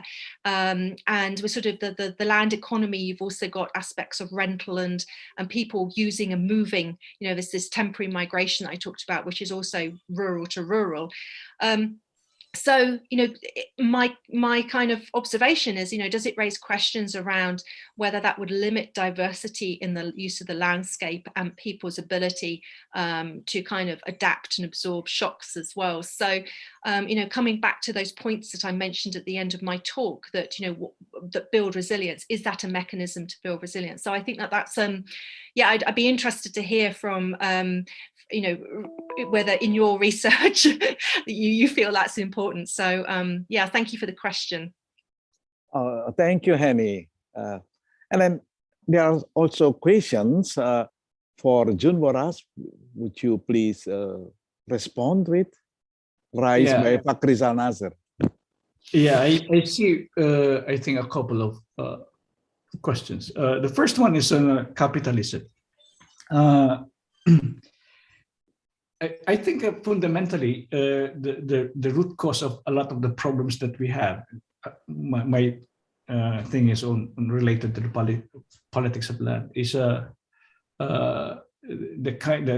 character and trajectory of global capitalism today.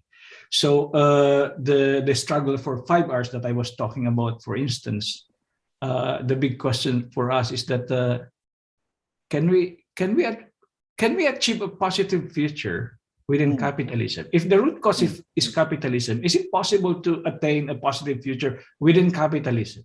My answer to that, for myself, is that no. That's why I always say I think the positive future lies elsewhere. And for me, it has something to do with a kind of a socialist future, socialist in a broad sense, in a way that Eric Olin Wright would define it. In a way, as a deeply democratic economic and political system, broadly cast, to avoid the baggage of all the debates about the socialism that actually existed.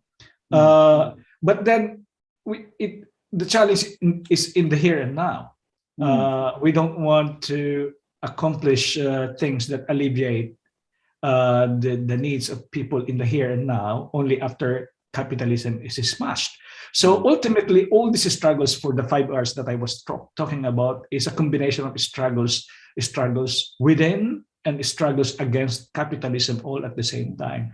Again, I go back to the last major work by Eric Olin Wright before his untimely death 2 years ago. His book is entitled How to be Anti-Capitalist in the 21st Century. And that he put in a very powerful, simple but very powerful typology.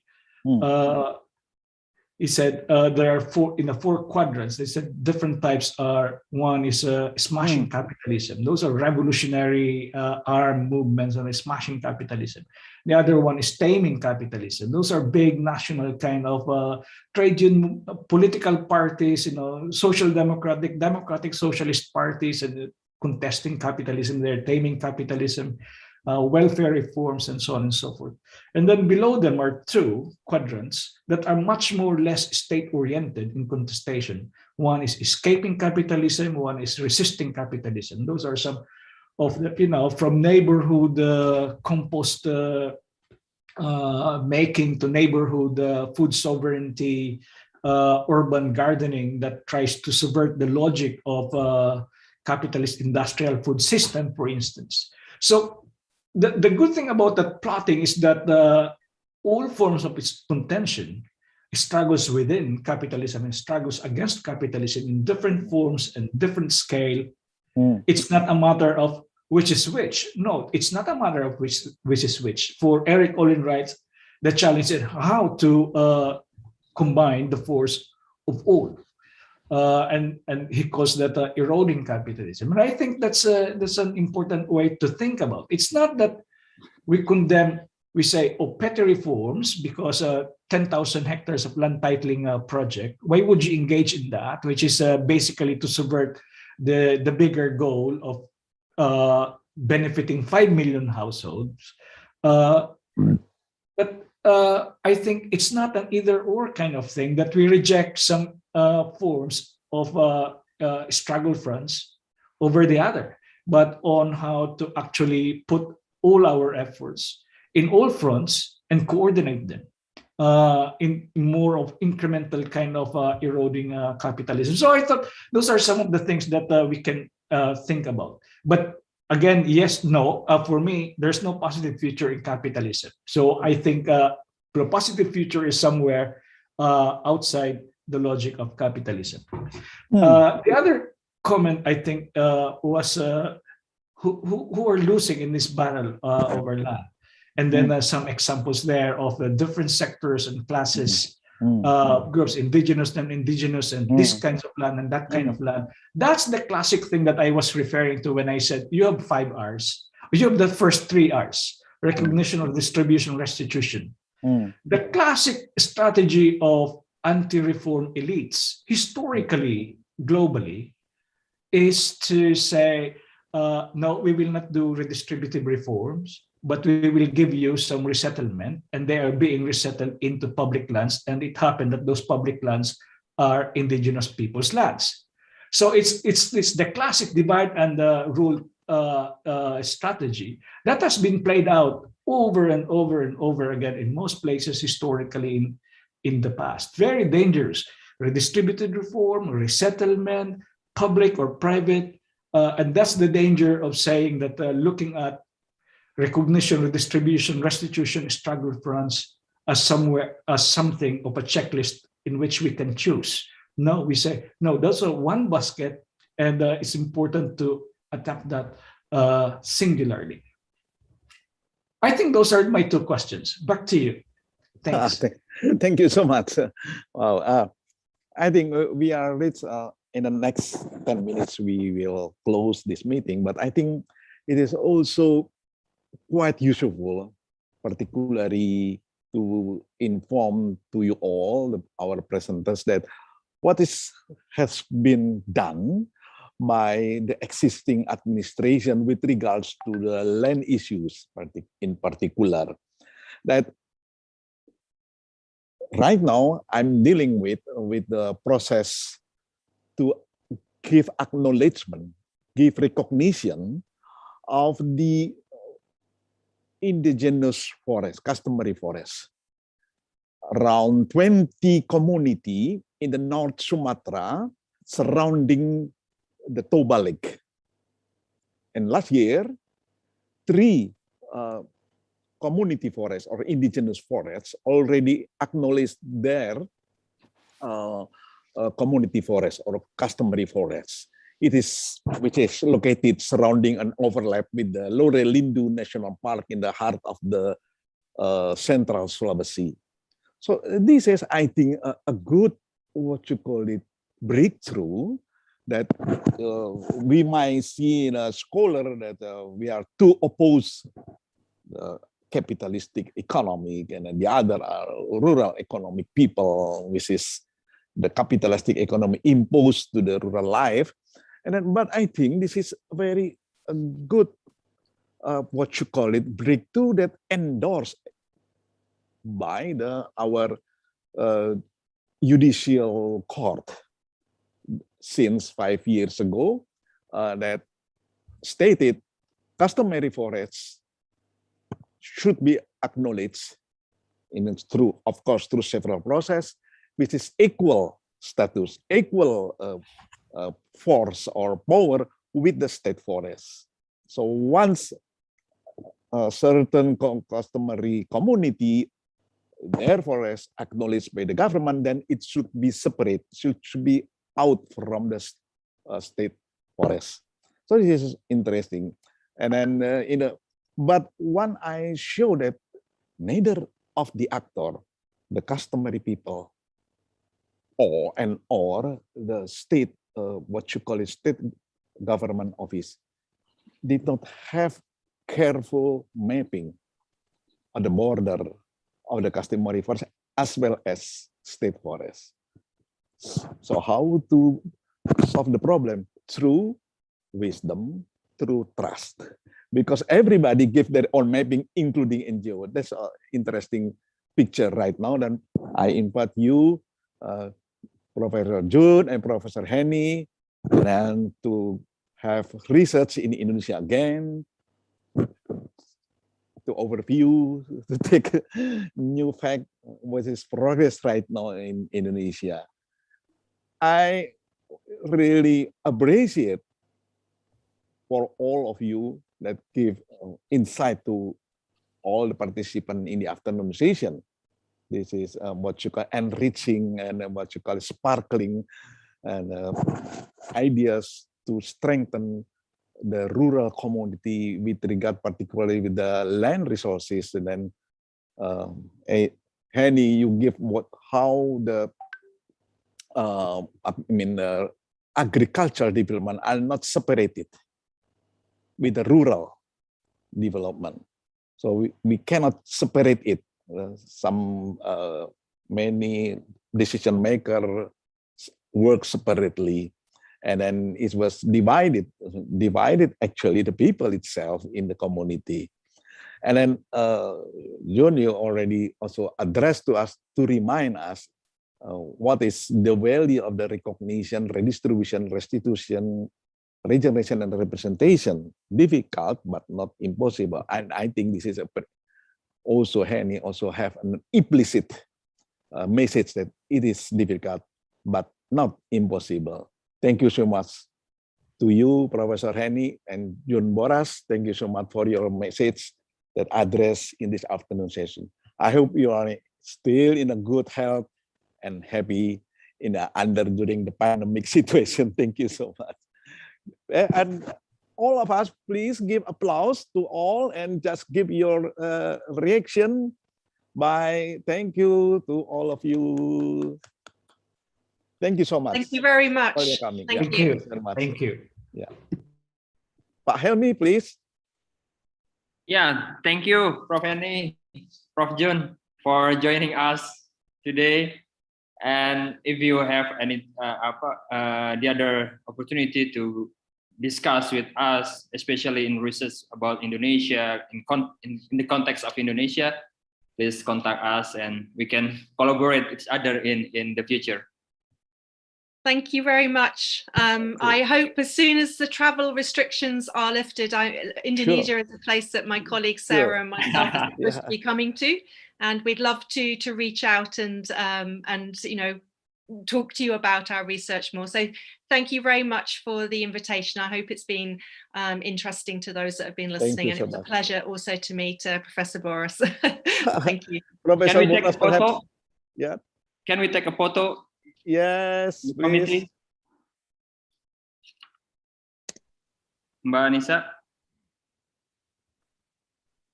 Well, taking to the photo, perhaps, Yes. Prof. Boras. Yeah. Yes, thank you. I will take the picture. So everyone who wants to join, please turn on their camera. Okay, there are 3 slides. I will count from 1 to 3. First slide. Oh, please keep your smile because we don't know where you are in the slide. Okay, slide 1. 1, 2, 3. Cheese. Okay, slide 2. 1, 2, 3. And slide 3. 1, 2, 3. Okay, thank you very much, everyone. Thank you so much. Thank you so much, June. And also Henny, we wait you arrive in Indonesia in the near time after, of course, the pandemic. My friend already have difficulties to visit the Glasgow in the end of this year because of the pandemic. Thank you so much. Thank you very much. Thank you. Bye-bye. Bye-bye. Bye. Bye. Bye. All right, once again, thank you so much for Professor Henry Osbar from University of Reading, United Kingdom, and also Professor Saturnino Junboras from Institute of Social Studies, Netherlands, as our moderators, and also Dr. Suryo Adiwibowo as our moderator. That was such an insightful yet interesting discussion. We hope that all the participants could get a lot of insights and knowledge that can be beneficial for the future. Yes, Gamal, and now we're gonna show you a video, so happy watching.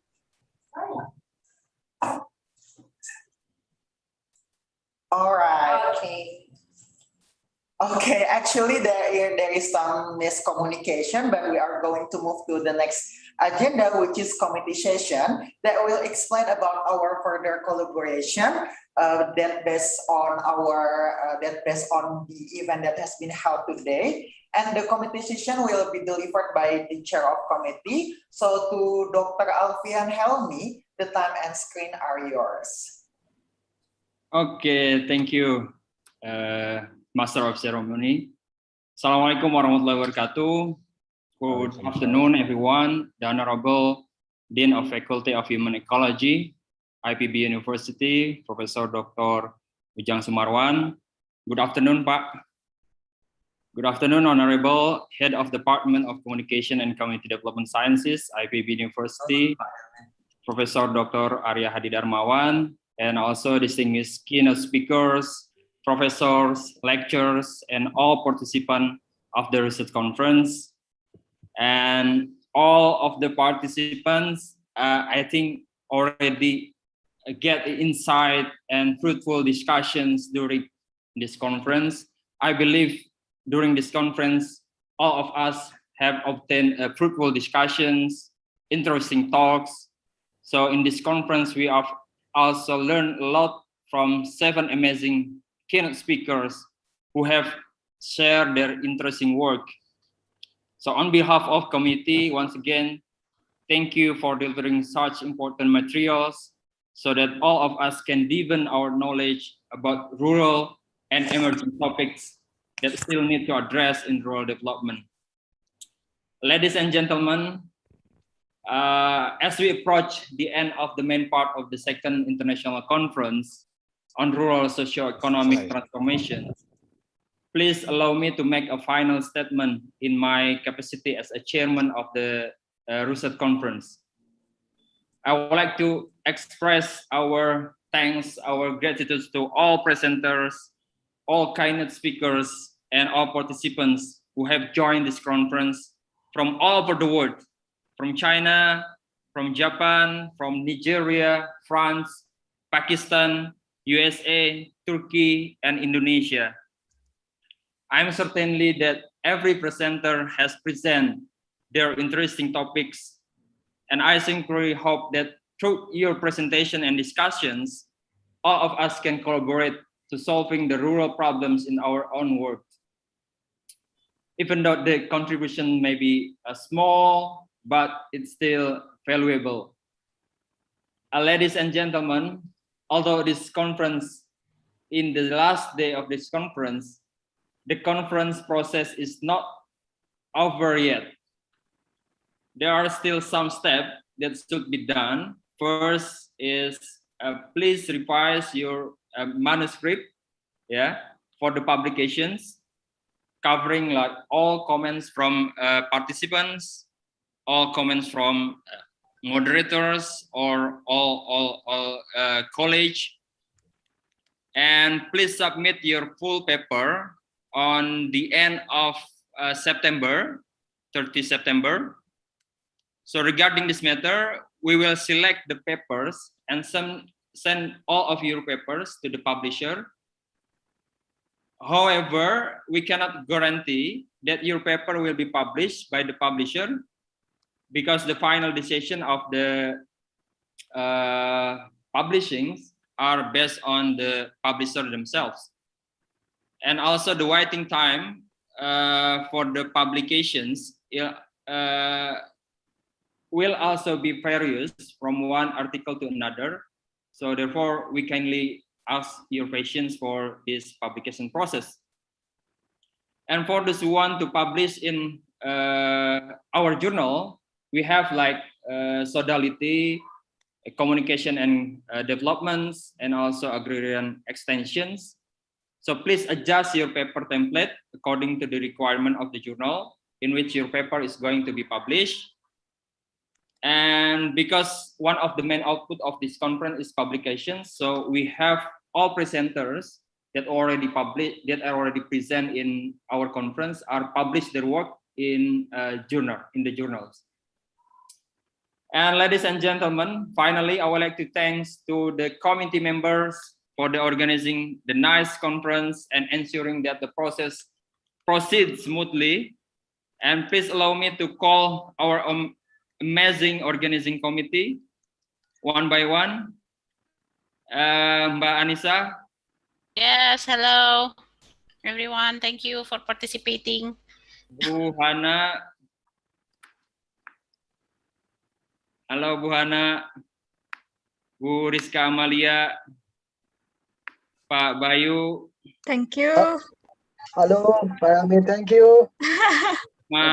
Bu Vera, Bu Dina, Bu Tita, and all the technical committee, Bakti Utomo, the person behind the screen, and Elsa, Dela, Pilon, Ilhamda, Arif Bimo, Mas Fidi, and all the technical and organizing committee. And thank you for your effort, your patience to organize this. I would like to apologize for any inconvenience that you might experience during this conference. And finally, this year, RUSET is held on special day because this month, in September 2021, is the IPB University anniversary. And yesterday is our head of department birthday. And tomorrow is our dean's birthday. And the day after tomorrow is our rector's. Pak Arif birthday. So I would like to say happy birthday to all of you. Wish you all the best. Happy birthday. Thank you. Day of RUSET. Happy birthday Pak Ujang, Happy birthday Pak Ujang, happy birthday Pak Arya. Terima kasih, thank you. Happy birthday Pak Ujang, Pak Arya, happy birthday IPB, Pak Rektor. Happy birthday Pak Prof. Arya. Ya, terima kasih.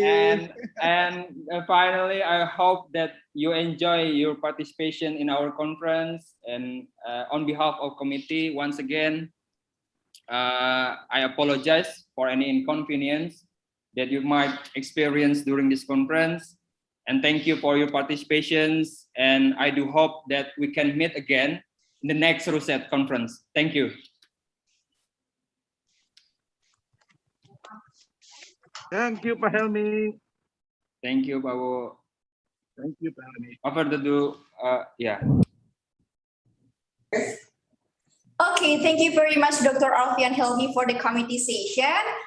We would like to say happy birthday to Professor Ujang and also Pak Arya. All right, and ladies and gentlemen, we are going to close our event today. And let's having a closing remarks from the Dean of Faculty of Human Ecology to Professor Ujang Sumarwan. Time and screen are yours. Assalamualaikum warahmatullahi wabarakatuh. Waalaikumsalam. Bismillahirrahmanirrahim. Alhamdulillahirabbil alamin. The Honorable Department Head, Communication and Community Development, Professor Ari Hadi Darmawan. First of all, I would like to say happy birthday, Pak Kadep. Wish you all health and good in prosperity. And also distinguished speaker, professor, researcher, and all participants from different countries. I am very pleased to attend the final session of an important international conference on rural socio-economic transformation, agrarian ecology, communication, and community development perspective. I believe that all of you have well done through these 2 days in International Conference on RUSET 2021. And congratulations to the Department of Communication who has successfully conducted this important international conference.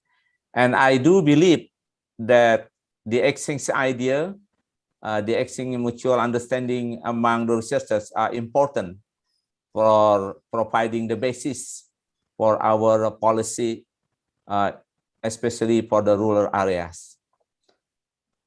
And it is my great pleasure that we had fruitful discussion through, and I think today is very important days to all of us. RUSET 2021 have 7 keynote speakers, and from Indonesia, Philippines, United Kingdom, South Korea, Netherlands. And on behalf of the community, I would like to say thank you for delivering such important material so that all of us can deepen our knowledge and our perspective regarding the rural transformation. For the last 2 days, we have gained approximately 200 participants through the panel session and parallel session from Indonesia, Philippines, Pakistan, China, Japan, and France. I think this is a big event for September, and thank you to all of you.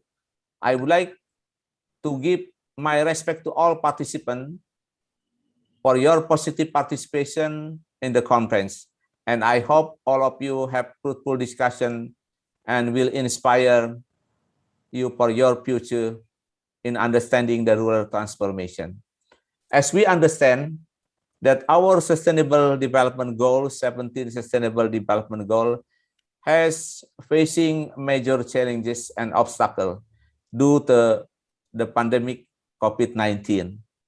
And I believe that one of the area that was significantly impacted is the rural area, where most of our Indonesian and most of our people in this planet live in the rural area.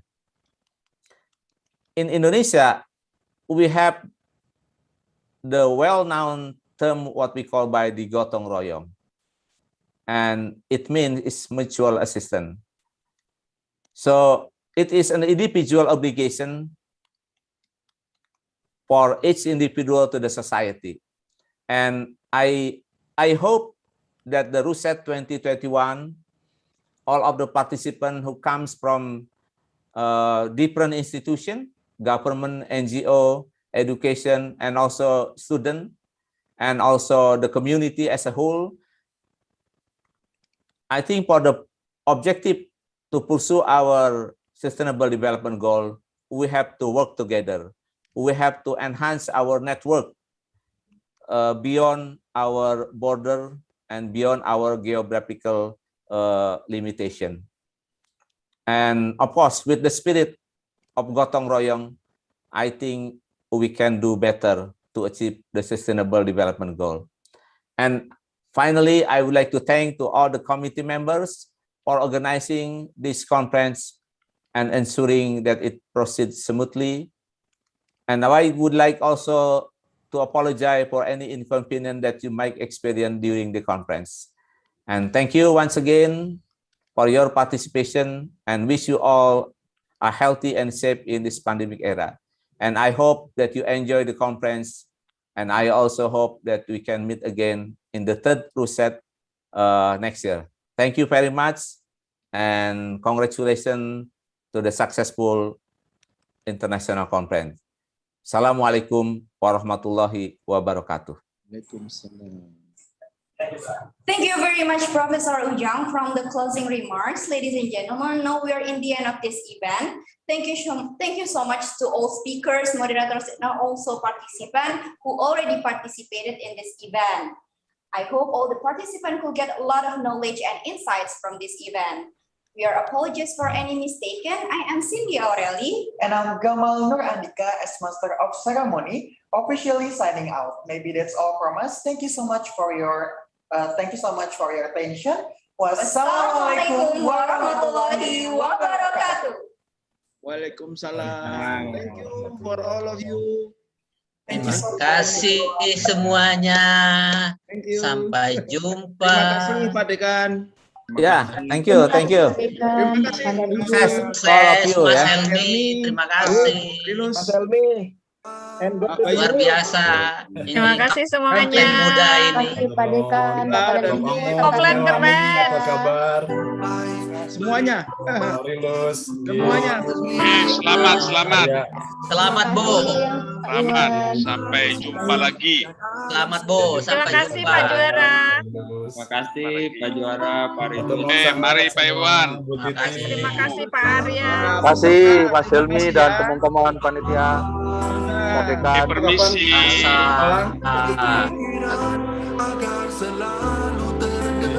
Pamit. Izin meninggalkan lapangan upacara. Kami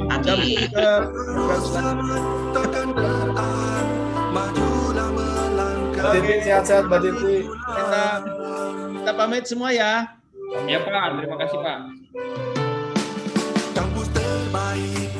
Terima kasih. Tebarkan harapan, kampus terbaik, inovasi, wujudkan impian. Pak Dekan, terima kasih ya Pak Dekan. Ya, sama-sama. Sukses ya. Good. Pamit Pak Dekan. Ya, makasih Pak Kadep. Sukses. Penuhun Pak Dekan. Kami bukan Sekdep. Thank you. Sukses ya. Kami Pak. Dan alam semesta. Mari bersama hadirkan masa depan. Dalam langkah dan pikiran agar selalu terdepan. Berbekal ilmu dan jiwa pengabdian. Deras arus zaman takkan tertahan. Majulah melangkah, oh majulah.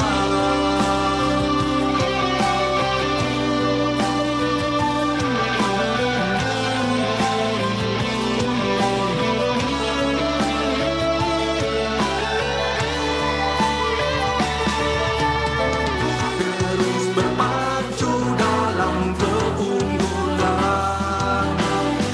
Lincah pembelajar untuk kehidupan. Inilah semangat baru, tekad raih kesempatan, wujudkan kampus terbaik selamanya.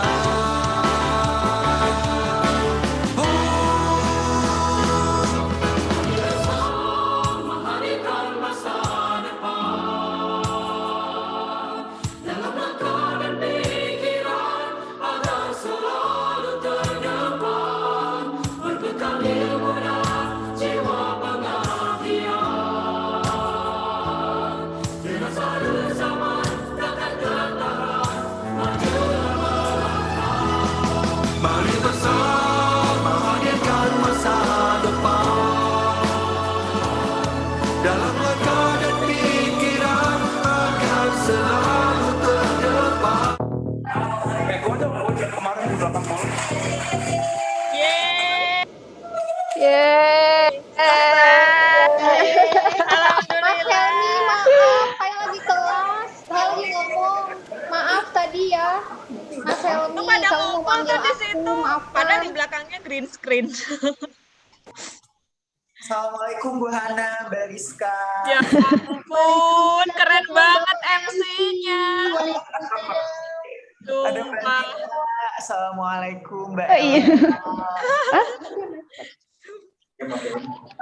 YouTube live dimatiin dulu.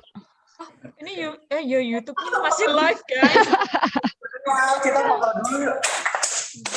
Foto dulu yuk. Yuk, foto dulu. Iin, buka dong kameranya, In. Mas Helmi, aduh maafkan tadi saya lagi ngomong. Ya Allah, di kelas. Mbak Nisa, mana Mbak Nisa? Mana Mas Helmi ini? Saya merasa berdosa. Kenapa Bu Hana? Berdosa kenapa? Iya tadi dipanggil tapi saya lagi kelas. Elsa udah manggil-manggil Bahana dipanggil sama Helmi. Recording matiin ya. Jadi stop dulu. Ih, ya ampun, siapa aja itu rame banget. Udah di stop recording, udah di stop.